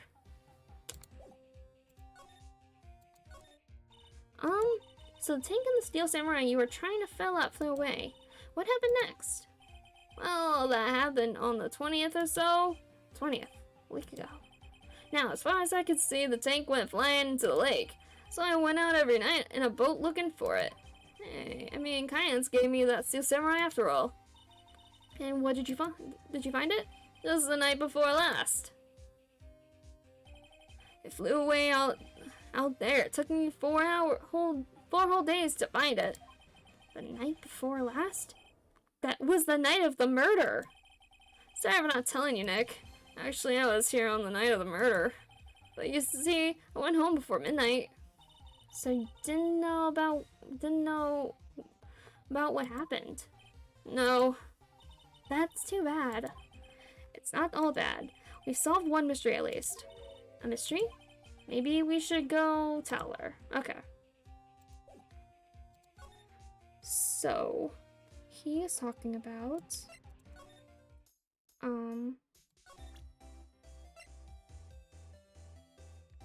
I believe this article was out, like, on the 21st or something.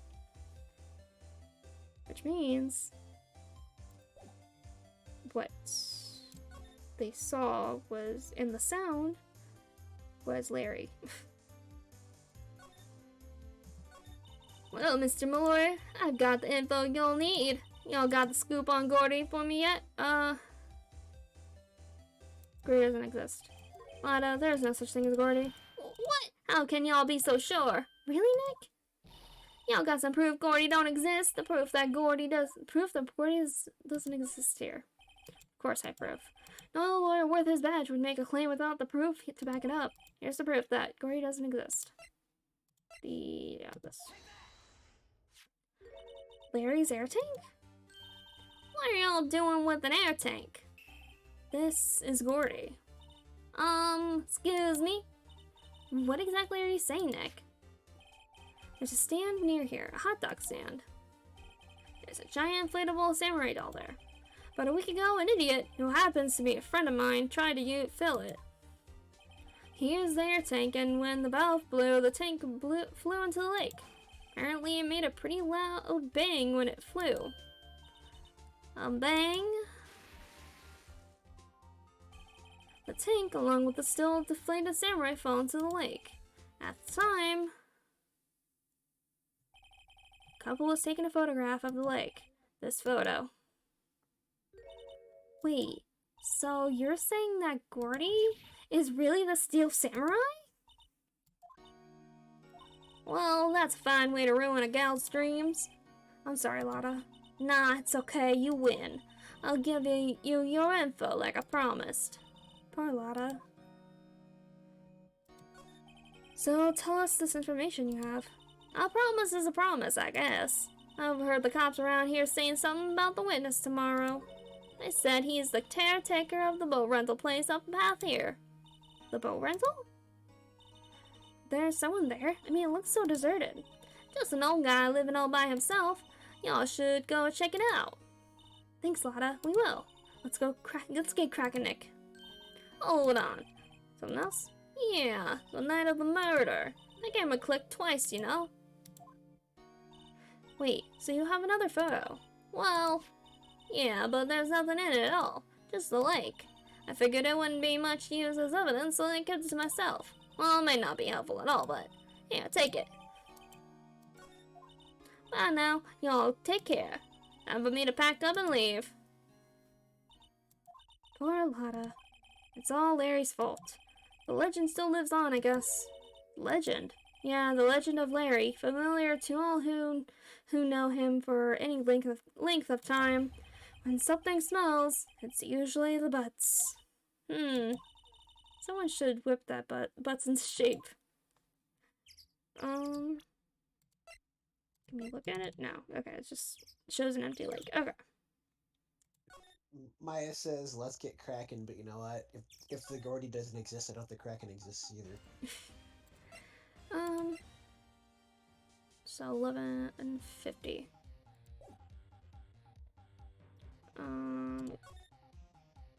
Boat rental. December 26th, boat rental shop. Hey Nick, this is the boat shop that Lada was talking about. You're right. Doesn't seem to be anyone around at all. Well, let's go check it out anyway. Let's go into the shack. Here's a bird. December 26th, caretaker's shack. Meg, is that you? Eek. Hey, is that you? Is that Keith with you? Where have you two been? I've been worried sick. Nick, you handle this.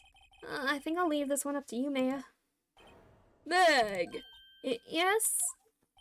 Finally made up your mind, have you? Mind? You'll run the pasta shop when I'm gone? Pasta? Glad to hear it, glad to hear it.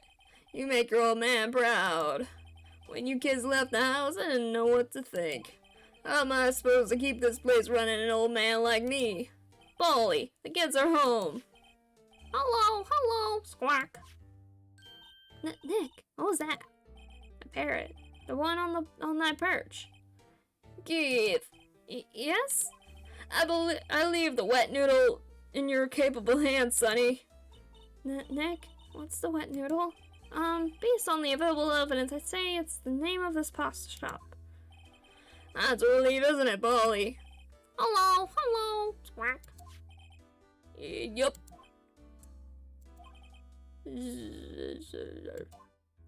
He fell asleep. I guess he's relieved. Okay.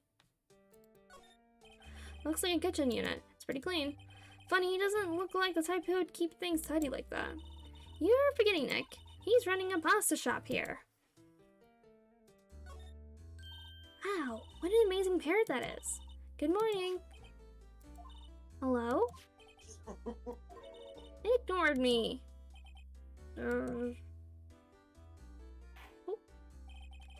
What, you forgot? What, you forgot, Meg? You gotta call her name first. Her name? Polly, how you been? Hello, hello, quack. See? Neat, so the parrot's name is Polly. Parrot. Parrot added to the court record. Too bad all she can say is hello. Arr! Oh, Polly can say lots of things. You just need to know the secret words. The secret words? Polly, Polly, what's your name? Polly! Cute. He has found a new friend. Fish the fish. Wow, there's lots of various fish in Gourd Lake, aren't there? Something's funny, Nick. All these fish are saltwater fish. Look, a little safe. It's locked. Yeah, I'd hope so. Wow, he has a television here too. Fishing bowl. This fishing pole looks expensive. Look, Nick, he has an electric blanket on his table. It looks warm. That's a great idea. We should do that at the office. We can sit down with our clients, snug and warm, and drink hot cocoa. And talk about murderers. Oh, you're a party pooper, Nick. Right, okay. Okay, that's all I can look at. So, can I talk to you, sir? Pasta restaurant. Zzz. Oh, pasta shop. Oh wait, no, pasta shop? Yep, think the wet noodle will live on when I'm gone. My father started it, you know, so that makes you two the third generation. Meg. Yes? Tomorrow, we'll start with the secrets of dough tossing. Dough tossing? You too, Keith. Yes? You'll be the best pasta wrangler the West has ever seen. Pasta wrangler? The West? Isn't pasta from Italy? Meg! Yes? You know the best pasta's always been made west of the Rockies, don't you? Right, of course. Everyone knows that. Everybody knows that. Nick? Huh? How long do we have to keep up this all in the family charade? This old man must know something about the murder. We're not leaving until we find out what that is. The boat rental shop.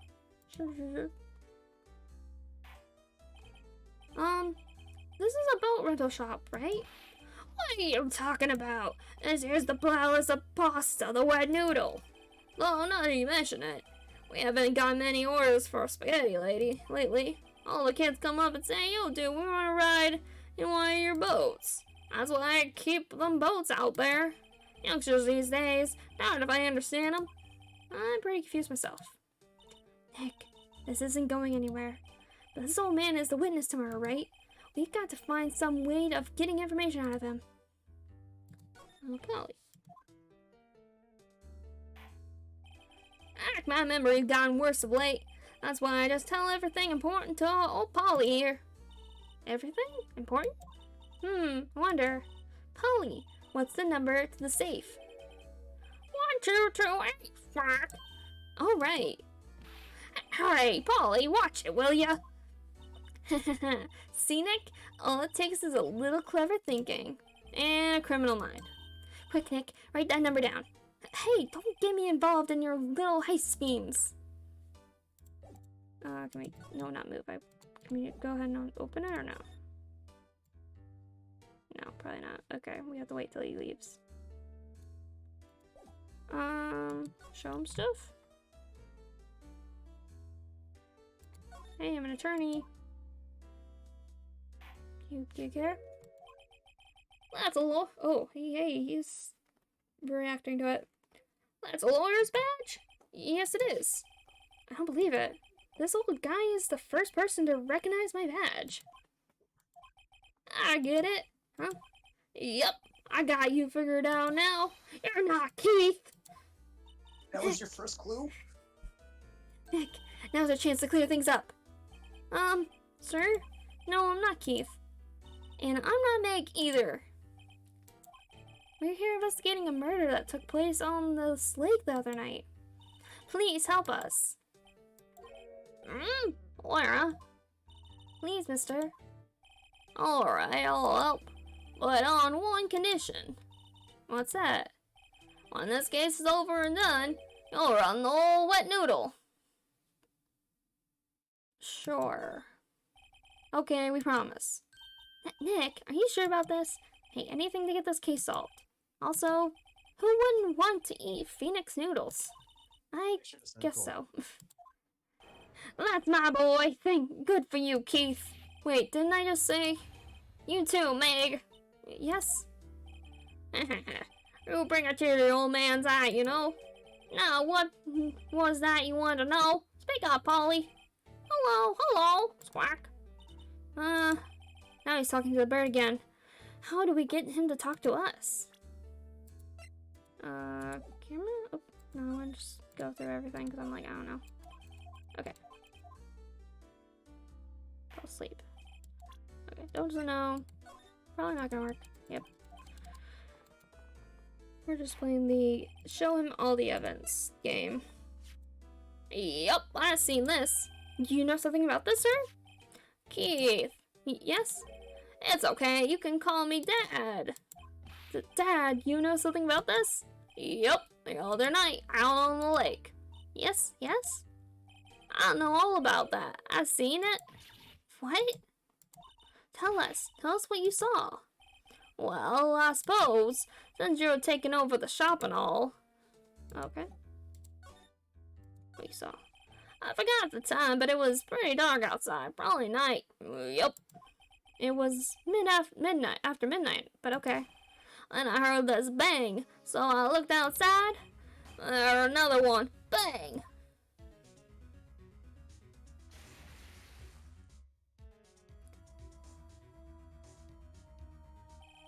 A little while later, the smoke comes back. And a young man walked by my window here. He was muttering something to himself. Yup. What did he say? Yup. I forgot. I'll remember tomorrow by court time, promise. We need to know earlier than that. You know what? Little Terry was just here. Terry? Yup, that kid next door. He always used to make him cry, remember? He was wearing this tattered old coat, got himself some whiskers growing out his face. Must be talking about Detective Gumshoe. He comes up and tells me to come down to court tomorrow. Really? Somehow I don't think we're going to get much useful information from this guy. Man, maybe we should be leaving. I think you're right. Oh wait, I had one more question. Huh?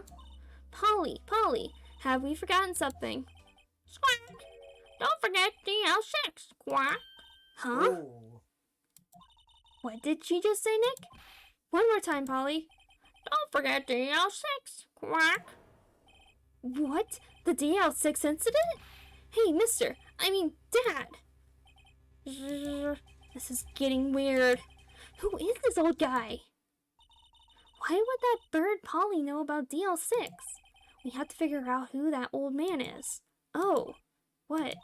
He locked the door from the other side. Who could that old man be? I think I need to do a little more research on this DL6 incident. Maybe I should ask Detective Gumshoe. Alright. Let's go see Detective Gumshoe. So let's get out of here. Go to the Criminal Affairs. December 26th, Police Department, Criminal Affairs. Hey, pal, long time no see. You don't look so happy. What's wrong this time? Actually, we wanted to ask you something. Yeah? You know the boat rental shop down at Gord Lake? Oh, yeah. The old man who runs is appearing as a witness in court tomorrow, right? How'd you... that was supposed to be top secret. Do you know who that old man is, Detective? Actually, I don't. He's a bit of an odd bird. I haven't been able to get a straight answer out of him. I said first though he wasn't persuasive enough to stand and testify as a witness. That's why we called Miss Hart yesterday. As for who he is, we have absolutely no idea. Sounds suspicious. DL6. Detective Gumshoe, please help us. We need to know about the DL6 incident. That was when Edgeworth's father died. I can't help but think that has something to do with this current case. To tell you the truth, I don't know much about DL6 either. Mr. Edgeworth forbade us from reading the file, so I'm afraid I can't show them to you either, Belle. What?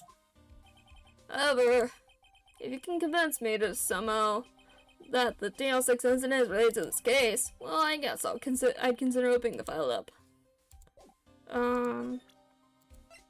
Bird.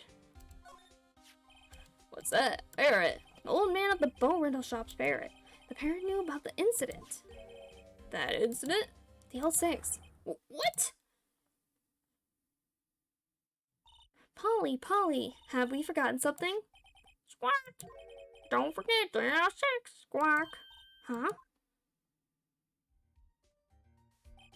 I'm pretty sure the old man must have taught her that word. Yeah, but how would that old man know about the DL6 incident? Wait, what if that old man was connected to DL6? Nick, you think he might be? I get ya. Sounds like you need information on the DL6 incident. Through there is the station's records room. I'll give you special permission to go in and find what you need. Alright, way to go, Detective Gumshoe. Okay, Nick, to the records room. I guess it's time we face Edgeworth's past. Alright. Records room. Well, this can't end badly. No, of course Digging up not. Stuff. December 26th, Police Department records room. Wow, it's amazing. Lee Dusty. 10 years of files and 10 years of dust, I guess. Let's find that DL6 stuff quick. 15 years ago, both me and Edgeworth were 9 years old. We were almost through with 4th grade when he suddenly transferred. Because of DL6. Nick, I found out where the file is. Oh, thanks. Just let me know what you want to know about the DL6 incident. I'll go get the right file. Okay. Case summary. Well, first I have to get the handle on the main facts, like a summary. Right. Summary. Found it! Here you go. December 28th, 2001. That's exactly 15 years ago from the day after tomorrow. So it's in 2006, or 16? 16, apparently, yeah. That this is occurring. That's exactly 15 years ago from the day after tomorrow. So in 2 days, the case is closed. The incident took place in the elevator of the district courthouse. What? Is this the same district courthouse where we're holding the trial now? Looks like it. There was a large earthquake at 2 p.m. on that day. Part of the court building collapsed and all the lights went out. Pretty scary. Wow, that was some earthquake. At the time, 3 people were trapped in the elevator. It took 5 hours for them to be rescued. 5 hours. That would be scary like that in the dark. There was a lack of oxygen in the elevator and the survivors were unconscious. The survivors? One of the 3 in the elevator had been shot in the heart. That was Mr. Edgeworth's father, wasn't it? He said that his father was shot before his very eyes, so Miles Edgeworth was the one of the other passengers in the elevator. Do you have the data on the victim, Edgeworth's father? Yeah, hold on. Victim, here, found it. Gregory Edgeworth, 35, defense attorney. If he were still alive, he'd be 50. He had lost that day's case in court and got in the elevator with his son, Miles. Miles Edgeworth, of course. So he was in the elevator with his father. From the angle of the bullet and other evidence, it could not have been a suicide. The murder weapon, a pistol, was found in the pistol. Oh my god! Murder weapon, a pistol, was found in the elevator. The pistol had been fired 2 times. Where have I heard that before? Huh? Sounds just like this current case. What's going on here? Got any data on the suspect in there? That would be the guy that my mom got. That would be the guy that my mom got arrested. Hold on. This is it. The man arrested as a suspect in DL6 was Yanni Yogi? He was a clerk in the court, apparently. So he must have been the 3rd person in the elevator. Well, then he had to have done it. But he was found innocent thanks to his defense lawyer, Robert Hammond. Hammond, the victim in our case. Right. The suspect, Mr. Yogi, was oxygen deprived, so much so he had brain damage. He lost all memory of being in the elevator. After he was declared innocent, he disappeared. Where could Yogi have gone to, I wonder? He may be closer than we think. Yep. I guess I know generally what happened in DL6 now. I still don't know what sort of impact the whole thing had on Edgeworth. Nick, are we gonna take the whole file? There's too much. We'll never get it out. You're right. How about we just take what we think we'll need? DL6 file added to the court record. Right. That's probably all we'll be able to find here. Now all that's left is the trial tomorrow. I wonder how Dad will do testifying in court. Big sip of water.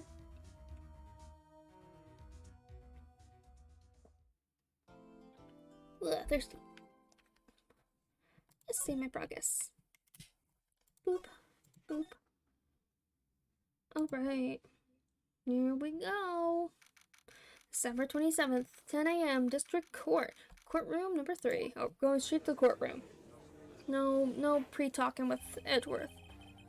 Court is now in session for the trial of Mr. Miles Edgeworth. The defense is ready, Your Honor. Very well. Apparently the prosecution is also ready. Who is the judge here anyway? Mr. Von Karma, your opening statement? Very well. No opening statement, so... Not so fast, Judge. I was taking a meaningful pause before speaking. Right, of course. A prediction. Today's trial will end 3 minutes from now. Ooh. Order. Mr. Von Karma, what is the meaning of your statement just now? Bah, must you question everything? Yes. It will be over in 3 minutes. We have no time to waste. I'll call my witness now. Right. I call my witness, my decisive witness, to the stand. It's that mysterious boat shop owner. There he is. Witness, state your profession.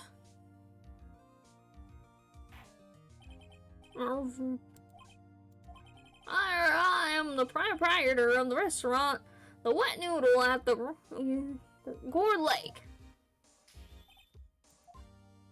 I also ran boats. The night of the incident, you were in the boat rental shop, correct? Yep, I was. Please testify. Wait a second. We still haven't heard who this old guy is. Raise an objection. We don't know this guy's name. Wait a minute. The witness hasn't stated his name yet. Because I did not ask him, Mr. Wright. Bah.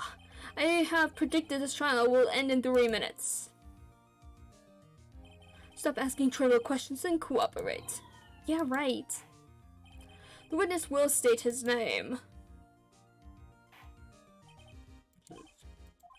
Well, Suspicious at all. I'm not really sure, Yep. What do you mean? Memory. Your Honor, the witness does not remember anything beyond the last several years. Ergo, he cannot recall his own name. You can't recall, you say? Yes, but the incident in question took place 3 days ago. He can testify. Very well. Let's hear his testimony then, shall we, witness?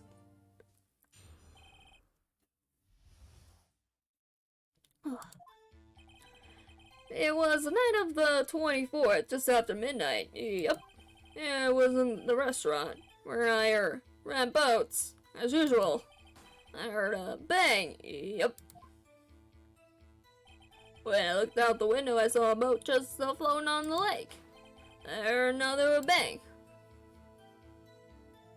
Just about then, the boat comes back to shore and a man walks by my window. Very well. I'd like to begin the cross-examination. There is nothing to question in my witness's testimony. Ergo, no need for cross-examination. Besides, there are only 10 seconds left before 3 minutes are up. Judge, your verdict now. Yes, Mr. Wright. Cross-examining.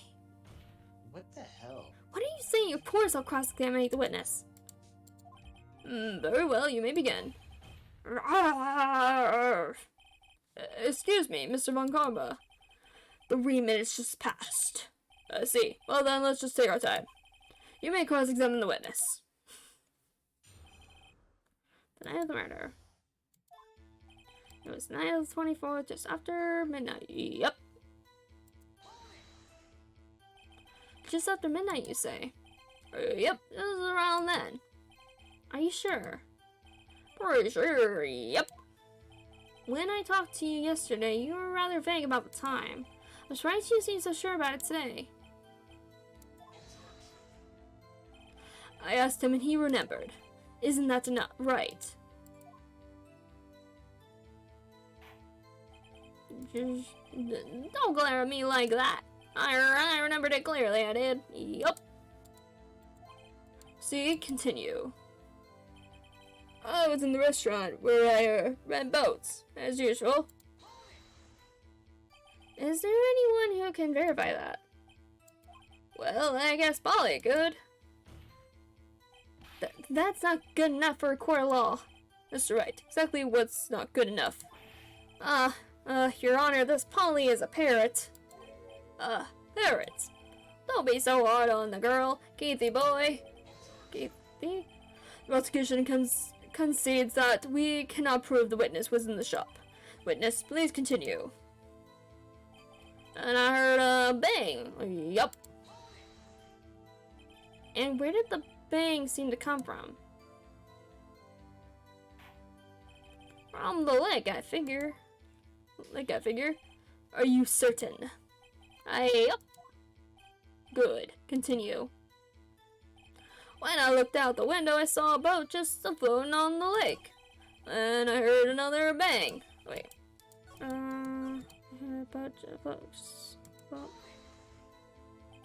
Was there someone in the boat? It was pretty far out there. I couldn't see it clearly, but I figured there was two men out there. Yup. But you couldn't see them clearly. Yup. At the time, that is. At the time. I heard another bang.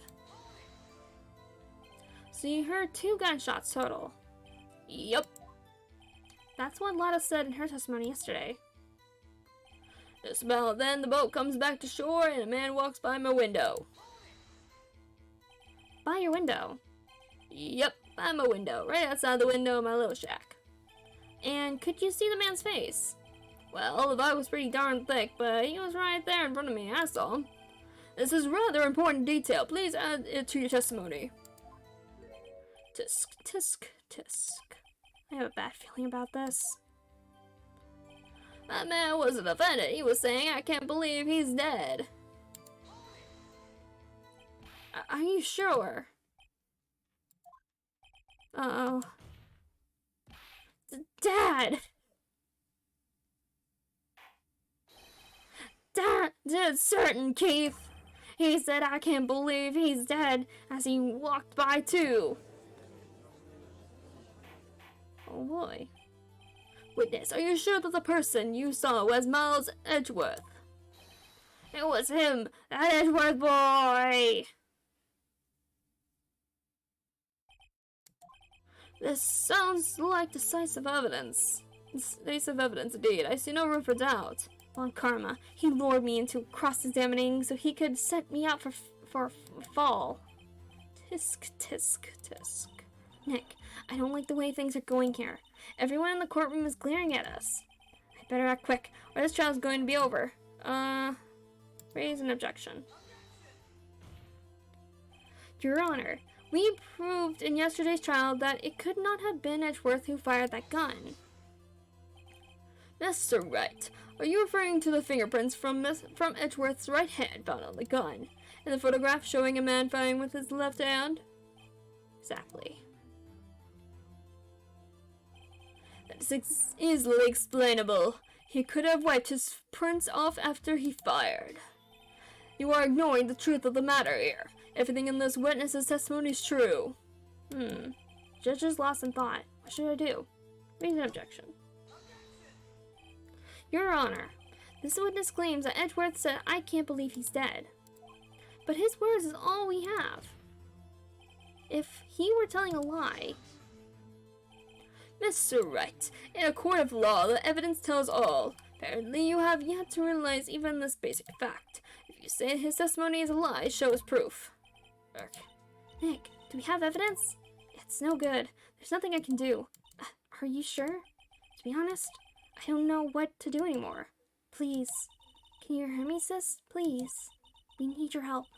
Nick needs you. Tisk, tisk, tisk. 3 minutes was perhaps too high an expectation. However, 15 minutes isn't bad. This must be a new record. Enough. The witness may leave the stand. This court sees no reason to further prolong the trial, nor is there any need for more time to decide the case against the defendant. This case is extremely clear. I see no room for misinterpretation of the facts. What? No! This court finds the defendant Mr. Miles Edgeworth. Excuse me? The accused will surrender to the court immediately, to be held pending trial at a higher court within a month from today's date. That is all. This court adjourned. Oh, did I fuck up? I think I fucked up. Oh, wait. Whoa, wait! Who was that just now? Me! Huh? What? Larry? What are you doing here? Listen, you gotta listen to me. I was there in the park the night of the murder. Yeah, because he was saying he got the samurai thing out of the water. I wasn't sure about it until just yesterday, but today I remembered it. Remembered what? The gunshot. I heard it too. Order. What is the meaning of this? The verdict has been decided. I call for adjournment. 1 moment, Mr. Von Karma. So you say you heard a gunshot? Yeah, I did. A gunshot that night. I was sitting there here in the audience, listening to the testimony, then I realized something he said was different from what I remember. Anyhow, I can't just sit here and let you call Edgy a murderer. It's just not right. I'll testify. Let me testify. Order. Well, this is the first time something has happened like this in my court. I'm not quite sure how to proceed. Judge, you've already given your decision. The trial is over. Nick, this is it. Larry's giving us one final chance at this. She's right. If only it wasn't Larry, he could make things even worse. Mr. Edgeworth was just declared guilty, Nick. It doesn't get any worse. You're right. Okay. Your Honor, if there is another witness, it is our duty to hear him speak. Right here, right now. A waste of time. The verdict cannot be overturned. Allow me to speak my opinion. In all court proceedings, it is our duty to prevent an inaccurate verdict. In order to make sure no mistake has been made, every witness should be heard. What's this? I withdrew all my previous verdict of guilty. Oh, snap. Mr. Von Karma, I order you to call this new witness to testify. Now. What? Court will adjourn for 5-minute recess. After that, we will hear this new witness. Court is adjourned. All right. December 27th, 2:28 a.m. District Court, Defendant Lobby number 2. Phew, that was too close. Sorry to keep you on the edge of your seat like that, Edgeworth. I've seen worse. Yeah, right, Edgeworth. You're sweating bullets. I just wonder what Larry plans to say in there. Larry was at the lake that night? Yes. He said he went looking for the steel samurai balloon that flew into the lake. Oh, right. And he found the balloon in the air tank that night? Yeah. No, we found the air tank. He didn't find the air tank. Hey, Edgeworth. Huh? You say something right. Yeah, a lot of things. You seem out of it. What's wrong? It's nothing. Mr. Edgeworth, there's something I've been needing to ask you. What's that? Why are your fingerprints on the murder weapon? Oh.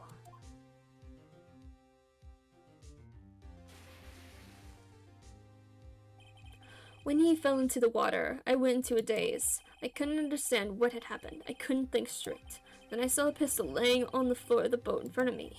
I picked it up without thinking. I didn't have a reason, really. I see. Right. Yeah? This might be our chance. Our chance? Law and Karma has only ever run perfect trials. Perfect trials? Perfectly prepared witnesses. Perfectly complete evidence. That's the secret to success. This is the first time he's ever had to deal with something unexpected. He has to let someone he hasn't even talked to testify before the court. And that someone is Larry. What are you getting at? It's likely his testimony will be full of holes, right? That's right, Nick. No 10-minute trial this time. We'll milk this one for all it's worth. Hey, it was 15 minutes. 15. Everything's on Larry now. December 27th, 10:35 a.m. District Court, courtroom number 3. Court is now back in session. Witness, please testify to the court about everything that you saw on the night of December 24th. Right, I'll leave it to me. Please, Larry, don't mess this one up. I hate to admit it, but you're our last chance. Wow, we're in a shitty situation. If we have to rely on the butts. On Karma didn't even have time to prep his witness. I just hope Edgeworth is right about this being our big break. I know the murder. That night I was out in a boat on the lake. I was looking for something and I found it. So I quietly slipped the boat back into the rental shop dock. Then just as I was thinking about going home, I heard this bang. I looked out over the lake, but I didn't see a boat. So after I heard that single gunshot, I went home. So you only heard one. Interesting. That was an unusually vague testimony even for this court. In any case, Mr. Wright, you may begin your cross-examination. Yes, Your Honor. What's wrong, Nick? It's Larry. I have no idea what he's going to say if I press him. I'm a little scared. Well, we've come this far. There's no way to go but forward, Nick. Okay. And I was out in the boat. Okay. Something wrong, Mr. Wright. There were so many things wrong, I don't know where to begin. Well, okay, first of all, what time was it? Oh, it was after 11 when I went out in the boat. By the time everyone had gone home for the night, so I waited until the coast was clear, so to speak. And why were you out on a boat at such a late hour? I was looking for something, and I found it. You actually say what it is. Looking for something? Yeah, yeah. Mr. Butts, what was it that you were looking for? What the witness was searching for is irrelevant. Most likely he was hunting for his Gordy. That's surprisingly close to the truth in a sense. This is all irrelevant. Let's get it over with. So I quietly slipped the boat back into the rental shop dock. Around what time was that? Well, let's see. I figured I was out searching for about an hour. I guess it was around 12? Yeah. You're not sure? Hey, don't give me that face. I'm not some sort of human sundial, okay? People use watches these days, Larry. And just as I was thinking about going home, I heard this bang.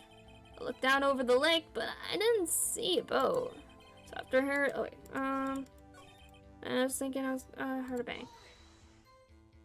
Where did the sound come from? Yeah, well, I wasn't too sure about that. I looked around, you know. Did you look at the lake? Yeah, I looked. Looked over the lake, but I didn't see a boat. Wasn't there a boat on the lake? Order, order. Well, Mr. Butts. Whoa, whoa. Everybody just calm down, okay? I mean, it was really foggy that night. I'm not sure whether there was a boat out there or not. Okay, no problem. That's just the most important part of this case. So after I heard that single gunshot, I went home. So you only heard one bang, correct? Yeah. Huh. Well, Nick. It was a pretty wishy-washy testimony, wasn't it? I guess I should just start working on the contradictions. Sorry, I wish I could be more helpful. I wish I could call my sister. Okay, so I think it's that's single, and I think we have to go with testimony. Yeah, the testimony from yesterday. Wait a second, Larry. What? You only heard one bang? You're sure? That's what I said. But Miss Lana Hart testified yesterday that she heard 2 bangs. And the old man just now said the same thing. They both heard 2 gunshots that night. Huh? Were you even listening? Were you paying attention at all to what they said? Yo, Nick, please. Huh? You know, something's been bothering me. I'm a witness, see? I'm like a customer here. So you gotta treat me nice and stuff, okay? Mr. Butts. What? You only heard 1 gunshot. Are you sure? Well, let me tell you the truth. I'm not sure. Not sure? How can you not be sure? Yeah, well, I might have missed the other gunshot. I was, listening to something else. Something else? My radio, dude, with my headphones. What? Order, order, and stop that booing. But Mr. Butts, you were listening to the radio with your headphones? Yeah, so what? That a crime? I listen to my radio. Everyone listens to the radio. What's the big deal?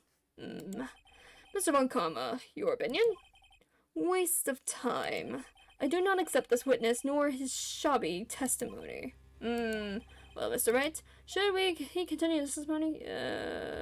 Continue. Your Honor, please allow the witness to continue his testimony. Bah! Nothing is more pitiful than a lawyer who doesn't know when he's lost. Very well, Mr. Butts. Please give your testimony and be sure to include details like your radio. Right, leave it to me. I wonder if there were any other way out of this, believe me. Ooh boy. What Larry heard. So, it's lonely being alone on Christmas Eve. That's why I was listening to an all request show on the radio, see? I was listening to it real booming loud like, but I'm sure I heard that gunshot. I remember exactly what the DJ was saying when I heard it too. You were listening to your radio at a high volume. Yeah, what's the big problem? Can a man listen to his radio in peace? Isn't this a free country? I truly believe Larry has no idea what the problem here is. Judge, can you believe a word this witness says? What he heard was probably nothing more than a drum beat from the radio. True enough, it is difficult to believe this testimony. Wait, Your Honor. The witness said he remembers exactly what the DJ said when he heard the gunshot. Excuse me? DJ? An announcer. The guy who says things on the radio. Anyway, what this means is, when he heard the sound, no music was playing. The DJ only talks between songs, so he could have heard the gunshot from the lake. I'd like to cross-examine the witness, Your Honor. Very well, Mr. Wright. I can't believe I'm continuing the charade. Alright, what Larry heard. It's only being alone on Christmas Eve. So you turned on the radio. Right. I just want to hear someone's voice, you know? You don't know what it's like out here alone on Christmas Eve, alone. I shouldn't have said anything. That's why I was listening to an All Request show on the radio, see? Do you by chance remember the name of the program you were listening to? This has nothing to do with the case, Your Honor. Objections abstained. Witness was listening to the radio. That is all we need to know. Yes, Mr. Butts, how loud was your radio set to that night? I was listening to it real booming loud, like. Real booming loud? Yeah, you know. And you had the headphones on. Yep. I wouldn't think you could hear anything going on outside at all.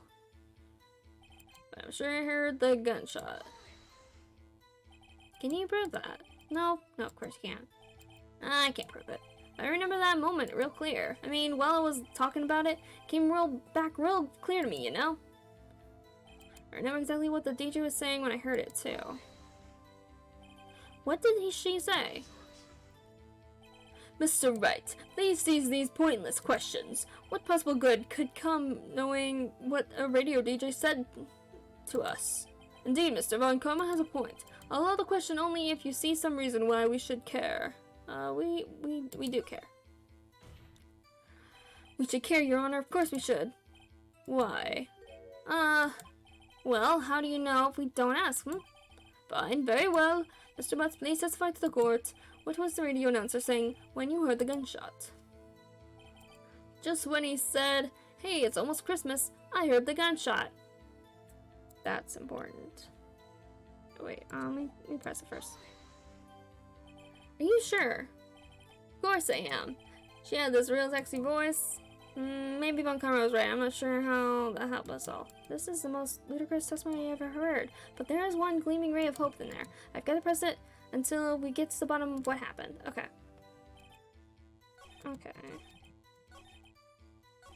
I've never seen it here too.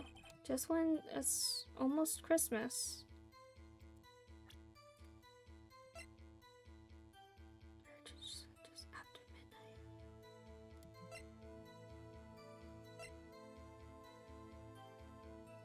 Yeah. Yeah. This is also a thing that I always post when it's Christmas time. They'll say it. Larry, are you absolutely sure what you're saying is correct?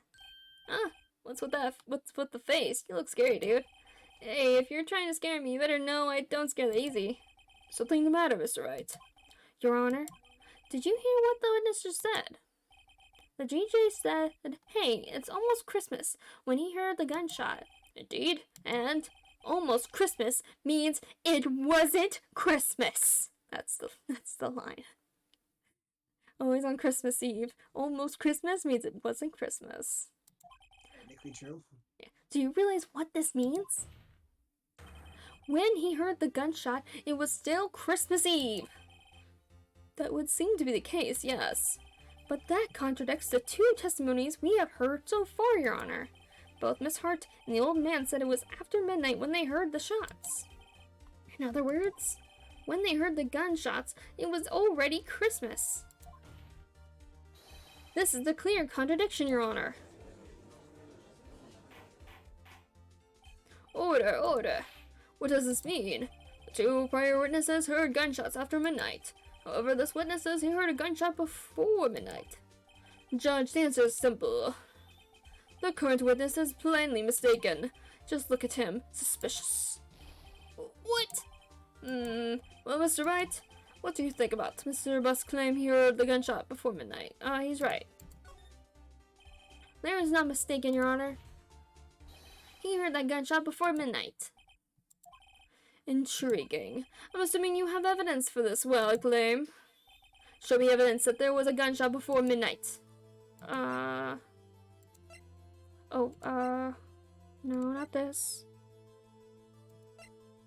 No, wait. No. Yeah. This one. Look at this photograph. This was taken by our witness yesterday, Miss Lotta Hart, with her automatic camera. The timestamp on the photo reads December 24th, 11:50 p.m. Oh? But there's nothing on the lake in this picture. Your Honor, the real issue here is not why nothing is shown in the photograph. It is why this photograph exists at all. What do you mean? Your Honor, this photograph was taken by an automatic camera. That camera was set to go off in response to loud noises. Aha! Correct. There was a loud noise on the lake at 11:50 p.m. That is why this photograph was taken. In other words, when Larry heard that gunshot, it was definitely still Christmas Eve. Indeed, it would seem that this is the case.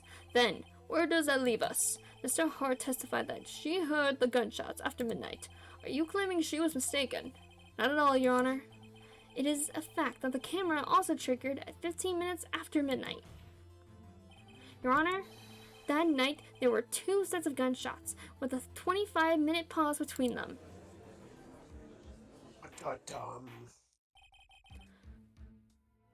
So, 3 shots? So nobody's lying? 3? Maybe 3 shots? I don't remember how this case goes exactly. Why would this be... Don't be fooled, Judge. The camera was set to respond to loud noises. Yes? There is no proof that the loud noise at 11:50 was a gunshot. Why the witness could have sneezed, triggering the camera. Hey, my nose was clear that night, man, clear. Well, Mr. Wright, there is no turning back now. Can you prove that the loud noise at 11:50 was indeed a gunshot? Please show the court evidence if you have any.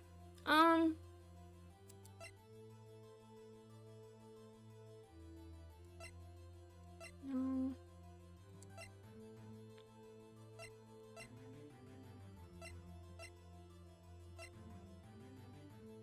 Please show the court evidence. Would that be the... I would imagine that photo would be it, because it shows a gunshot at 15 minutes after midnight, yeah. Yeah. I would think that would be the case. Wait, not that. Press wrong button. No. Mr. Wright, is that a smirk I see? Oh, Your Honor, sorry, I wasn't really sure about the evidence. Okay, don't judge it. Okay, no. Okay, let's do it again. Can you prove that the loud noise 11:50 p.m. was indeed a gunshot? Okay, prove that it was a gunshot. 11:50 was a gunshot. But that doesn't show it. But Yeah.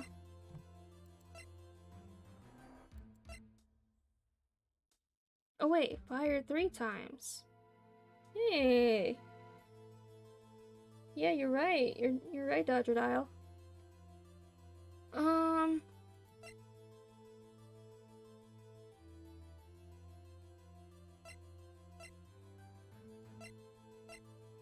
So maybe the gun.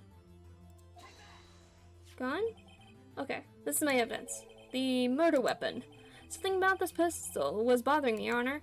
Both the witnesses who testified yesterday heard 2 gunshots. However, the murder weapon was fired 3 times. When, then, was the last shot fired? Only now have I realized the truth. That 3rd shot was the shot Larry heard just before midnight. Ah, okay. Yes, you were right, Dodger Dial. I don't remember this case too well. I don't remember most of the cases that well, so... that would make sense of the evidence we've seen so far. However, this leaves me wondering exactly what did happen that night on the lake.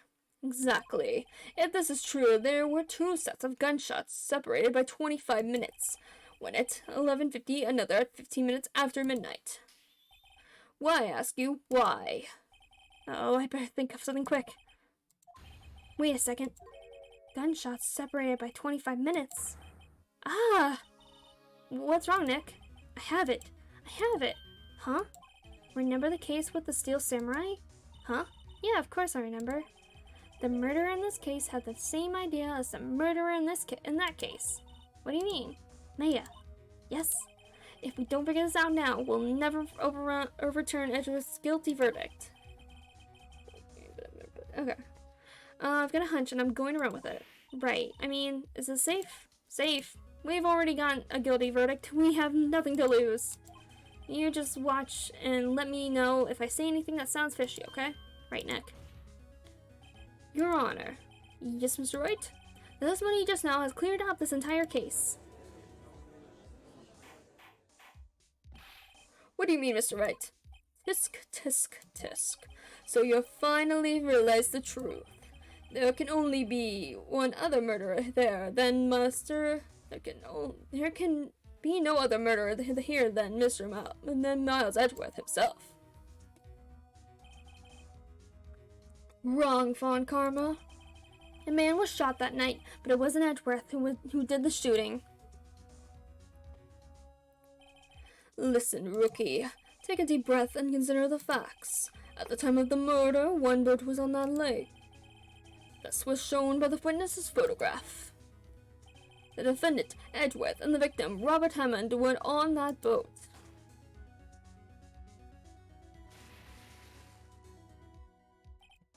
There was a gunshot fired on the boat, and Robert Hammond fell into the lake.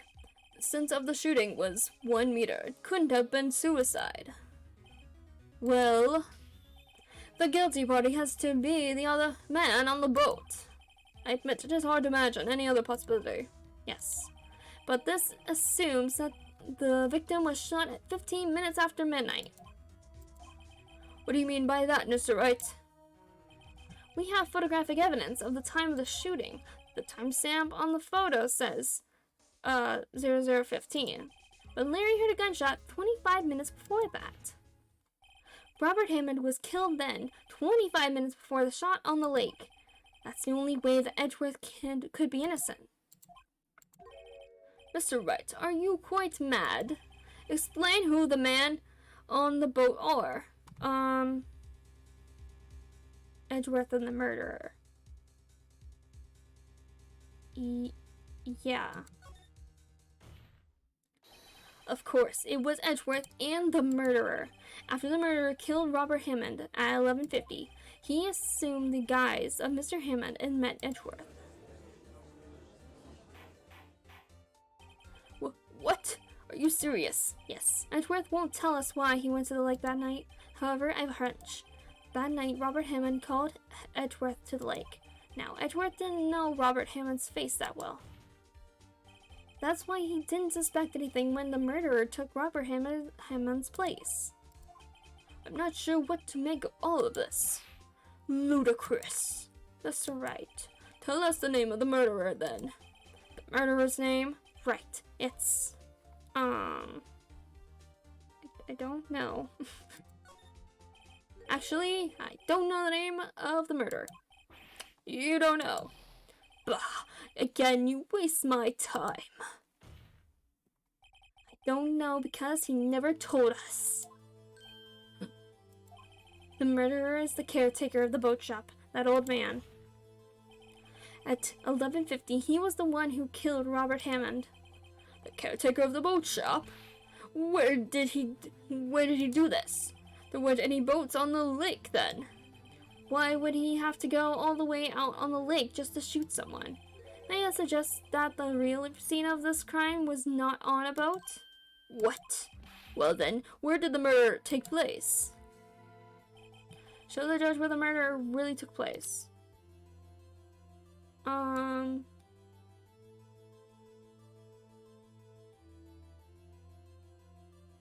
Here?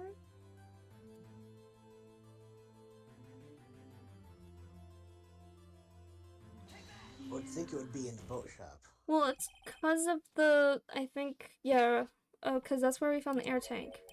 Maybe, Mr. Wright? And does this maybe include the reason why the killer would choose that spot? Yes, well, maybe because there is no good reason. The murderer thought we'd never expect it. Okay, no. Maybe you should try again. He wasn't even surprised I goofed up. Okay, so not there. Show the judge where the murder took place. Okay. Then it'd have to be over here. Or...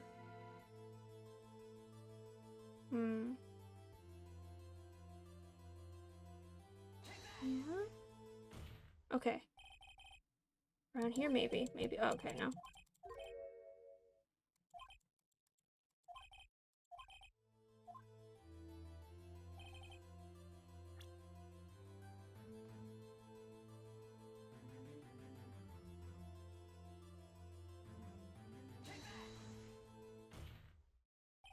It was here. Oh.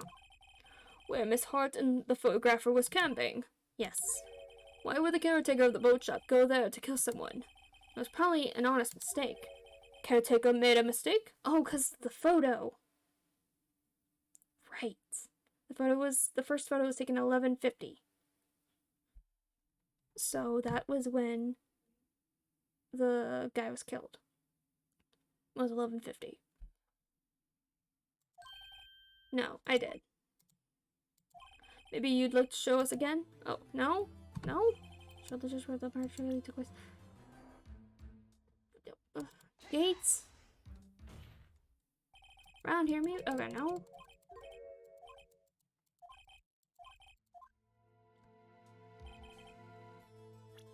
Would it be right, like, by the Boats? dead? Yeah, by the boats, like above, like in the water or something? Yeah. Maybe, okay. No. Let me try the boathouse again. Yeah, try, like, Right on the boat. like, up. Here goes the boat shop where he lives. That way he can meet with the victim without anyone seeing. Okay. You have proof that the boat shop was the scene of the crime. Recall Larry's testimony, if you will. Okay. Oh, 'cause he had returned his boat. A bit. He had already returned his boat, and then he heard the gunshot. That night, he was on the lake in the boat, searching for something. He finds it and returns the boat. Then, just as he's starting to head home, he hears a gunshot. He heard a gunshot, Your Honor, even though he was wearing headphones at the time. In other words, the gunshot was very, very close by. And where would that be if he had just returned a boat? The boat shop. Mr. Wright, what happened to that night on Gourd Lake? Please tell the court from the beginning. Yes, Your Honor. Nick, are you sure about this? Not really.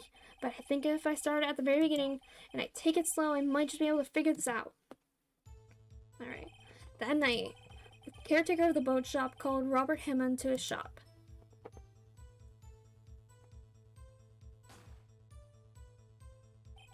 This was around 11:50. That was when the gunshot that Larry heard was fired. After that, the caretaker put on Robert Hammond's coat. He became Robert Hammond. Then he got on the boat with Edgeworth and went to the middle of the lake. Then, who fired the pistol on the boat, Mr. Wright? The boat shop caretaker shot it. Of course, it was the murderer who shot the pistol. He shot twice. Both missed Edgeworth on purpose. Wait a minute. Yes? Why would he shoot twice if he didn't mean to hit anyone? Details. Know this, Mr. Wright. The moment you run out of explanations, then this is the moment you lose. Tell us why the murderer had to fire twice. To create a witness. I believe he shot twice to create a witness, Your Honor. Create a witness? The murderer lifts his pistol and fires one shot. That ensures that anyone who heard that shot would look at the lake. Indeed, Miss Hart did exactly that after hearing the first gunshot. Next, the murderer waits a bit and he fires again. Then, the murderer jumps from the boat himself, leaving the pistol in the boat behind him. I see. To someone looking from the edge of the lake, it would appear that one of the men on the boat had shot the other. The murderer didn't know about the automatic camera, of course. That's why he shot twice, to draw attention to the boat. Once you realize that, everything else falls into place. The boat shop caretaker swam back to his shop. Then he put Mr. Hammond's wet coat back on the body and threw the body into the lake. This is what happened, Your Honor. These are the events that transpired that night on Gourd Lake.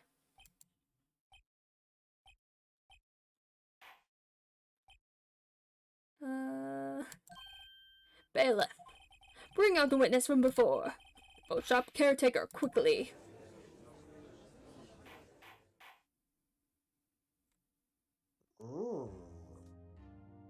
Is this the grand finale? I think there's still a little bit left. I think there's like one more day of searching around, I think. Very well. While we are waiting for the caretaker, I would like to ask the defendant Miles Edgeworth a few questions. Mr. Edgeworth, please take the stand. Okay, so we're searching for the caretaker guy. Mr. Edgeworth, you heard what the defense had said. Yes. Well, why did you go to the lake that night? What Wright has said was mostly correct. Astonishingly so, actually. Yes. Several days ago, I received a letter.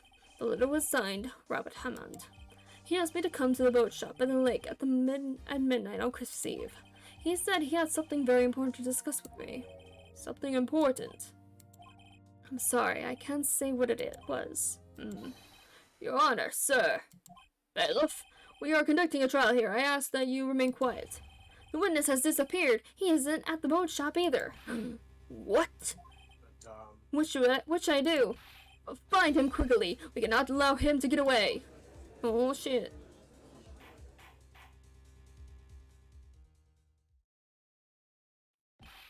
Mr. Von Karna, your witness has disappeared. Search warrant has already been issued. It goes without saying that I cannot declare a verdict under these circumstances. I will extend the trial until tomorrow, the final day allowed. I request that the police department utilize all its forces to find that witness. Am I understood? One more thing. Just who is that boat shop caretaker? I think his identity has become very important to this trial. I want him and I want to know who he is. Very well. Court is adjourned. Alright, one more day. One more day. We're almost there. We're almost there. December 27th. 1:22 p.m. District Court Defendant Lobby number 2. Yay, Nick, you did it. Yeah. Well, at least we got out from under that guilty verdict. And what about Larry? That was something else. Even Von Karma didn't know what to do with his testimony. Larry really helped us out. Sure, once I sifted through his unique testimony. Still, he did save us. I just wish our cases weren't so down to the wire all the time. I know what you mean. Sometimes I feel like it's us on trial instead of our clients. Hey, Edgeworth. Mr. Edgeworth? Did you say something? Don't look so pained. I mean, it looks like you're probably gonna get off the hook. You could have tried to smile just a little. Relax. I'm sorry, but I fear it's not over for me yet. What do you mean? Right. There's something that's been troubling me for a long time now, and I don't know whether or not to tell you. Edgeworth? No, there's so little time left. I want to tell you to get it off my chest, but I can't make it up. I can't make my mind up. Make up my mind. What is this about, Edgeworth? It's a nightmare I've had. A memory of a crime that I committed. A crime you committed? A memory of a murder. Gasp. To be continued. Wait. So he did it? He did something else, maybe. We're gonna find out. Like he's gonna tell us what this whole thing's about, maybe. Maybe? No. Okay, December 27th to 11 p.m. Raincoat Losses. What was Mr. Edgeworth talking about? A memory of a crime that I committed. A memory of a murder. Do you really think Mr. Edgeworth killed? I don't believe it, not Edgeworth. Some painful memory has been troubling him recently, but he never takes someone's life, never. Nick. Oh. Yo, how's everyone doing? What do you think of my performance today? I had him swooning in the aisles, huh, Maya? Swooning? Me? Oh, yes, I do remember feeling faint. Right on, tell me the truth. It was like love at first sight, right? Right, Nick? Me? Yeah, well, maybe my heart skipped a beat or two. I think you can do better than that. Come on, I say Edgeworth in there, dude. Edgy.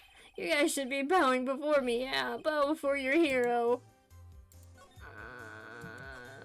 Sure. Larry, you really helped out in the trial today. You did. If you weren't there, Larry, I'm sure Mr. Edgeworth would have been found guilty. But seriously, Nick, That boat shop caretaker guy is pretty suspicious, but Edgy ain't off the hook yet. Way to spoil the mood, Larry. Hey, I'm just a guy sitting in the audience, you know? But from where I was sitting, Edgy seemed pretty edgy. I mean, you can really know. Can you really know he's telling the truth about that night? Nick, I don't know. But what I do know is I'm going to believe in you two until the end. Us two? Edgeworth and who else? You mean me, right? Nah, he means me, right, Nick? Yeah, you, Larry. Not me? But why you, Larry? Huh. Actually, yeah, why me, Nick? Enough of the silent treatment. Okay, fuck that Edgeworth. Nick, why do you trust Mr. Edgeworth so much? I mean, he's changed recently, true. But when we first met him, he was kind of a jerk, don't you think? You didn't know him back then. Back when he wanted to become a defense attorney. Wait, was that when you two were classmates? Yeah, in grade school. They saved me, Miles and Larry. They saved me and I'll never forget it. That's why I became a defense attorney, you know? What? Hey, Larry, what's he talking about? Sorry, I kind of forgot. Of course he did. Is the boat shop caretaker dead too? No, he's just missing right now. Okay, Nick, out with it. I'm going to hear the story today, and that's final. Okay. It's kind of a long story, so hang in there. It was the very end of 3rd grade. I was on trial. A class trial. Oh, no. Class trial? What? Pete, I have a Vietnam flashback. Danganronpa. It's punishment time! Oh my god. It was great hearing you say that. Oh my god. Okay. Class trial. A class trial? Oh my god. Okay. On class trial.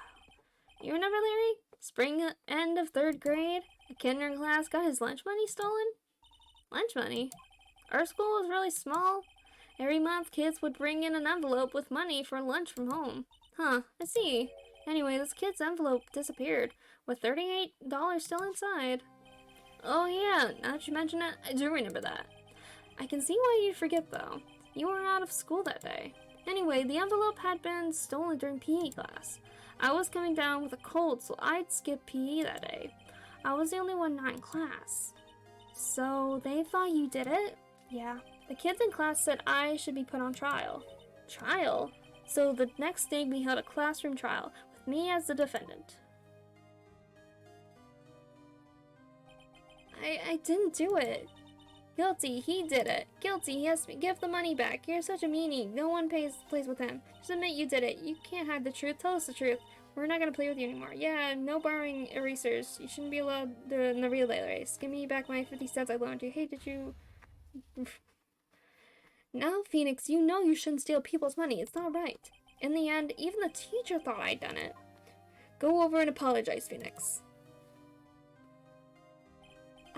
I didn't know what was happening. I was so sad. I couldn't stop crying. Everyone was staring at me like I'd done it. I tried to apologize. I went to where the boy whose money had been stolen was sitting. That's when it happened. Objection. He shouldn't have to apologize. The only thing that belongs in a trial is evidence. Anything else has no place. You should all be ashamed. Amateurs. Miles? Look at him. Look at little Miles. It wasn't you who stole my money, was it? Oh, Miles Edgeworth. His money got stolen. Yes, it was Larry, and that's why Larry's having amnesia or whatever. Well, Larry wasn't there that day. Oh. But, assuming him being gone did have something to do with it? I don't know. I don't remember. No? Then you shouldn't apologize. Everyone's been shouting you did it, but no one has any proof. That is why, Your Honor, this boy is innocent. But Miles, it was your money that was stolen. Yeah, he did it. He's the one. We don't need proof. Make him say he's sorry. Why don't you all just shut up? Oh, there's Larry. I guess this was like the next day after. So the many went missing one day, and then the next day they had the trial thing. This is always how it is. Everyone ganging up and picking on one person. Just think how he feels. He said he didn't do it, so he didn't do it.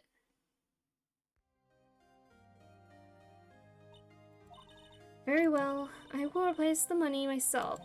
This class trial is over. Who stole the money? That's how it happened. After that, three of us were the best of friends. Wow, I had no idea. Yeah, I had no idea either. I mean, I forgot. That's when I learned what it meant to be alone. Totally alone with a friend in the world. You did a good thing, Larry. Yeah, well, I was just lucky that I took the day off from school. If I'd been there, they would have thought I'd done it. So I took it kind of personally, see? When something smells, it's usually the butts. Anyway, Edgeworth and I talked after that class trial. That's when I heard his father was a defense attorney. I remember his eyes would shine when he talked about his father. I'm going to become a defense attorney, just like my father. Famous defense attorney. Then a few months later, he suddenly transferred to another school. The DL6 incident, right? I'm not sure, but the transfer probably had to do with his father's death. That's so sad. It was several years later when I heard Edgeworth's name again. There was an article about him in the newspaper. The headline was something like, "Dark Suspicions of a Demon Attorney." Fabricating evidence, manipulating testimonies, covering up facts. The article said he'd do anything to get a guilty verdict. Anything. But why? What happened? I mean, that's not the Edgy I used to know at all. That's what I thought too. I tried to get in touch with him, I don't know how many times. He never replied. I guess he didn't want to see his old friends. I couldn't just drop it though. I wanted to meet him, to learn why he had become who he had become.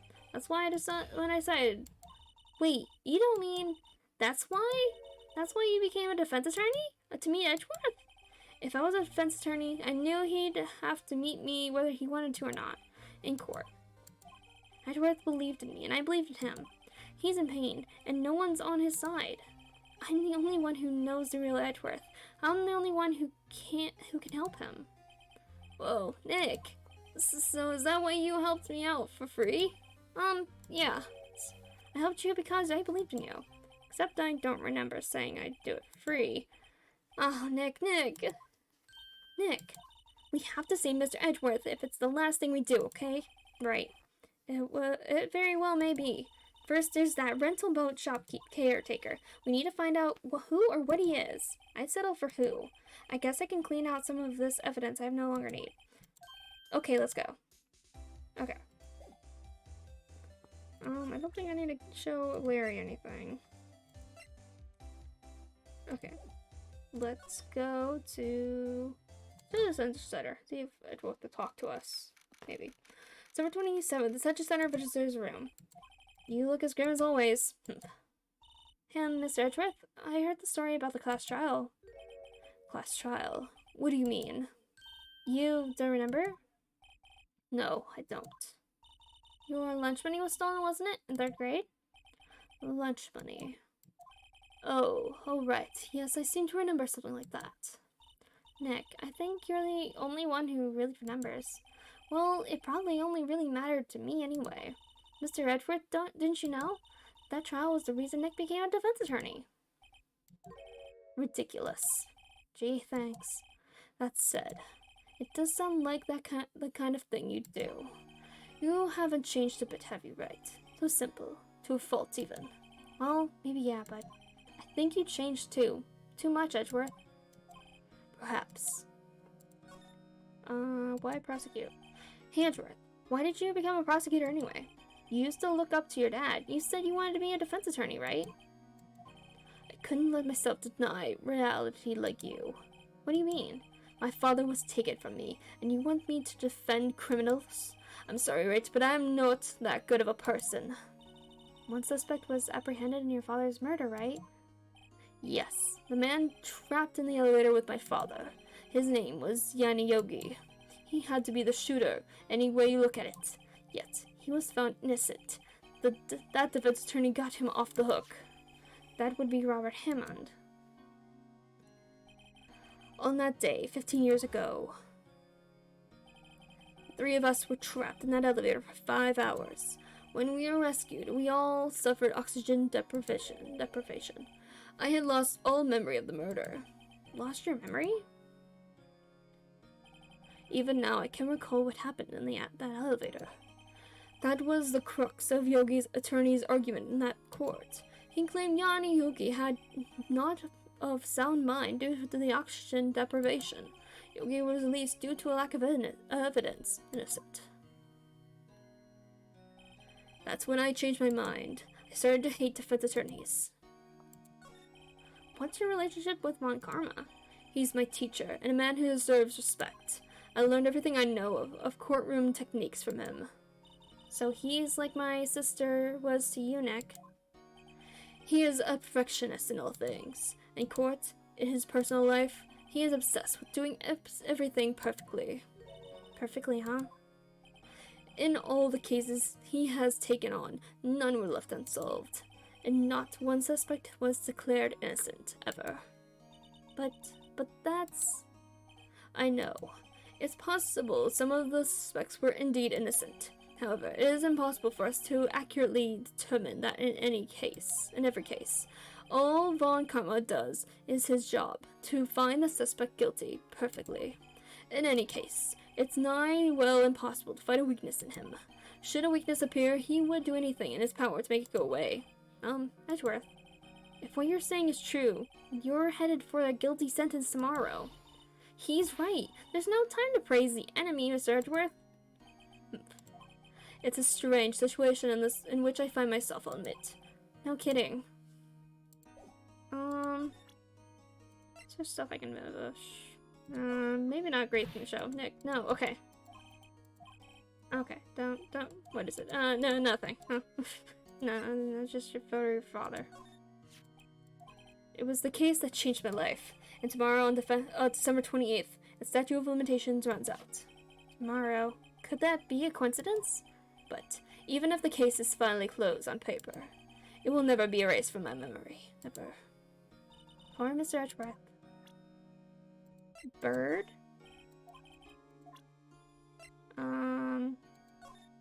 Metal detector.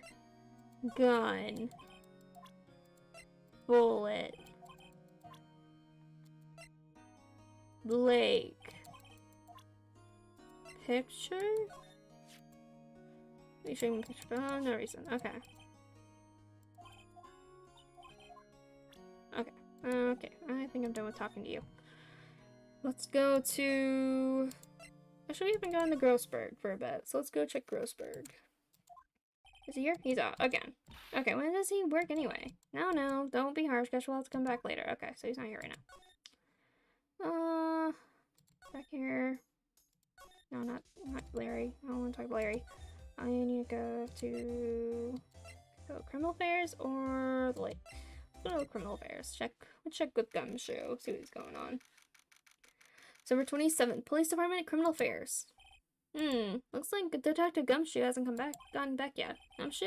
He won't be coming back today. Oh, really? He said there was some guy he had to arrest by tomorrow. Alright, so they're looking for the boat shop. Take care. Shout something about catching him if it's the last thing I do, pal. Good luck, Gumshoe. Okay. So let's go to the lake. December 27th, Gourd Lake Park entrance. Hey, pal, long time no see. Oh, Detective Gumshoe. Close one today, eh?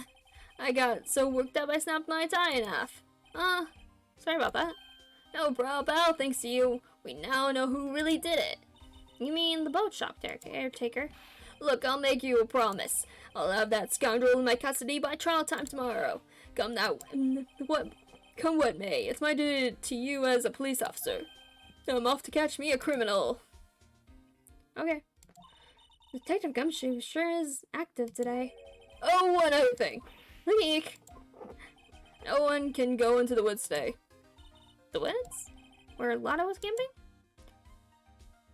The woods are off limits to camping. Apparently the park ranger found out. He got pretty mad. No one can go in for a while. I guess Lotto's in a lot of trouble. A lot of trouble. Yep. Anyway, I'll be seeing you tomorrow. Okay, bye, Gachu. Go to the beach.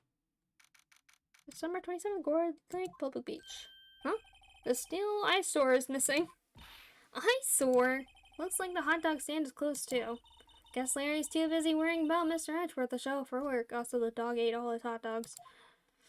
So, yeah. Okay, so let's go to the rental shop. December 27th, boat rental shop. That old caretaker got away. Yep. I never imagined he might be the real murderer. Him? Huh? I know that clearing of the throat anywhere. It's Grossberg. Ah, hello. What might you be doing here? Out for a walk, Ah, the days of my youth, like the scent of fresh lemon, you see. Wait, what? Mr. Grossberg, this is no time for idle resume. Does everything remind him of fresh lemon? I don't know. Why does youth remind him of lemon? Of fresh lemon? Mr. Edgeworth's trial ends tomorrow. That is true, yes. But from what I saw of today's trial, Edgeworth should be fine, right? Well, I'm not so sure about that. Oh, what do you mean by that? No? I'm not sure. If you find anything out, come by my office at once. I may be able to offer you some assistance. Thanks. Bye. What do you think Mr. Grossberg was doing here anyway? Who knows? So let's go into the shack. December 27th, caretaker's shack. Nobody's home. Hello, squawk. Hey, it's Polly. Wonder where your owner's gone, Polly. Hello, squawk.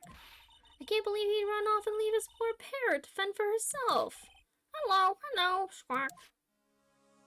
Okay, so I think... That reminds me, Nick. Polly here knows the number to the safe, right? Yeah, that's right.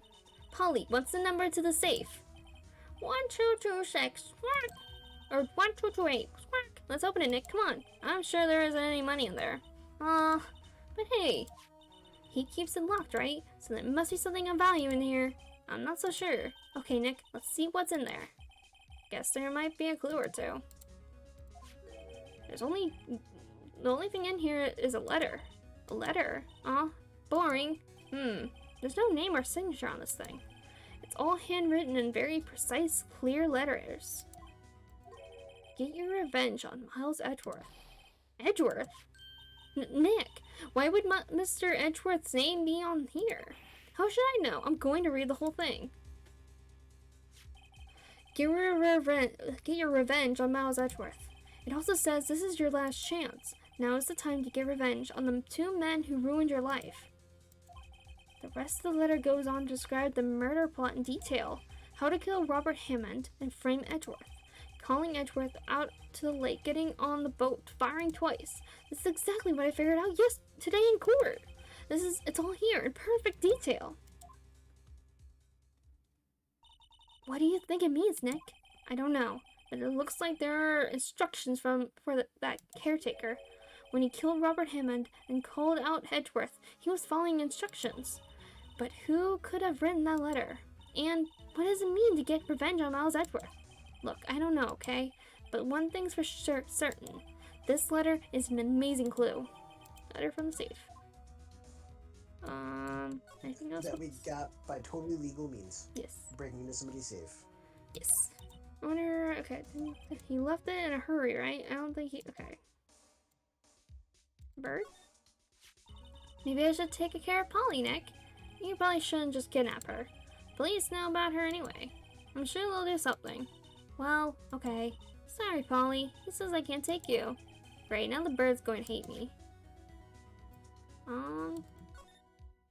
It doesn't look like he used to this kitchen much. You're right. I guess the whole pasta restaurant thing was a lie. What, you thought he was telling the truth? Maybe? Everything's cold. Looks like he didn't turn his heater on. Guess he hasn't been back on here since the trial. Ah! What's wrong? Huh? Oh, never mind. What? Tell me. Just when I saw the TV, I remembered. They're showing a Pink Princess special this week. Oh. See, that's why I didn't want to tell you. Okay. That fishing pole looks expensive. Maybe we should bring it to Detective Gumshoe. Don't you think the caretaker would mind? Well, we can just leave him the metal detector in exchange. Maybe we better not. Say, Nick, don't people usually put pictures of fish up on the wall to boast about them? Yeah, I guess so. I mean, pictures of the fish they caught, right? Right, but don't all the fish on the wall here look really puny to you? Well, you know what they say. You should have seen the one that got away. Except the one that got away from us was the caretaker, and we did see him. Why do I feel like we're having two different conversations here? Probably are. So, Loch Ness Monster. Wait, Loch Ness Monster saves the day and is the reason the plot got discovered in a roundabout way. Yeah, basically. Okay, move back outside, I guess. Let's look around a bit. So, boat rental shop doesn't look like anyone is around. The caretaker must have ran for the hills, right? Yeah, looks like it. He didn't seem like a bad person. There are some boats floating on the dock. The murder took place in the, apparently the police took away the actual boat. Okay. So I think we need to go back this way. And now we can go to... Not here, but like... Where is... Oh, one day left deck. Yeah, I know. Well, no time to waste. Let's get going. Okay, I know. I'm trying to go to Grossberg. No, he's not here. Where am I supposed to go? Ugh. Okay, hold on. Port record. Oh yeah, we got this. Okay. So we maybe go to detention center? Okay. Let's show this to Edgeworth. Edgeworth, see this letter? This came out of the safe in the shack where the boat that rental caretaker lives. I see. Revenge on me. Who is that old guy anyway? I don't know. Could he be an innocent defendant you got declared guilty or something? Nice, right? But I don't remember that old man. Not at all. So he was following this letter then? Which means there was someone else behind it. Now is the time to get revenge on the two men who ruined your life. Two men, meaning myself and Robert Hammond. It also says this is your last chance. Last chance. Wait, maybe he's talking about the statute of limitations on DL6 incident? Wait, that old man. What is it? Do you know who he is? Yogi. Could he be Yogi? Yogi? A suspect in the DL6 incident, the one who was found innocent. Okay. Yanni Yogi was a court bailiff at the time. We just happened to be in the elevator together 15 years ago.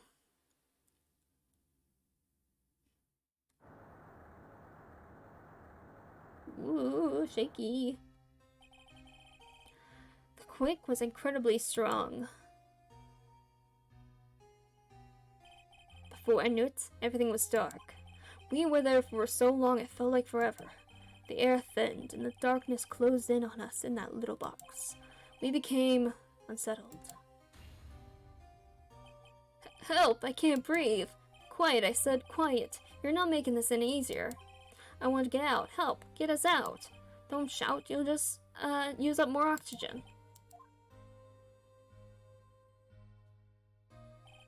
That's all I remember. When I came to, I was in a hospital bed, staring up at the ceiling. In court, Yanni Yogi's mental condition was called into question. They claimed the oxygen deprivation and stress had caused temporary insanity. In the end, the claim passed the court and Yogi was found innocent. Huh, but isn't that strange? This letter tells him to get revenge on Edgeworth. Why would he want to take revenge on you? Right. Yeah? There's something that's been troubling me these last few days. I didn't know whether or not I should tell you. You mean the nightmare? Earlier? It's a nightmare I've had. A nightmare of a memory of a crime that I committed. A crime you committed. A memory of a murder. I think the time has come to tell all.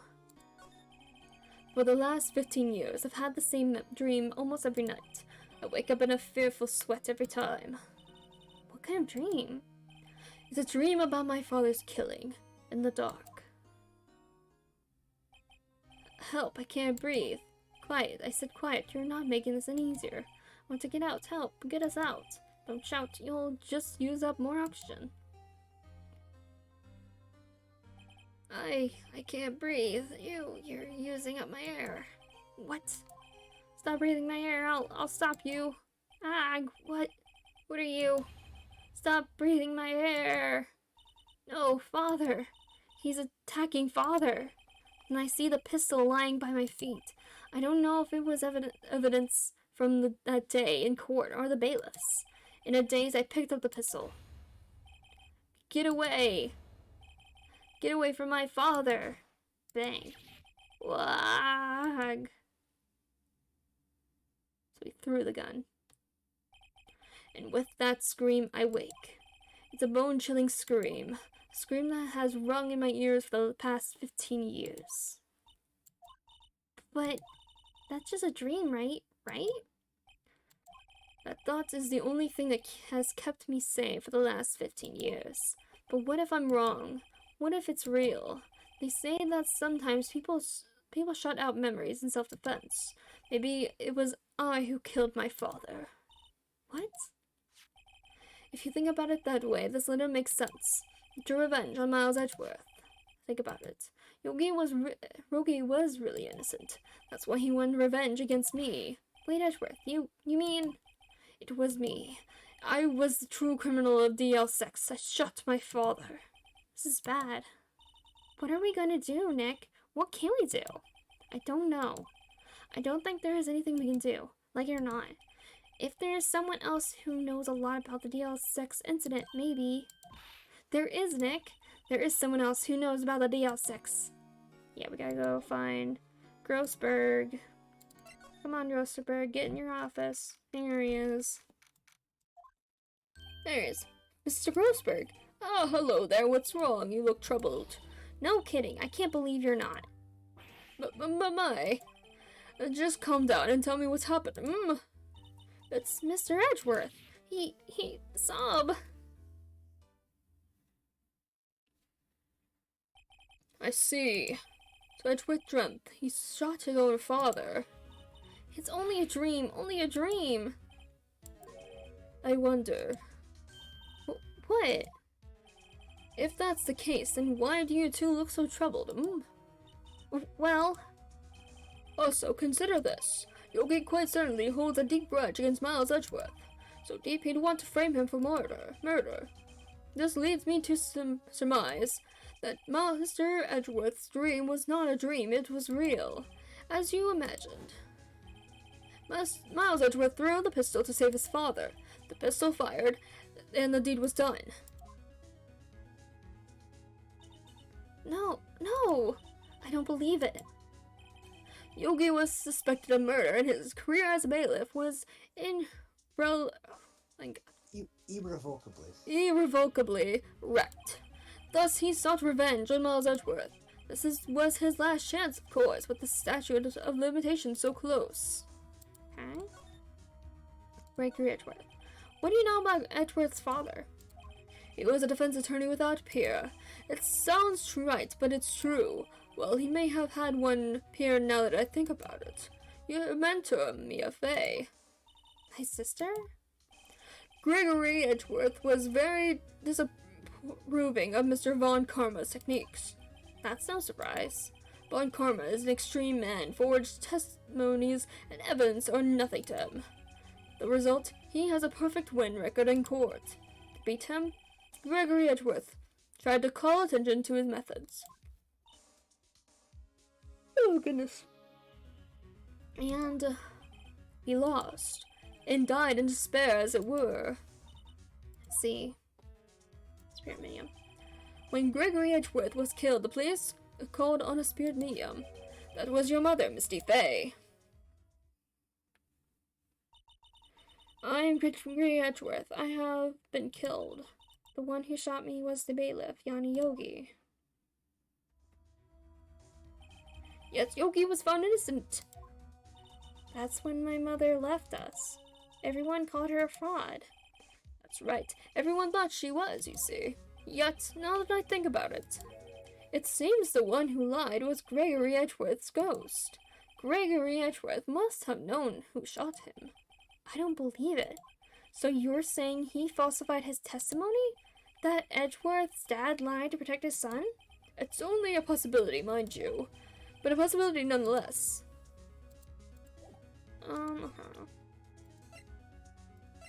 So this. Oh ho! So this is the letter.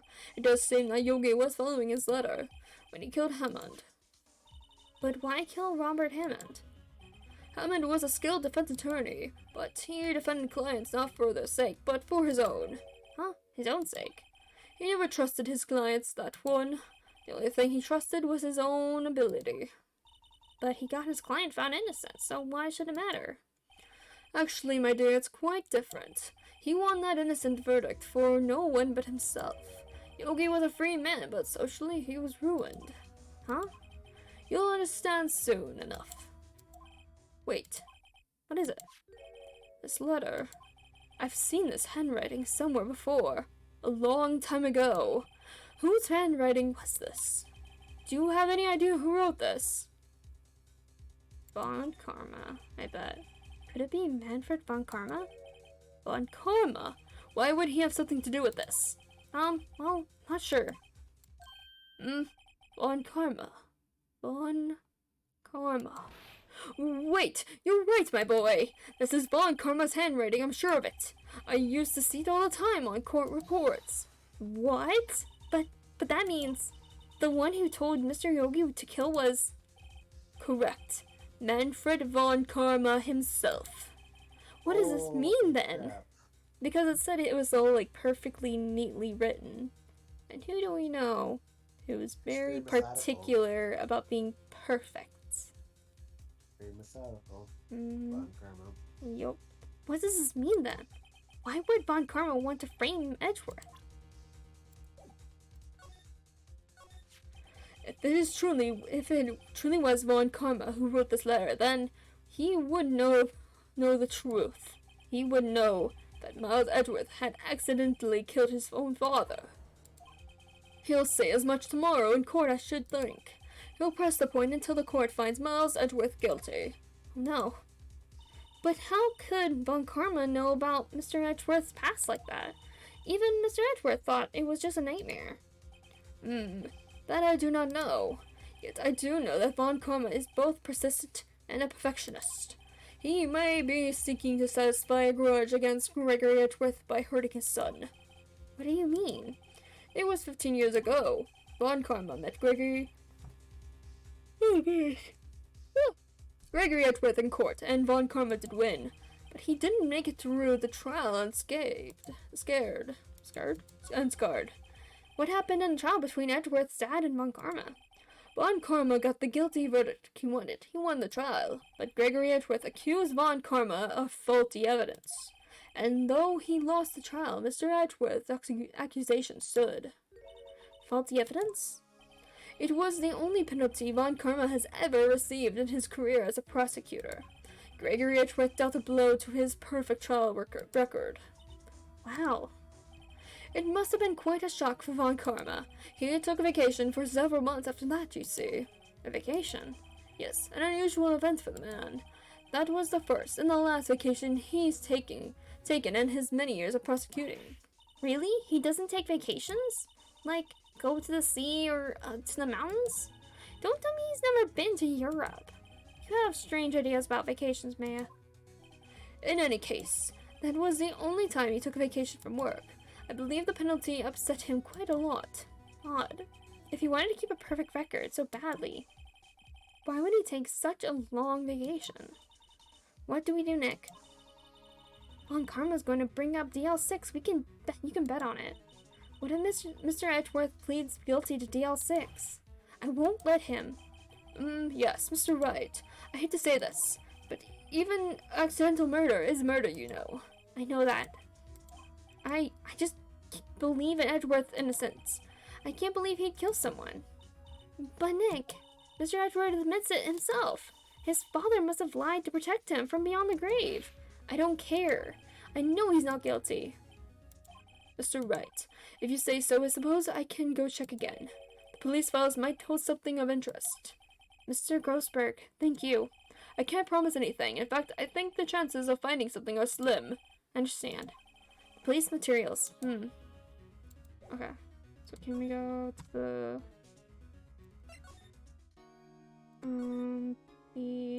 criminal affairs office? Yeah.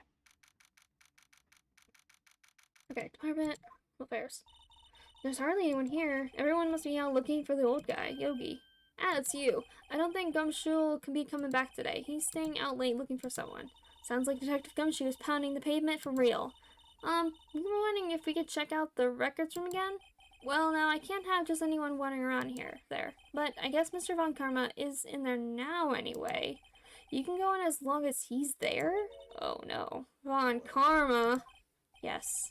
He just arrived, actually. Von Karma's in the records room. Nick, let's hurry.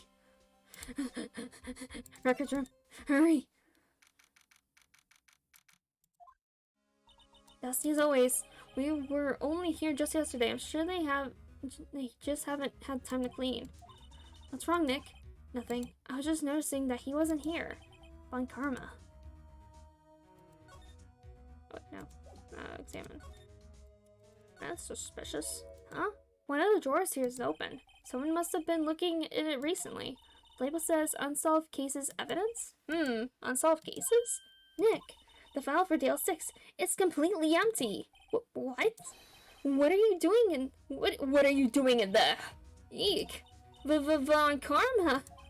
You. How do you know my name? Huh? Have we met? What are you saying? We see each other every day, don't we? We're Miles Edgeworth's defense team. Defense team? I beg your pardon, I see. I really remember defense attorneys. They are like bugs to me, needless things to be crushed. I can see how this guy was Edgeworth's mentor. Hey. Mr. Edgeworth is your student, right? A romanticist who still can't shed the veneer of Amateurism.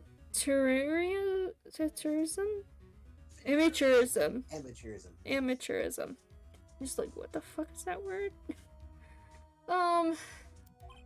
Just like his father, always second rate. Mr. Von Karma, you had an axe to grind with Mr. Gregory Edgeworth, didn't you? Me? A grudge against a mere defense attorney? Why? Because he dealt a blow to your otherwise perfect trial record. So you did. But what I don't get is, why did you take his son under your wing afterwards? The son of your most bitter rival?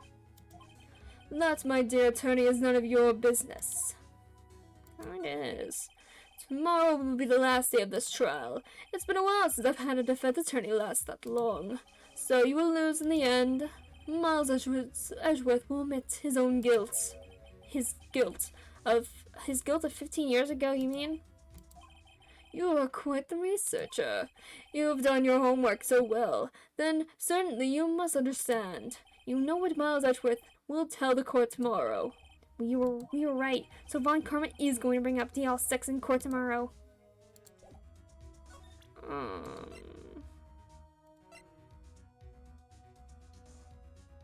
don't know. What do you think I put? Okay.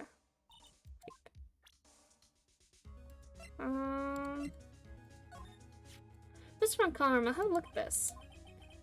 This was you, wasn't it? You instructed Yami Yogi to commit murder. Yanni Yogi. How many years has it been since I've heard him called by that name? He's a fool. I told him to burn it after he read it. Oh. So you admit It's an it? vision. You wrote Mr. Yogi this letter. Yes, my dear defense attorney. Thank you for taking the trouble to bring it to me. You've saved me from a lot of needless hassle. What? Why'd you give it to him? Nick, what is that thing? That is a stun gun? A stun gun for self-defense. Usually. Indeed. 600,000 volts will course through your body like a dog touching an electric fence. 600,000. Oh, don't worry. People don't die from it usually. Now give me the letter. No. No. Whoa! What are you? Nick, run. Ah. Maya! Maya. Out of my way. Wow. Yeah, we just got fucking tased. It takes 13 milliamps to kill. Yep. Oh, he got us. The letter's gone, of course. And he took the DL6 evidence. All of it. Back to having no clues. Wait. Maya jumped first. Maya, is she okay? Maya!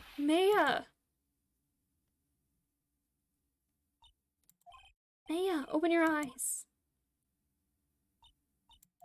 Maya! The letter, did he take it? Huh? Oh, yeah, are you okay? Von Karma used Thunderbolt. Yeah. He was super effective. Maya paralyzed. Can't move. Oh yeah. Oh yeah, are you okay? I couldn't stop him. I jumped as fast as I could, but one shot from that thing knocked me out cold. Useless. I'm no good as a lawyer or a medium. I can't even call my sister. Not even now when we need her the most. I wish I hadn't woken up at all. Aw, so sad. Maya! Grr, there has to be some way I can help her. I'd better do something about her self-confidence first. Maya, she's holding something. What is that? A bullet? DL6 incident evidence number 7, taken from the heart of Gregory Edgeworth. I remember. Von Karma was holding this when Maya jumped him. DL6 bullet stashed in a pocket. I'll prove it to you, Maya. You're most definitely not useless. I'll prove it to you in court tomorrow. So Maya got us some evidence from Von Karma. Alright. Time for a trial. Take a quick big sip.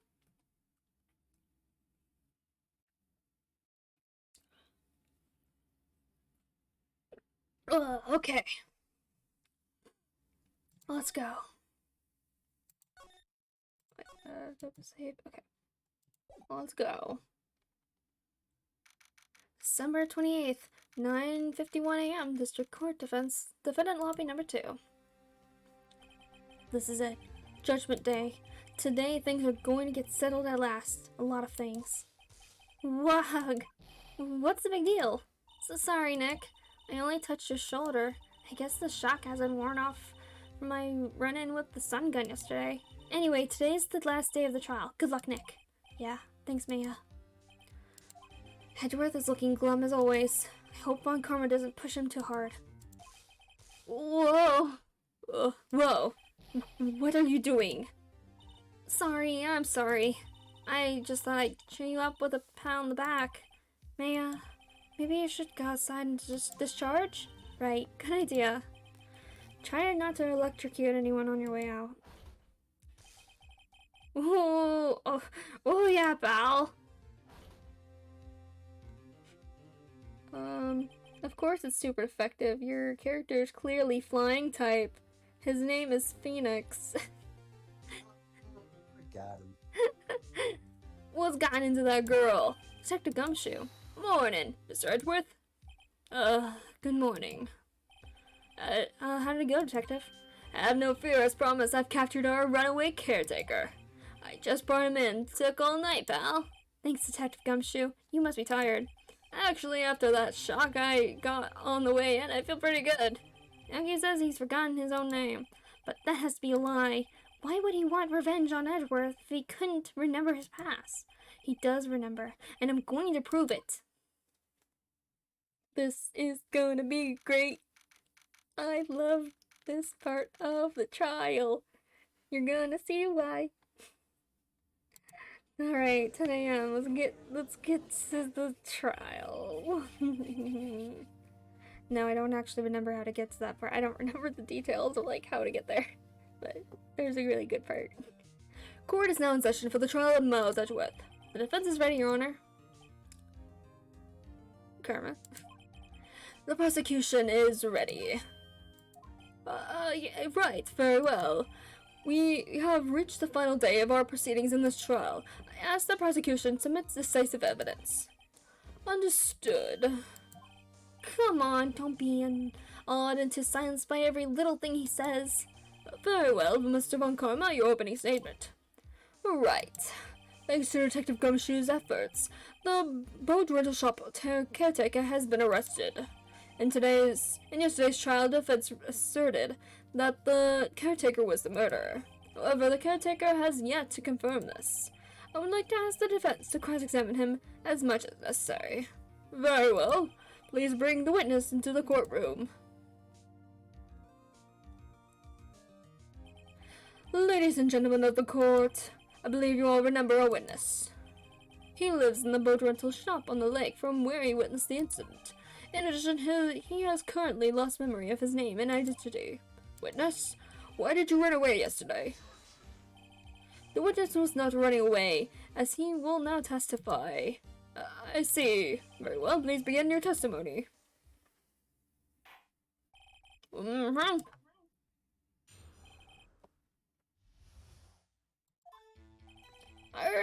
really sorry about just leaving yesterday like I did. I wasn't run away or nothing. I went to buy some food for Polly, see?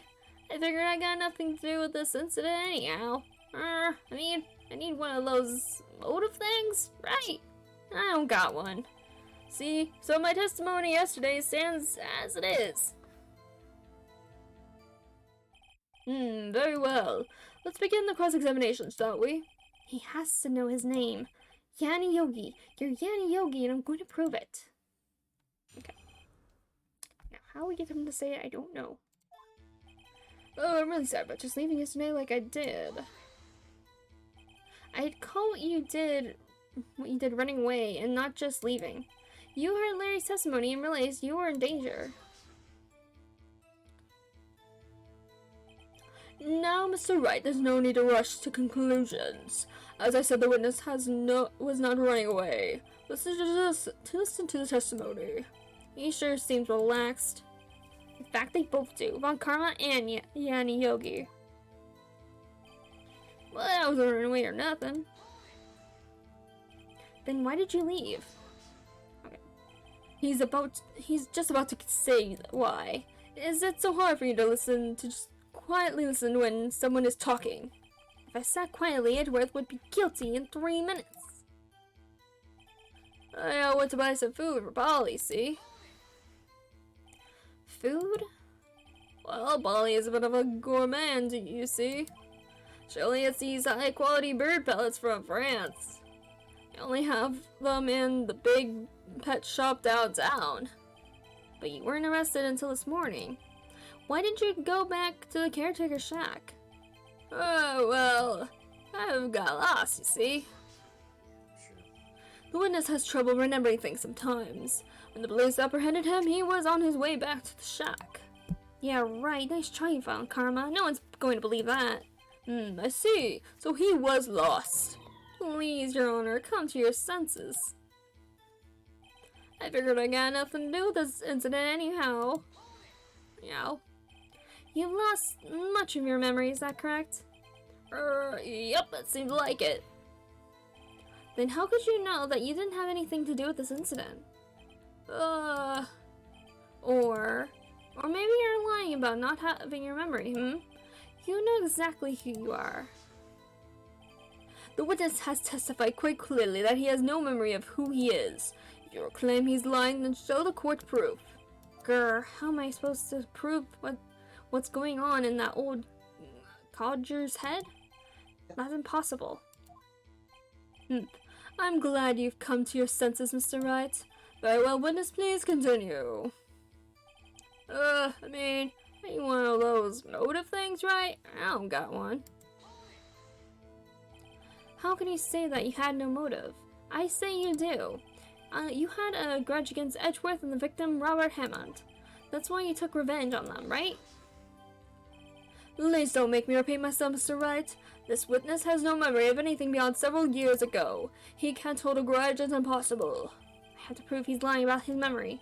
Otherwise, it's going to be the same thing over and over until the trial ends. Okay. Might I say something, Mr. Wright? Yes, Your Honor? You've been saying the same thing over and over.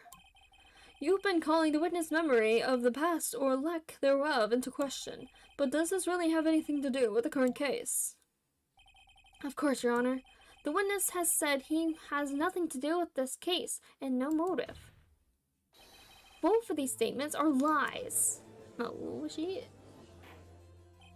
Order, order. Mr. Wright, there is a serious problem with your claim. Or are you saying you know who this witness is? Of course, Your Honor. Ho ho! Now this is interesting. I would like to know myself, so easy. Don't play dumb, Von Karma. Mr. Wright, please tell us this witness' name. He is Yanni Yogi. His name is Yanni Yogi, a former court bailiff. Yogi? That name seems familiar. Oh! Yanni Yogi, from the DL6 incident. It figures the judge would have heard of it. It was such a famous case. But what does this mean? Your Honor, if this man is Mr. Yogi, then he has a clear motive. Tisk, tisk, tisk. Jumping to conclusions again, Mr. Wright. This witness is Yanni Yogi? Fascinating. However, how do you propose to prove this to the court?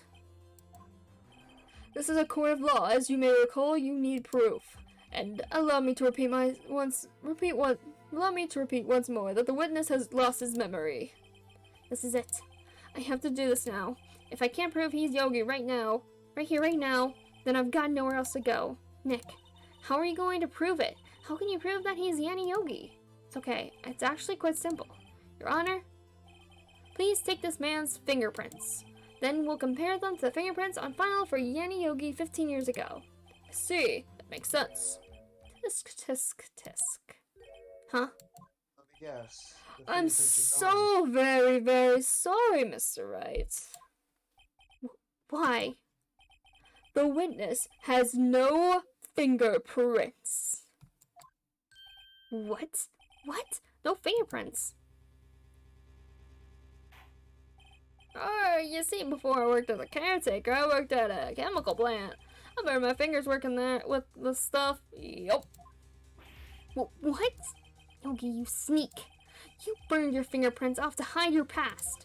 Well, if the witness has no fingerprints, I guess we will not be able to prove his identity. No.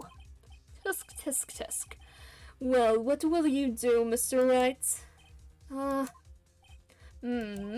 It seems that the case has been decided, no? No. I know what happened. I know everything. I just can't prove it. But no, I can't let it end like this. I can't lose. There has to be another way. There is no one who can testify as to who this witness is. No one. No one, you say? Nick, what are we going to do? I didn't even consider that he might have erased his fingerprints. What do I do? Tisk, tisk, tisk. Well, Mr. Wright, perhaps you'd like to cross-examine his parrot for a little comedic relief, Yeah, very funny. You're a sore winner, Von Karma. Wait a second. Cross-examine his parrot? What is it, Nick? No, you're not going to. Your Honor? The best part. The defense would like to take Mr. Von Karma up on his proposal. Take Mr. Von Karma up? Oh my, on my proposal. Exactly, Your Honor. I would like to cross-examine the witness's pet parrot. Great. Yes. No, this is your favorite case. It's so good. Oh my god. Oh, order. Well, what do you think, Mr. Von Karma? Need you even ask? This is a farce. I object. Wait a second.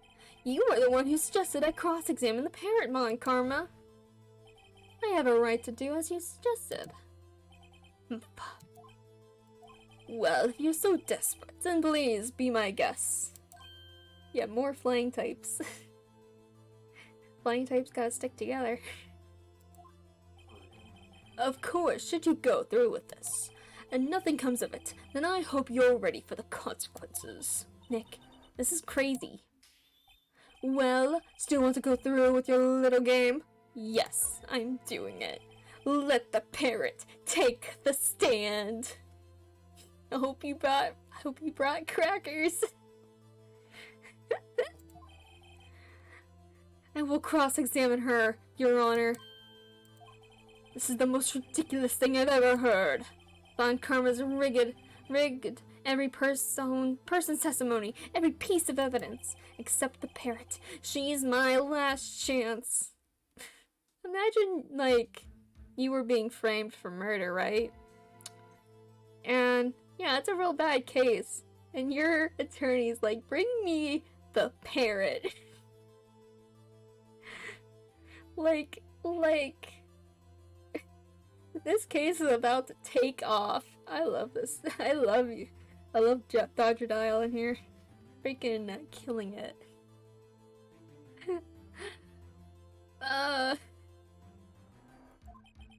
At least, I think so. Bailiff, bring in the parrot. Bring in the parrot. There he is. Or there she is. Here's Polly. That's quite a bird. Please tell us your name. Name. The witness is ignoring me. It must hurt to be ignored by a bird. Very well, witness. Who is your honor? Please testify for us. Who is your honor? Hello, Squawk. Great.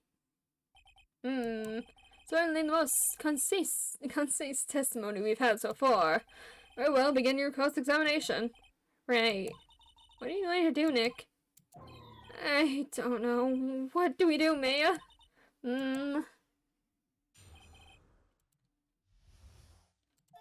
Hello, Squawk. Mr. Cotton's parrot to the stand, please. It's like Mr. Cotton for the Pirates of the Caribbean. Oh, right, yeah. Witness, you can't just say hello and expect us to get anywhere. Phoenix, I don't think you realize, but the witness is a parrot. I want you to testify. Maya, you talk to her. Right, what do I say? Have you forgotten something? As I recall, 2 days ago... Polly, have we forgotten something? Squawk! Don't forget DLC, Squawk!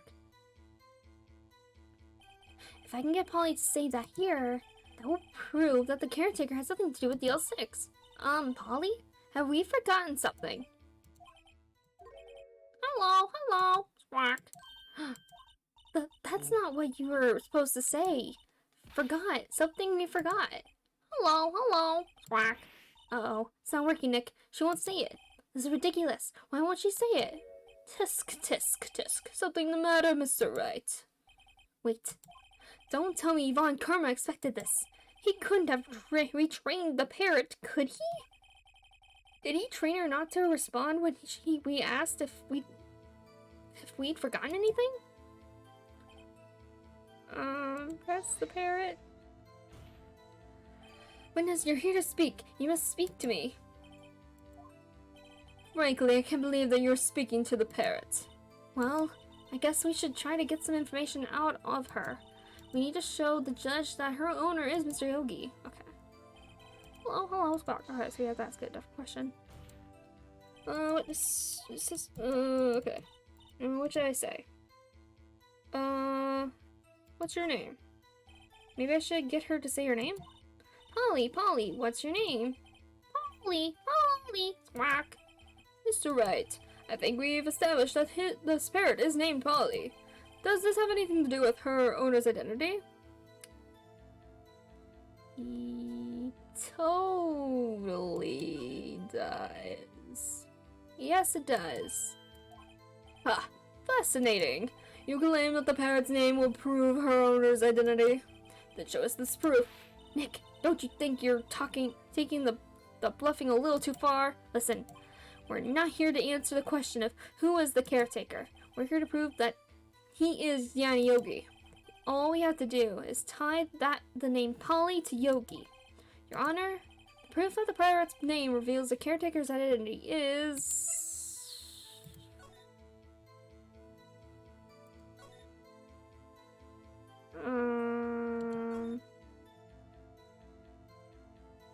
Polly Jenkins. Bam. Lego fetch me the lamp.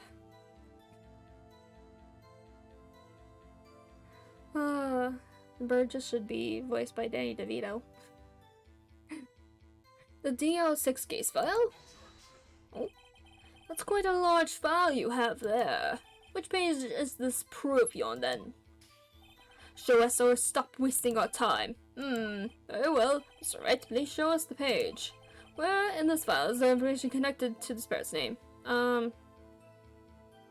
Suspect data. It's on the suspect data page. This page has all the information about Yanni Yogi. Right after he was arrested, his fiancée committed suicide, see? Indeed it does say that, yes. What was his fiancée's name? Polly Jenkins. Polly! Exactly, Your Honor. He wanted to remember the name of his fiancée who had committed suicide. That's why he named his parrot after her. I see, I guess that is possible. Bah, mere coincidence, that's all. My granddaughter has a dog she calls Phoenix. Well, Mr. Phoenix Wright, does this make you my granddaughter's fiancé? She's only 7 years old. Oh, someone called the police. Alright. Not creepy at all. Indeed. Alone, it is a little weak for evidence in a murder trial. We would need some other corroborating evidence. Where am I going to find that? Nick, we're getting closer. One more. If we can just get one more piece of evidence. Right. But where? But what? Very well, witness. You may continue. Okay, well, go back and ask the other thing. Witness, you can't just say hello and expect us to go anywhere. Okay, that's just fine. Oh, it has to do with the code. Hold on.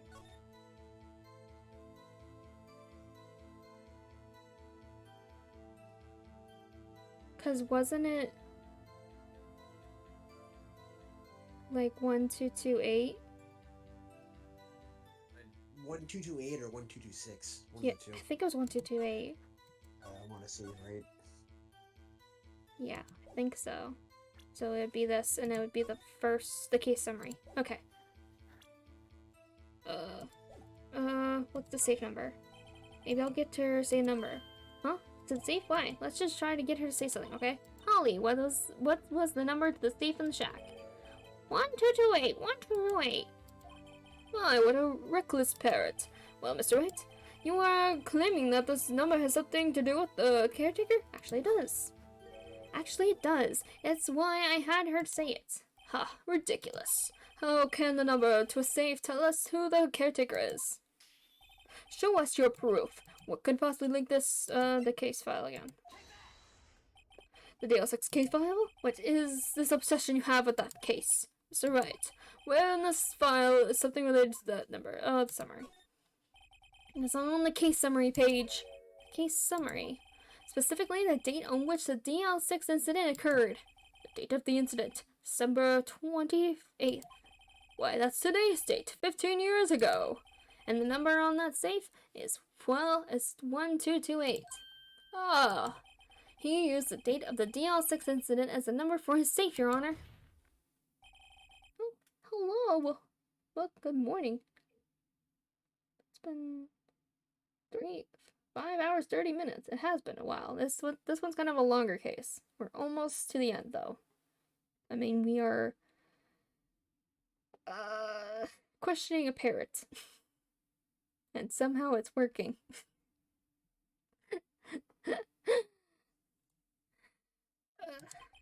I see. It certainly is an interesting coincidence. People often do set their secret numbers to dates. But this is not tangible proof. I set my ATM card's number to 001 because I'm a number 1. This has nothing to do with a date, nothing. That's enough. I think we've reached a conclusion here. This is a mere coincidence, that's all. True, that is Coincidences. Yeah, there's a lot of coincidences. True, that is a possibility. However, 2 coincidences at the same time seems more like a pattern to me. What are you saying? Summon the caretaker of the boat shop. Immediately. What's Witness? funny is they ever allowed the caretaker of the boat shop to testify without having a name or documentation or anything. Yeah, It's that the is same- kind of weird. Yeah. Crazy. Tell us your name. Wait. This witness, he doesn't remember... No. It's okay.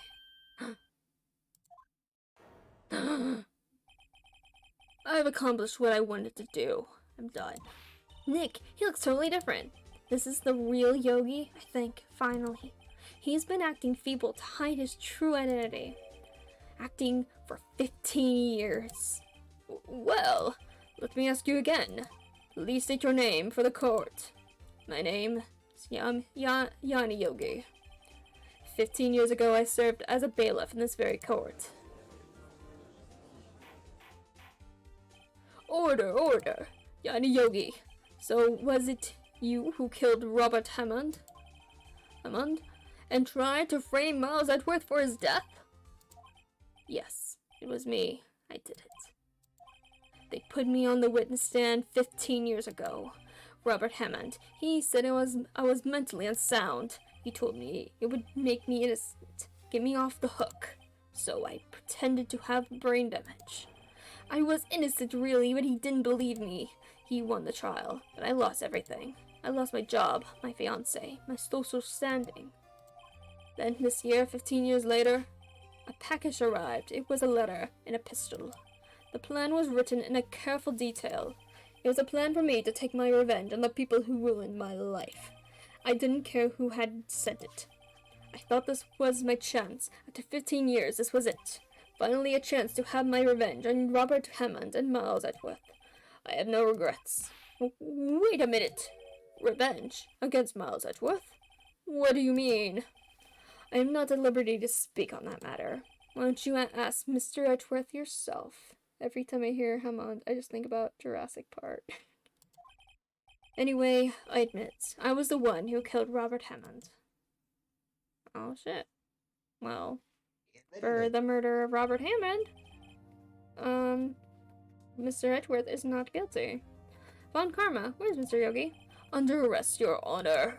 I saw no room for error in his confession.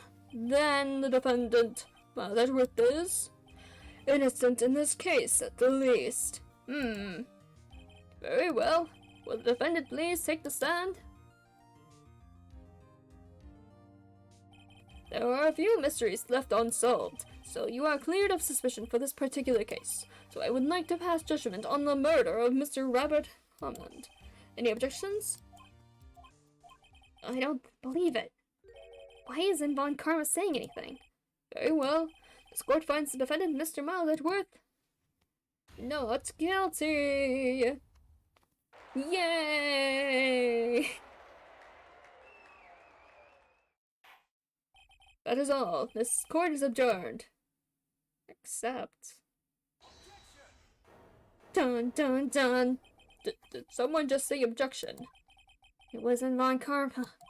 Wait, but that means... No. Edgeworth? Your Honor, I object to your judgment. What do you mean? I am not innocent at all. As we have heard, Yogi killed Robert Hammond in revenge. But revenge for what?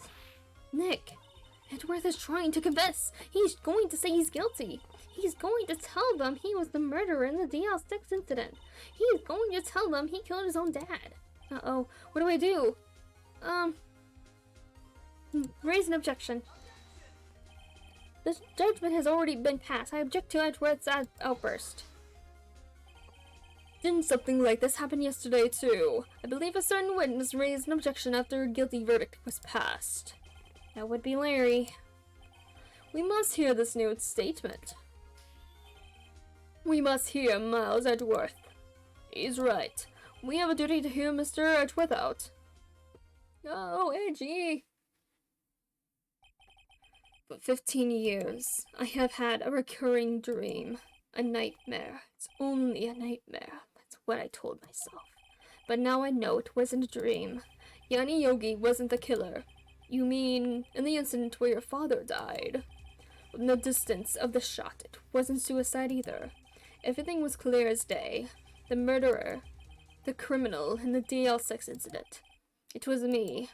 Your Honor, I confess my guilt. I am guilty for DL6, the statute of limitations of which ends today. The culprit is me. Ooh. Order, order! This is certainly unexpected. The defendant declared innocent and is confessing to a different crime. A crime for which the statute of limitations ends out today. I am not really sure how I should deal with this. Bah! Let's sleep on it. It's obvious. For 24 hours. Yeah. We hold a trial right here, right now. We try this man for his crime of 15 years ago. That's how the legal system works. Yeah. I think I would like to take a 5-minute recess. During this time, I will consider the appropriate course of action to take. Court is adjourned. 5-minute break. December 28th, 2:24 p.m. District Court, Defendant Lobby Number 2. But isn't it a firearm going off accidentally? At best, accidental manslaughter, not murder. But it still means that he technically did kill his dad. Which is still considered a crime? Of like, even if it's accidental manslaughter, it's still, like, manslaughter? I don't know.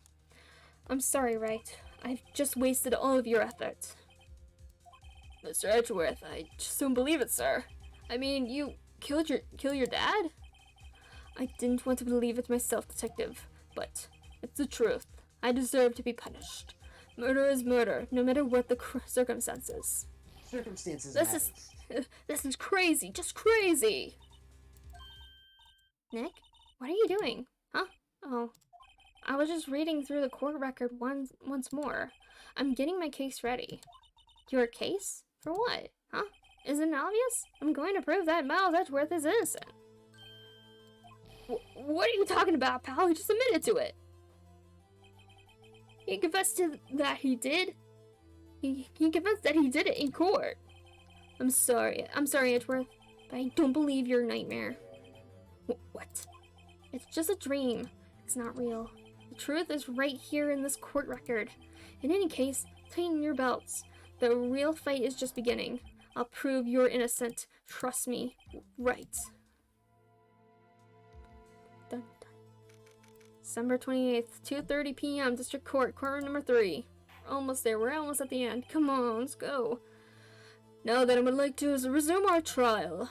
Judge, Miles Edgeworth has admitted his own guilt. He has confessed his crime. Let's begin by hearing his testimony. Then, though pointless, let the defense do their cross-examining. The statute of limitations on the DL6 incident runs out today. Though it is unconventional for me, I'd like to run this one by the book. I see. Does the defense have any objections? No, Your Honor. Von Karma, you knew this was going to happen from the very beginning, didn't you? Like, from a child, I doubt that case would go anywhere IRL, especially that far, after the fact. Yeah, I don't know. I don't know what the rules would be for a child. But I think it's just that Edgeworth does feel guilt if he did do it, is the issue, more of. Ah, very well. Will Miles Edgeworth take the stand? Will the witness state his name and profession? Miles Edgeworth, I am a prosecuting attorney. Mr. Edgeworth, 15 years ago you mistakenly killed your father, Gregory Edgeworth. Is this correct? It is correct. Then testify about this matter to the court. When Edgeworth was telling me about his dream yesterday, I noticed something. One detail didn't quite fit. That will be the key. But only if I get it to work. Please, please.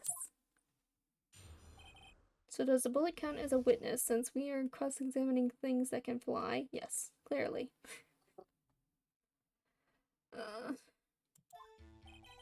That day I had gone to the courtroom to observe one of my father's trials. As we went to leave, an earthquake struck, trapping us in the elevator. My father and Mr. Yogi lost their composure and began to argue. Just then something heavy fell at my feet. I picked it up and threw it at Mr. Yogi. I wanted them to stop fighting. A moment later there was a single gunshot, then a scream. It was a terrible scream. I remember it to this day. That's all. And until now, you thought this memory was a dream. We were stuck in that elevator for 5 hours. The oxygen in the elevator ran out, and I lost my memory of the events. Bah! The same claim Mr. Yogi has made. Very well. Mr. Wright, your cross-examination, please. Yes, Your Honor.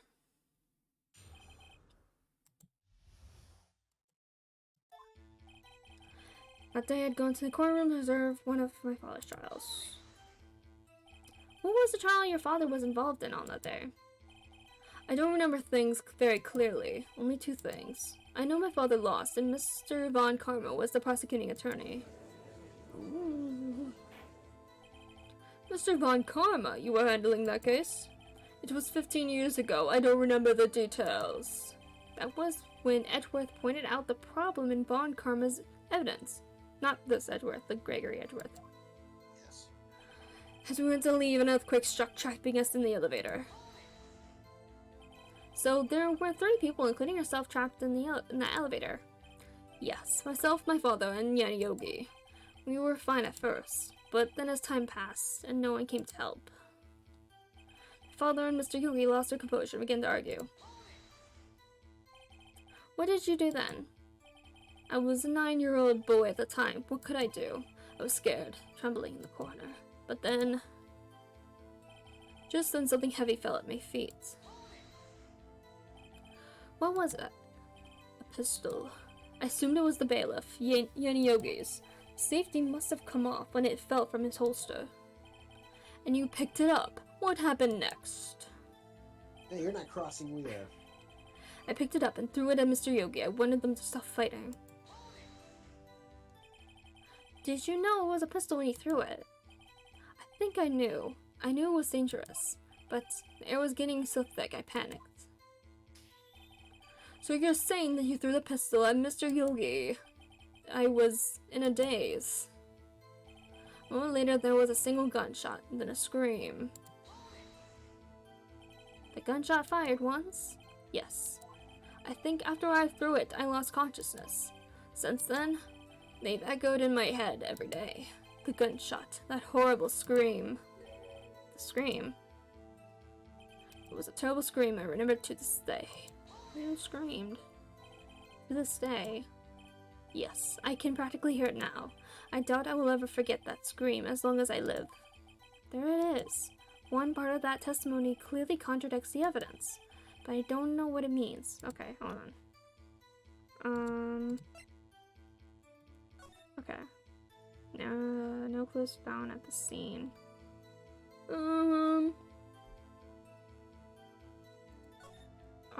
Defense attorney trapped in the elevator, turning from a lost child with son mouth. 1 bullet found in the heart. The murder weapon was fired twice. Okay. Yeah, how do you can't, let's say,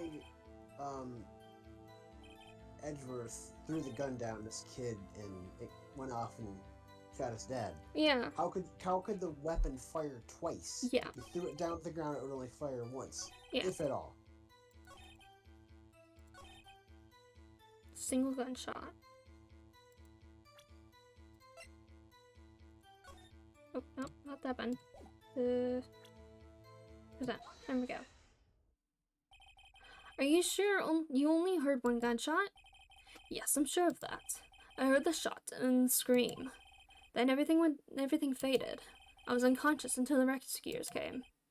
I see. No, Your Honor, unfortunately you don't. Look at this file one more time. This plainly contradicts the witness's testimony. You do enjoy dragging that file, don't you? I don't accept this evidence unless you can tell us what page it's on. Which page contradicts Mr. Edwards' testimony, the victim data? Look at the victim data in this file. It says it quite plainly. The murder weapon was fired twice. Miles Edgeworth only heard one gunshot, yet the murder weapon was fired twice. The first shot was the accidental firing and the pistol was thrown. So, who fired the remaining shots? Was there perhaps another shooter who fired that second shot? Your Honor, as I'm sure you're aware, this incident occurred 15 years ago. The evidence is dated. The pistol did fire twice. However, we do not know when that second shot was fired. It might have been fired the day before the incident. There is no proof that the second shot had anything to do with this incident. What? I see. You do have a point, Mr. Wright. The murder weapon was fired twice, as we have heard. One of those shots was fired by the defendant, a boy at the time. Do you have any proof that the other shot fired had something to do with the case?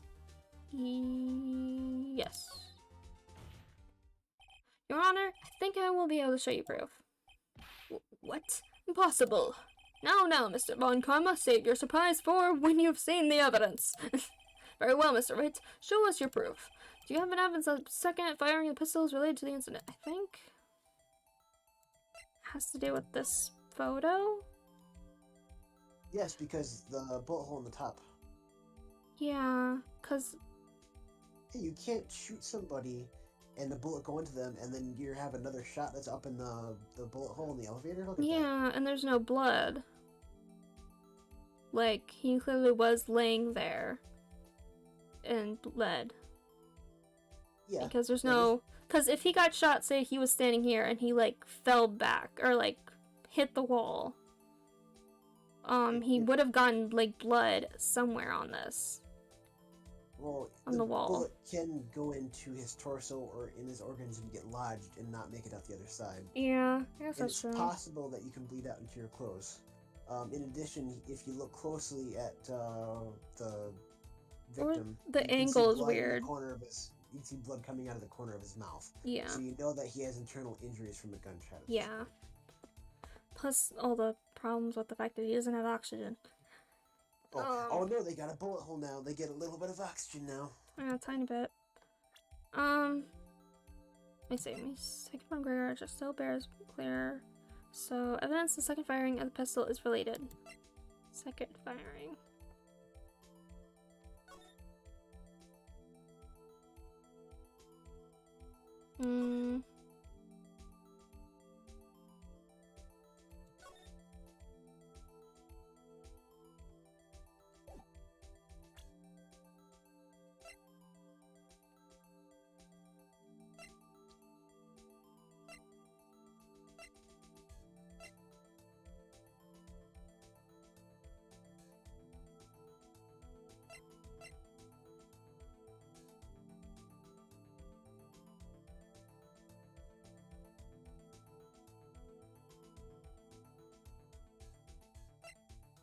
It has to be this, I think.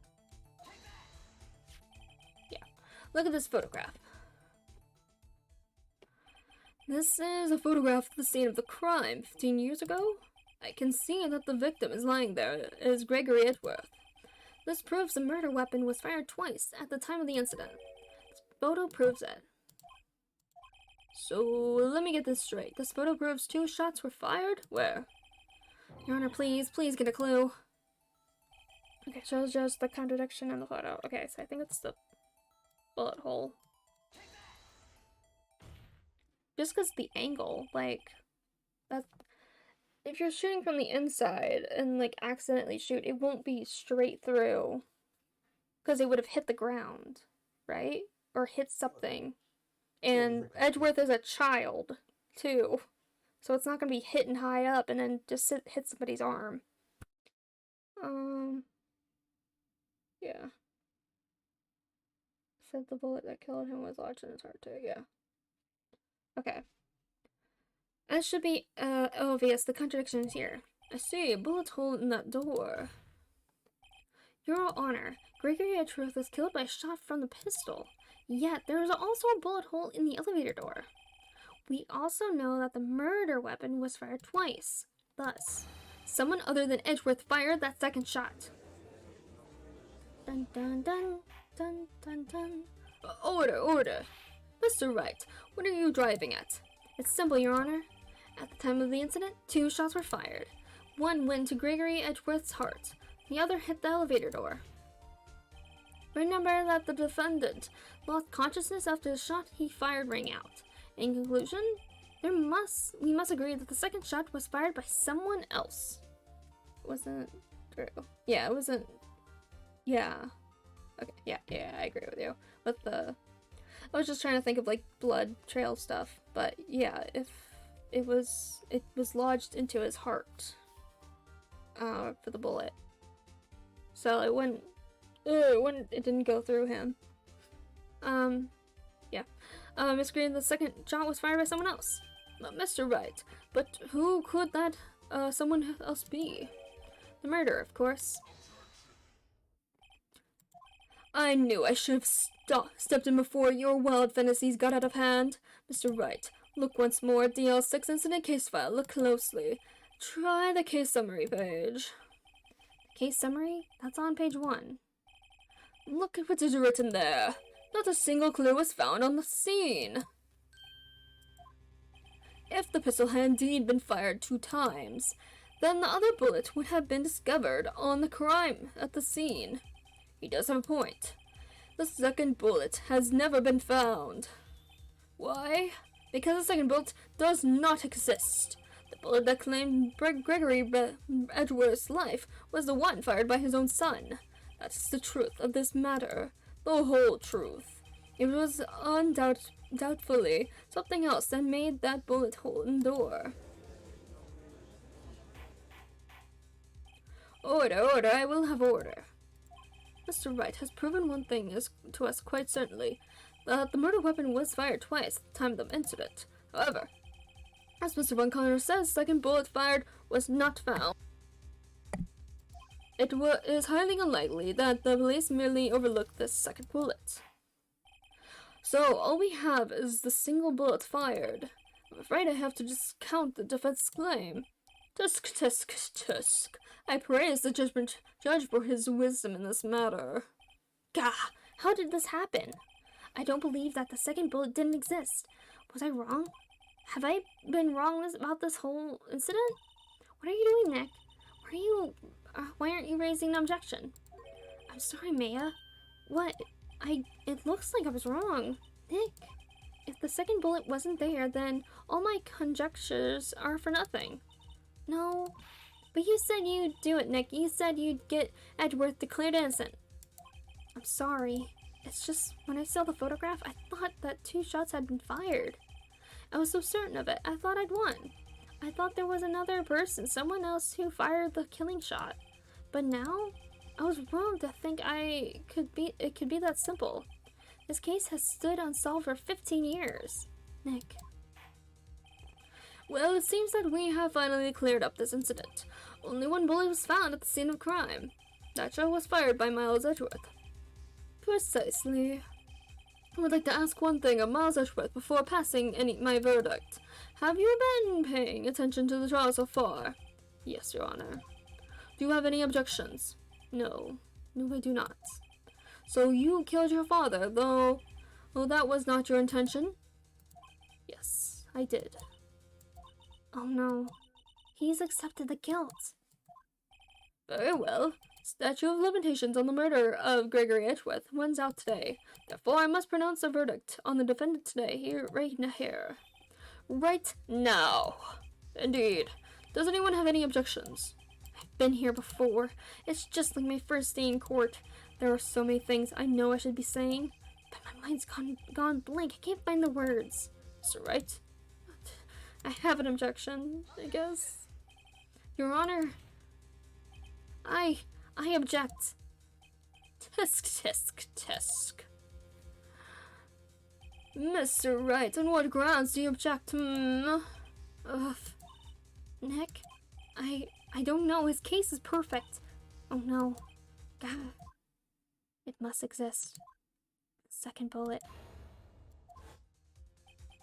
What? What did you say? Nothing. The second bullet must exist. But where? Someone took it. Seems waiting is not going to produce us any answers from Mr. Wright. Wait, Your Honor. The second bullet. It existed. What? But we've just heard proof that it did not exist.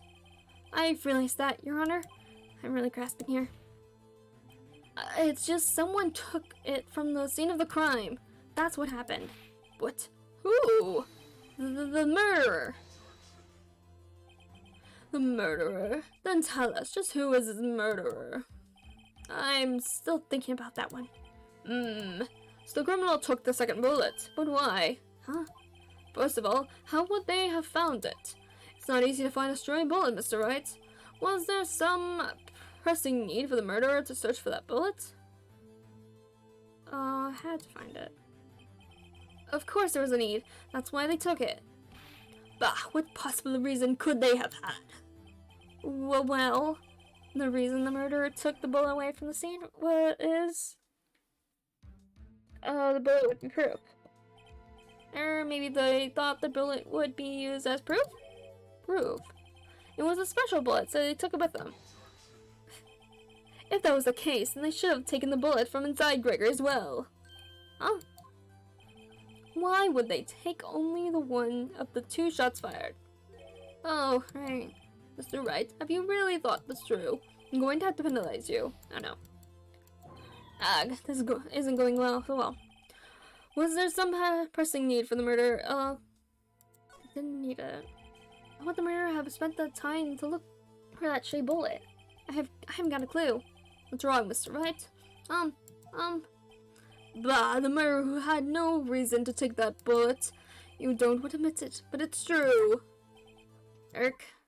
Had to take it. Had to take it. The murderer? What does that mean? You're thinking too normal. Think crazy. Don't think why the bullet was taken. Think why the bullet had to be taken. But Mr. Wright. Yes, Your Honor. I have no idea what I'm doing. Well, the murderer had no intention of taking the bullet from the scene. But, the murderer had to take that bullet. Had to... Mr. Wright, what do you mean? Well, for instance what? Maybe the bullet, hit the murderer? The bullet hit the murderer. Oh, right. I remember now. It ricocheted? It ricocheted.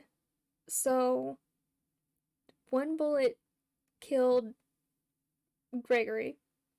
One bullet hit the murderer. One bullet killed Gregory. Yeah. Gregory Edgeworth. Who's the murderer,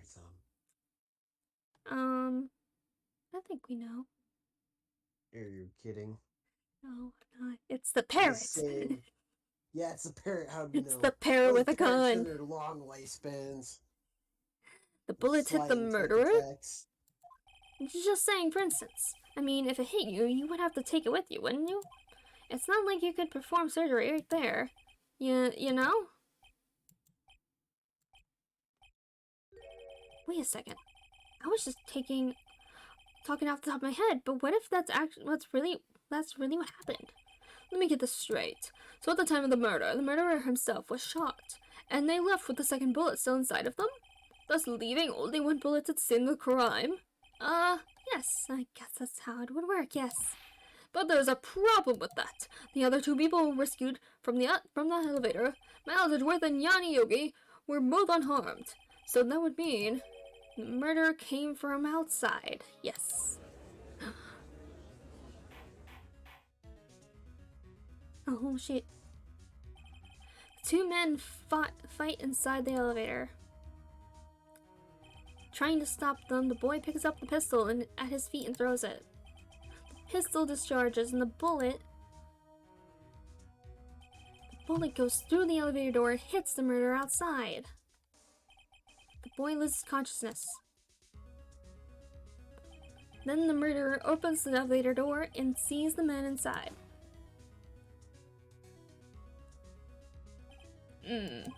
Mr. Wright, you are truly the most unpredictable defense attorney I've ever known.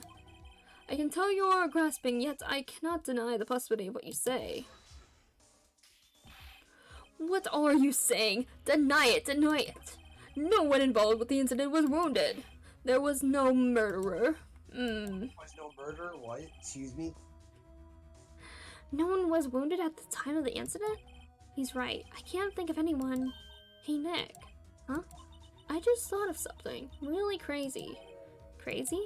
Remember what Mr. Grossberg said yesterday? Oh, here comes Maya. Gregory Edgeworth thought a blow to his perfect trial record. Wow. It must have been quite a shock for Von Karma. He took a vacation for several months after that, you see. Yes, an unusual event for the man.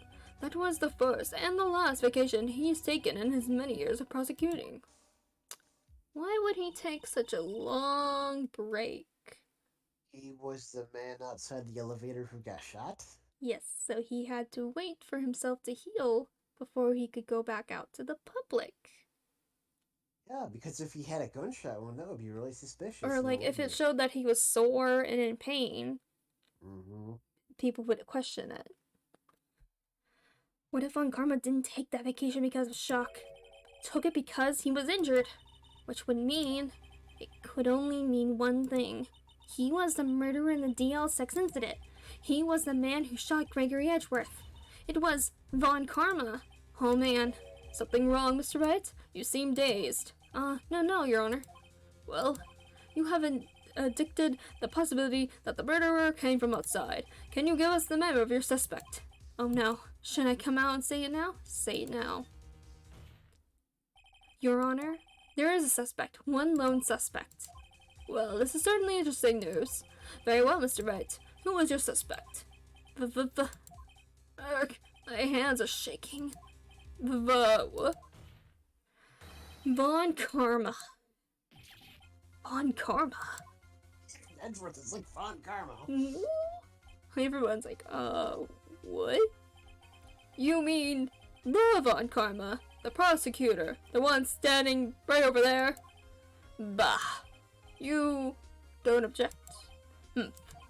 I see no need. Why honor this ridiculous outburst with my objection? Because you took a vacation for several months starting the day after the incident, yet you pride yourself on a perfect record. Why would you take such a long vacation without any reason? So you're claiming that I took a vacation to heal my injury from the incident? Fascinating. Prove it. I would have needed surgery, no? Where did I go under the knife at, Mr. Wright? Bring the doctor that operated on me, have him testify. Ark. Nick, let's find out who this doctor is. It's no use. Edgeworth? I know Von Karma, perhaps too well. He's perfect. He wouldn't leave clues. He probably didn't undergo surgery. That would leave a doctor as a witness. Grr, nobody's that perfect. Your karma is finally run out. Yes. Dr. Dial is great. If he didn't get operated on, then the bullet's still in him. Somebody get a magnet. We have something even better than a magnet. Your nobody's that perfect. So what now? What, Nick? Did Von Karma pull the bullet out of himself? That's insane. No, he couldn't have. You can't just pull bullets out of yourself. Wait. What does that mean? That bullet has to be somewhere, but where? It's statistics. Well, Mr. Wright, can you produce evidence to prove that I was shot? Yeah. Alright, Von Karma, I'll prove it. And I'll even use evidence. I know how you like it so much. What? The evidence that proves Von Karma was shot is fucking metal detector. Von Karma's perfect. He wouldn't risk surgery, leaving an evidence trail. So then I ask, where is that bullet now? I think it is unlikely that Von Karma performed surgery on himself. You don't mean... I do. There is the possibility that that bullet is still inside Von Karma. Is that even possible for all these years? Well, there's one way to find out. We could use this metal detector. Well, Von Karma, I'm going to run this over you and see what we find. He's sweating. He's sweating. I refuse. You refuse. But refusing this means you acknowledge that the bullet is still inside you? Order. Your Honor, defense requests that we be allowed to use that metal detector. We got some lead weighting you down there. Got some lead weighting you down there, bud. Oh my god. Judge, I call for suspension of this trial. This is an invasion of privacy. Can't suspend it. The statute of limitations runs out on this case today. It was you who said we had to end it right here, right now. Enough. I permit the use of the metal detector. Mr. Von Karma, you will submit yourself to testing. Nick, what does this mean? I don't know, but we have to give it a shot. Oh shit, here we go. Oh. It reacted. Something's inside his right shoulder. The bullet. Mr. Von Karma? You. It was you. I was afraid this would happen, and so I remained silent. Indeed, there is a bullet in my shoulder. However, it has nothing to do with this incident. What? I was shot in the shoulder long before the DL6 incident. I claim that the bullet in my shoulder has no relation to DL6. But we have the other bullets. But Mr. Von Karma, can you prove that? Prove? I have no obligation to prove anything. It is Mr. Wright who must prove something here, not I. Mr. Wright, well, can you prove it? Can you prove that the bullet in Von Karma's shoulder was from DL6? Of course he can. You don't have any of the evidence. We do, because Maya was a boss. That's because he took it out from the records room yesterday. With no proof, you cannot convict me of any crime. So sorry, Mr. Wright. No, I'm the one who's sorry, Mr. Von Karma. What? You were close. One day from freedom. But you see, I have proof. What? Who would have thought you would dig your own grave trying to convict Edgeworth? I can link that bullet in your shoulder to the DL6 incident. And here's my proof. The other bullet taken from Gregory Edgeworth. That's a bullet? Where did you get that? This is the bullet used in the DL6 incident. This was taken from the heart of the victim, Mr. Gregory Edgeworth. The bullet is preserved quite nicely with all the ballistic markings intact. Ballistic markings. You may recall the term. It came up in the first trial 2 days ago. Ballistic markings are the fingerprints of a weapon. All bullets fired from a gun are marked with that weapon's unique pattern. By examining the markings, we can tell which weapon fired the bullet. It's quite accurate. We have two bullets in our possession. One, the bullet removed from Gregory Edgeworth's heart.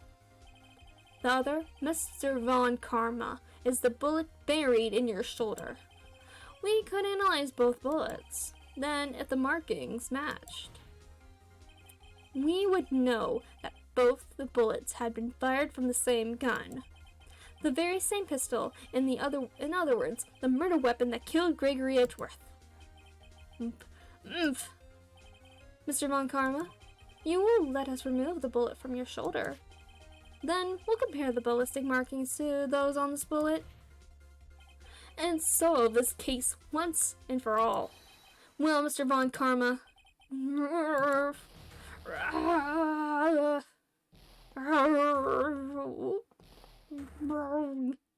how? He has put the arm in armory. Oh gosh. That scream. I've heard that scream before. Wait, I know. Because Edgeworth accidentally shot him. Can't breathe. Quiet. I said quiet. You're not making this any easier. Stop breathing my air. I'll stop you. Stop breathing my air. Get away. Get away from my father. Bang. Hug. It was, So that was Karma's scream. from being shot, yeah. Yeah. It's that scream I heard in the elevator 15 years ago. Von Karma, it was you who screamed. Because that's the particular thing Edgeworth remembered. Mr. Von Karma. What? You would identify me. So it was you. You and your father are my curse. Very unique sprites. Your father shamed me with a penalty on my record. And you left a scar on my shoulder that would never fade. I'll bury you with my bare hands. Death, death. I don't think he's doing okay. 15 years earlier. Chief Prosecutor, I'm sorry. Von Karma, it's not like you made this kind of error. It's not like you make this kind of error. I never would have thought that Edgeworth would be the one to catch you. I was careless. Sorry, but you will have to be penalized. I've covered for you in the past, but not this time. Edgeworth. It was a shock like none I have ever known. Me? Penalized? It took hours for me to regain my composure. Suddenly, I found myself in the darkness. I was in the court records room. I must have wandered in there without thinking where I was going. The room was pitch black. The lights must have gone out. I went into the hall and felt my way to the elevator. I pressed the button, but nothing happened. Then, there was a noise.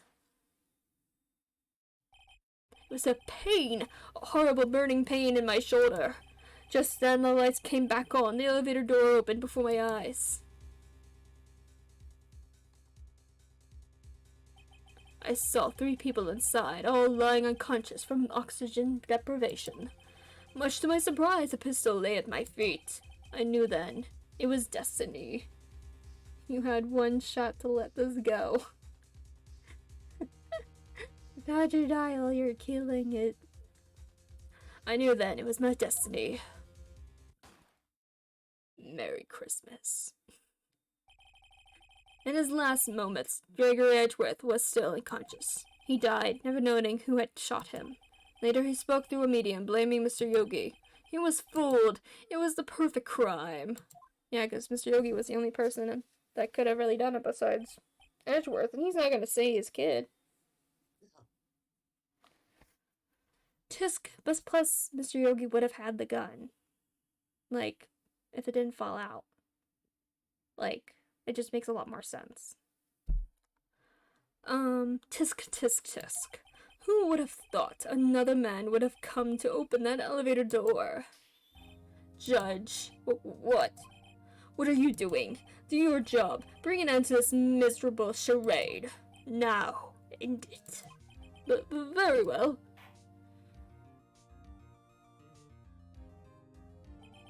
It appears that we have come to a very long way to the end of this maze. 15 years later. Mr. Miles Edgeworth? Yes, Your Honor. You were innocent. You are innocent. As you said, it was all a nightmare. Yes, Your Honor. This court finds the defendant, Mr. Miles Edgeworth, not guilty again. 242. Take that, Von Karma. That is all. This court is adjourned. Hell yeah. December 28th, 5:38 p.m. District Court, Defendant Lobby, number 2. Nick, we did it! Did you see his face? Von Karma looked even paler than usual. He's pretending to be all cool, but inside you crushed him, Nick. Crushed. I gotta say, I'm impressed. It was pretty close, though. I was sure we'd had it. I know, I was on the verge of tears the whole time myself, but now it's all just a good memory. So it's finally over, Edgeworth. Right. Yeah? I'm not sure how to say this. I know. Try thank you. I see. Thank you. Right. You're welcome. I think you could have done better than that. Sorry, I'm not good at this sort of thing. You gotta learn. You got a lot to learn, Edgeworth. She's got you there. Whoop! We need to elevate the facts of the case. Whoop! Amazing, pal. You pulled through just like I thought you would. I'll never forget this. I owe you one, pal. And tonight, let's party. Dinner's on me. With what pay? I don't know. Von Karma's getting canned, so maybe he will have a salary again. Maybe. Yeah, my salary went down a bit this month. But who cares? See, Mr. Edgeworth, you should take a lesson from Detective Gumshoe. That's how you say thank you. I see. Whoop. I feel foolish. Don't worry, take it a little at a time. You'll get used to it. It's been 15 years since I've seen Edgeworth like this, unguarded. Hey, y'all! Lotta! Y'all were great in there. Thank you. Yo, Edgeworth, congrats! Thank y'all very much. I knew you were innocent from the start, of course. Just look at you. You wouldn't stick your hand in the cookie jar even if no one was there. You were the witness on the first day of the trial, weren't you? Yeah, well, let bygones be bygones, eh? Speaking of which, what are you doing now, Lotta? Oh, me? Oh, I went back to college. I gave up trying to be an investigative photographer pretty quick. Really? That's too bad. Huh? Isn't that the hot dog guy from the park? Huh? It's over, Nick. My life is over. But why the sad face, Larry? What happened now?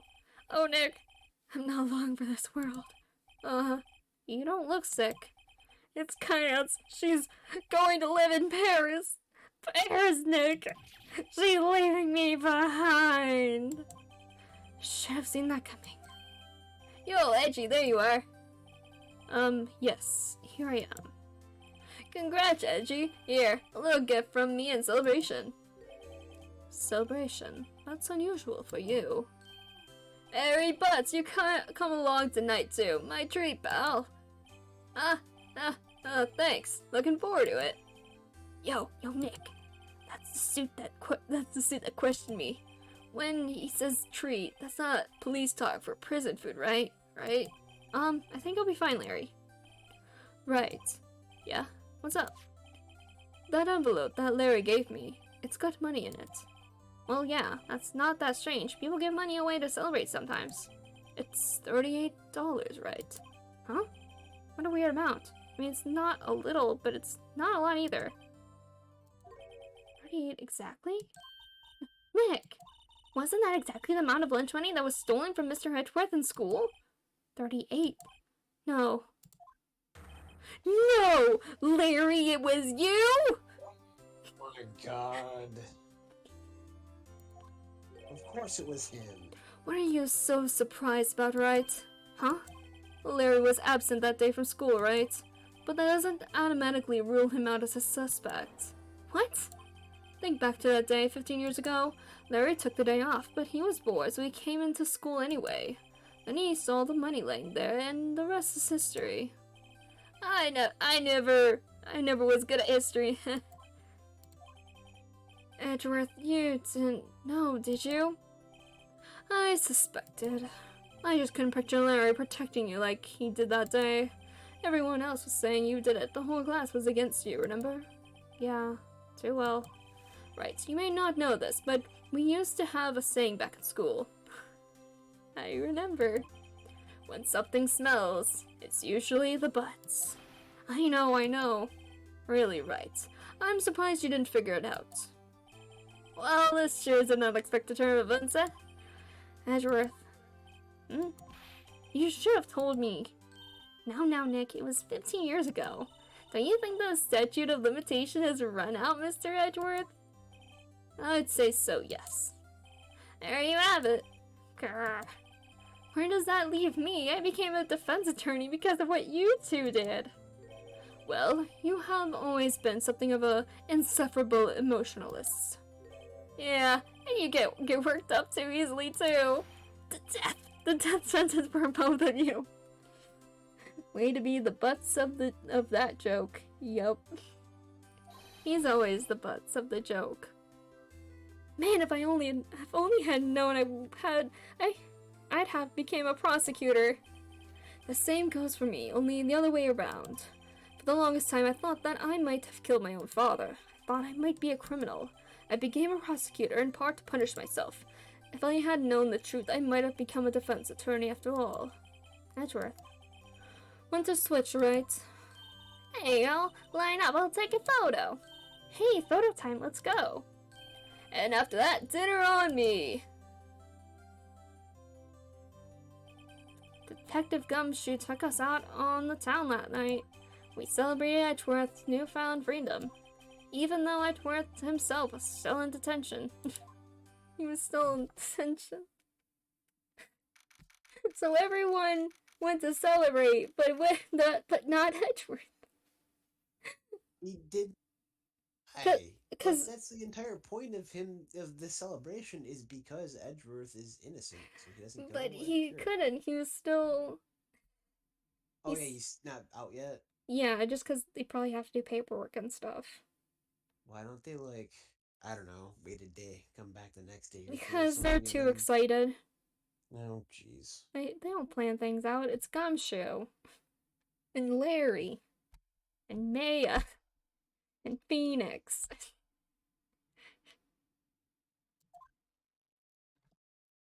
Oh, I didn't see what it said. I think it's. Oh, it's the day after of the celebration. Well, I went a little overboard yesterday. My head hurts. Huh? It's still only 5.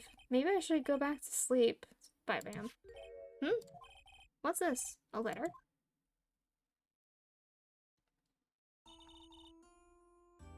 Good morning, Nick. You were really impressive yesterday.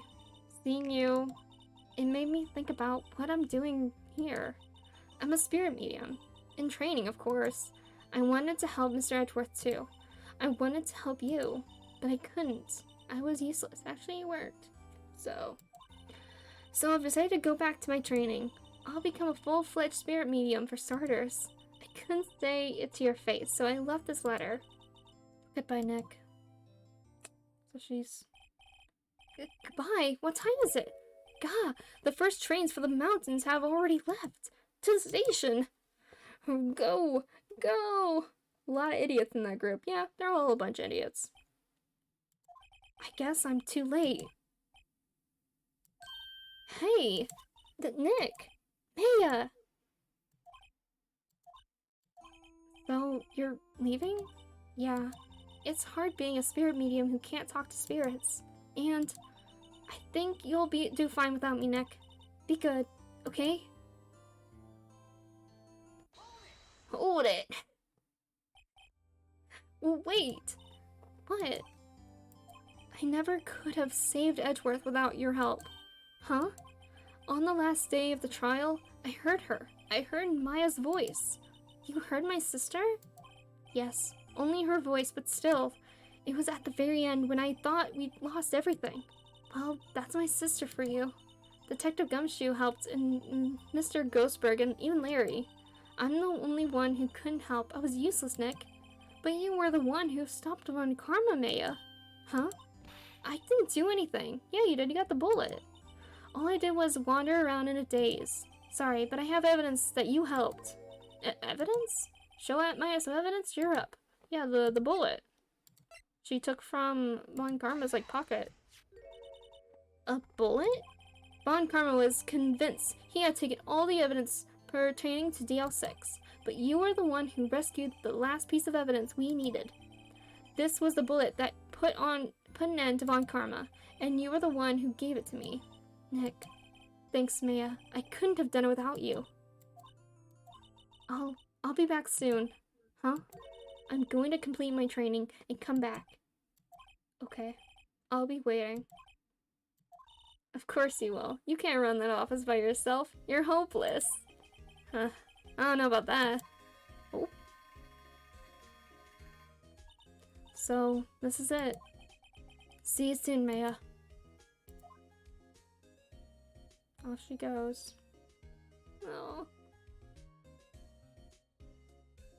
Thanks, Nick.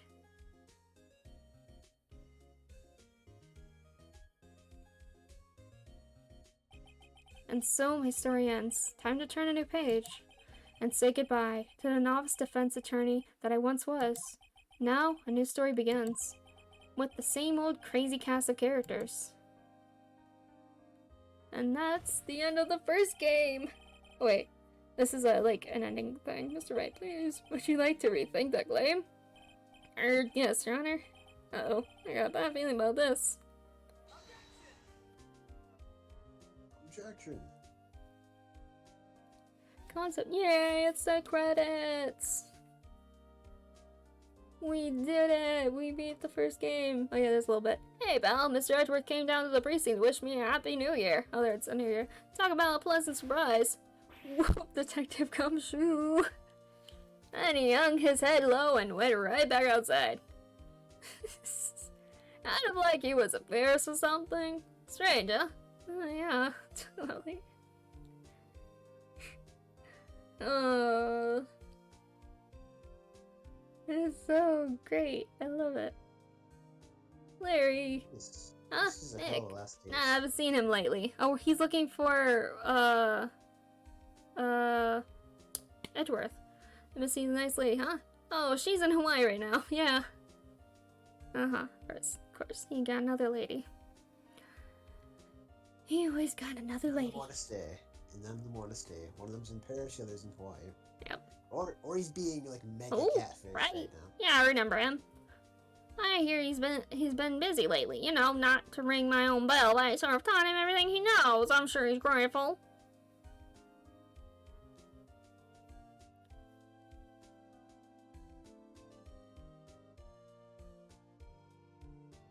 Yay, all done. We finished the first game. Hey, the butler. Bella. Thanks, Wright. The defense attorney for whom I wrote that evidence for, yes. Oh, you should know I've taken over management of the Grand Water Hotel recently. Should you be in the area, please stop by.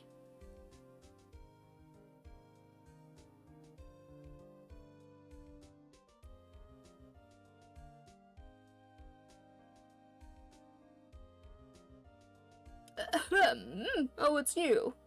Phoenix Wright. Ah, yes, Maya's understudy, wasn't he not? I wonder how he's doing. Haven't seen him of late.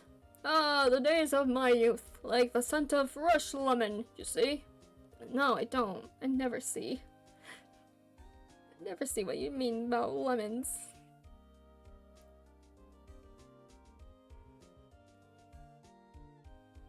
Ozolback Phoenix Wright? Is he an actor?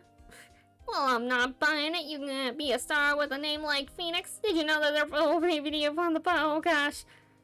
Everything you say is oh, okay.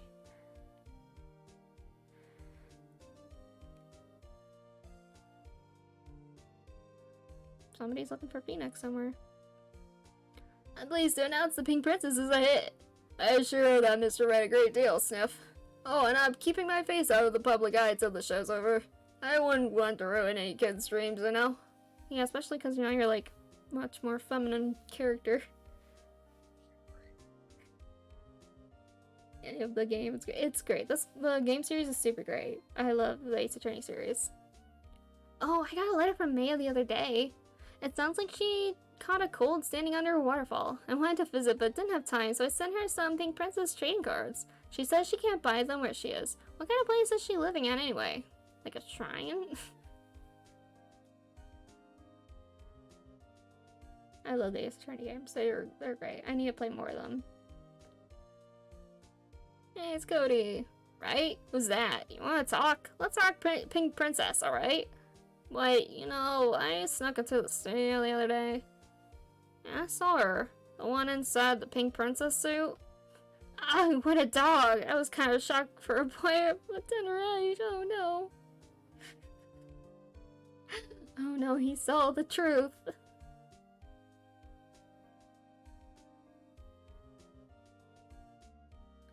Yeah, I remember, right? That lawyer guy. Not me.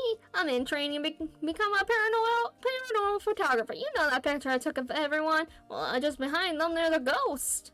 For real. Now that's talent. I'm gonna be famous. A ghost, huh?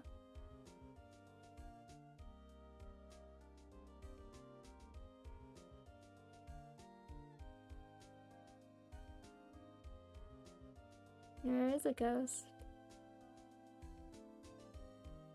It's so good.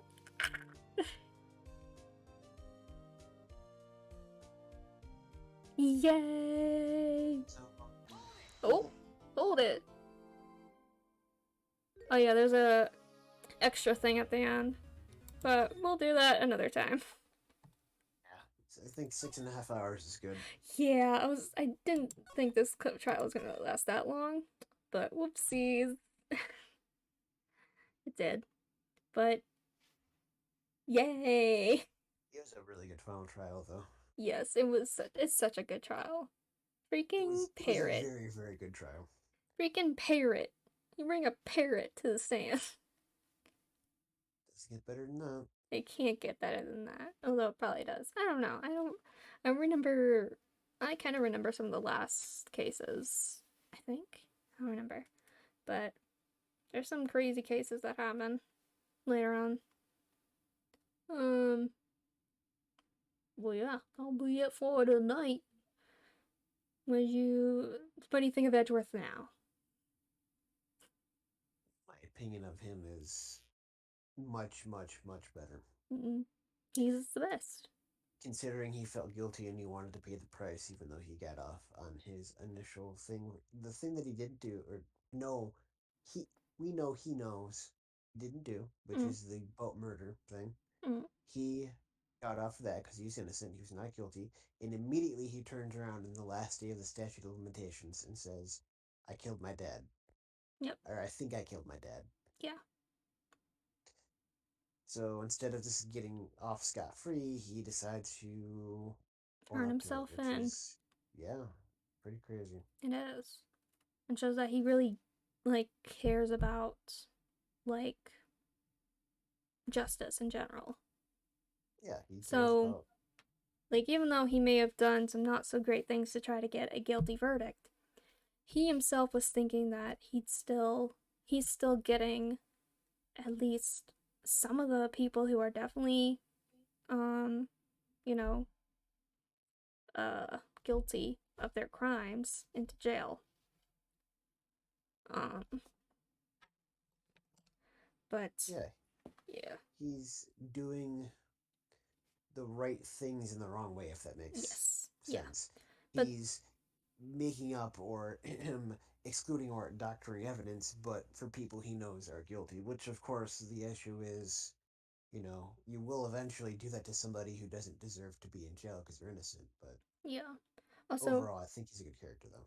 And yes, Dr. Dial, I also know about the song Money from Mystery Skulls with the characters. I love that video. But Money's probably my favorite song from Mystery Skulls. I actually saw Mystery Skulls live, which was crazy and fun. There's a music video a person made for a band called Mystery Skulls, and they use characters from Ace Attorney. It's nice to watch. Anyway, but yeah, and it was clear that as he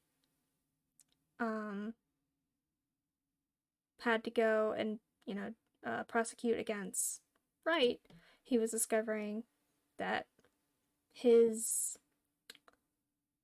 prior beliefs were incorrect.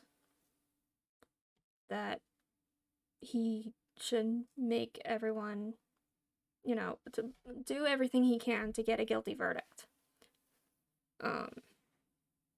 Which he realized was not the correct thing to do.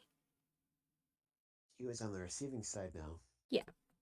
Because he was the one was having evidence and whatnot and stuff made up against him. Yeah. So now he's on the receiving end. So now he realizes, oh wait, maybe this isn't fair. Well, even the trial before, near the end, he objected to Don Vanellis or whatever, her testimony. Even though he's supposed to be defending her. Or he was trying to prove that Powers was guilty. So to object to his own witness was kind of that doesn't make sense. Plus, he realized that his case was falling apart and that he was wrong. Yeah, he figured out that, hey, I think this lady may have actually did the thing, actually did the murder. So yeah, he started to come around, and then of course when he's faced with it, he definitely was. Yeah. Yep. Of course, thanks to Mia's help, helping support Phoenix in the background, everybody kind of learned to trust people. Because even though Edgeworth didn't trust himself, Wright trusted him. And even Mia trusted him. Well, Mia probably trusted Wright's choice to trust Edgeworth. Yeah. Yeah. So we'll see what the last little thing here for this the first game, which is episode 5, is Rise from the Ashes. We'll see. Like a phoenix. Like a phoenix. Yes. So, is Phoenix now clairvoyant or whatever because at the end of that trial when he kind of channeled Mia? No, I think it was from Maya that he was able to hear her. Okay. But who knows? I was excited for a second there. I'm like, oh my god, can he talk to Mia now? This would be amazing. There is some interesting stuff that happens in the next game, but I won't say what happens.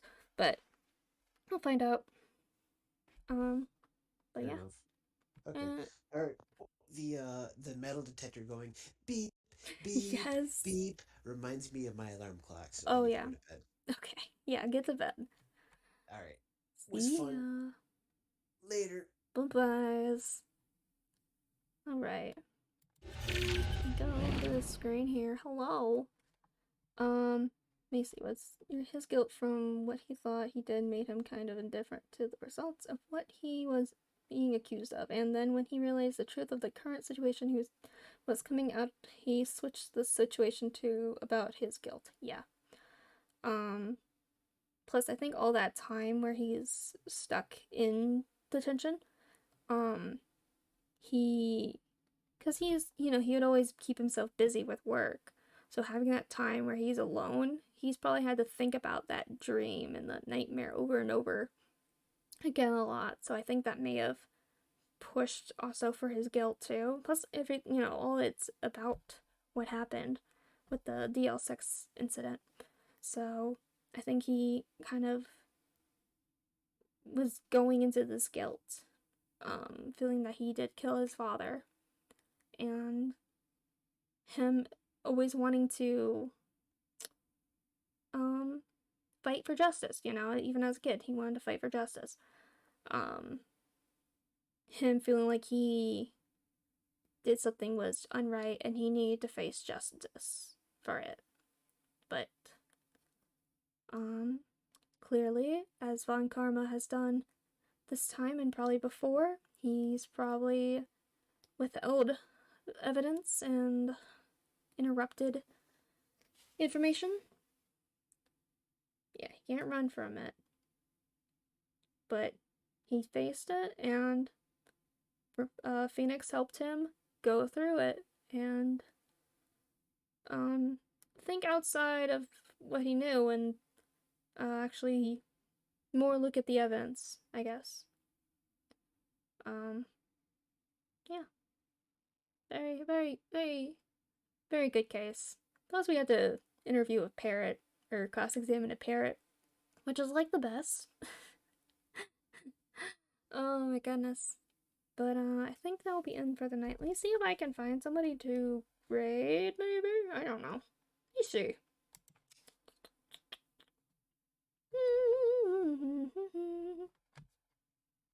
Let me see. Is there any people playing Ace Attorney? Who's playing Ace Attorney right now?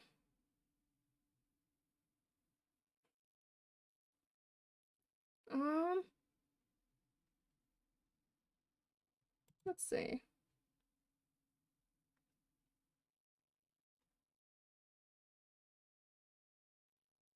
Which one?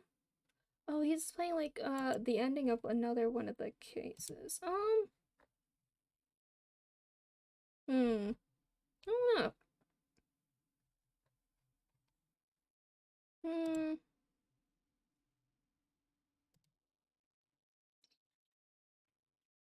Hmm.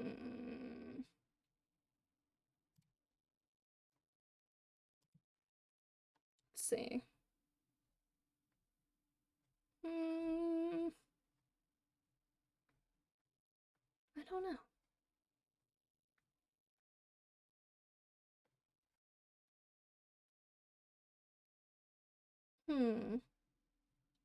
I really can't find anybody.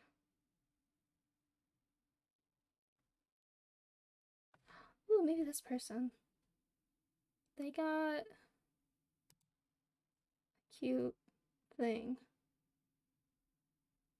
Are they starting soon? Oh my god, so many cute things. I don't know. Um, super cute. You know, I think I'll just end it for the night, I guess. I can't find somebody to, raid. I need to make more friends. But I'll just end it for tonight here. Thank you for new followers I've been having. Very appreciative. Thank you, Dr. Dial, for hanging out. And who else was hanging out? What was her name? Y7 is life. Thank you for hanging out earlier.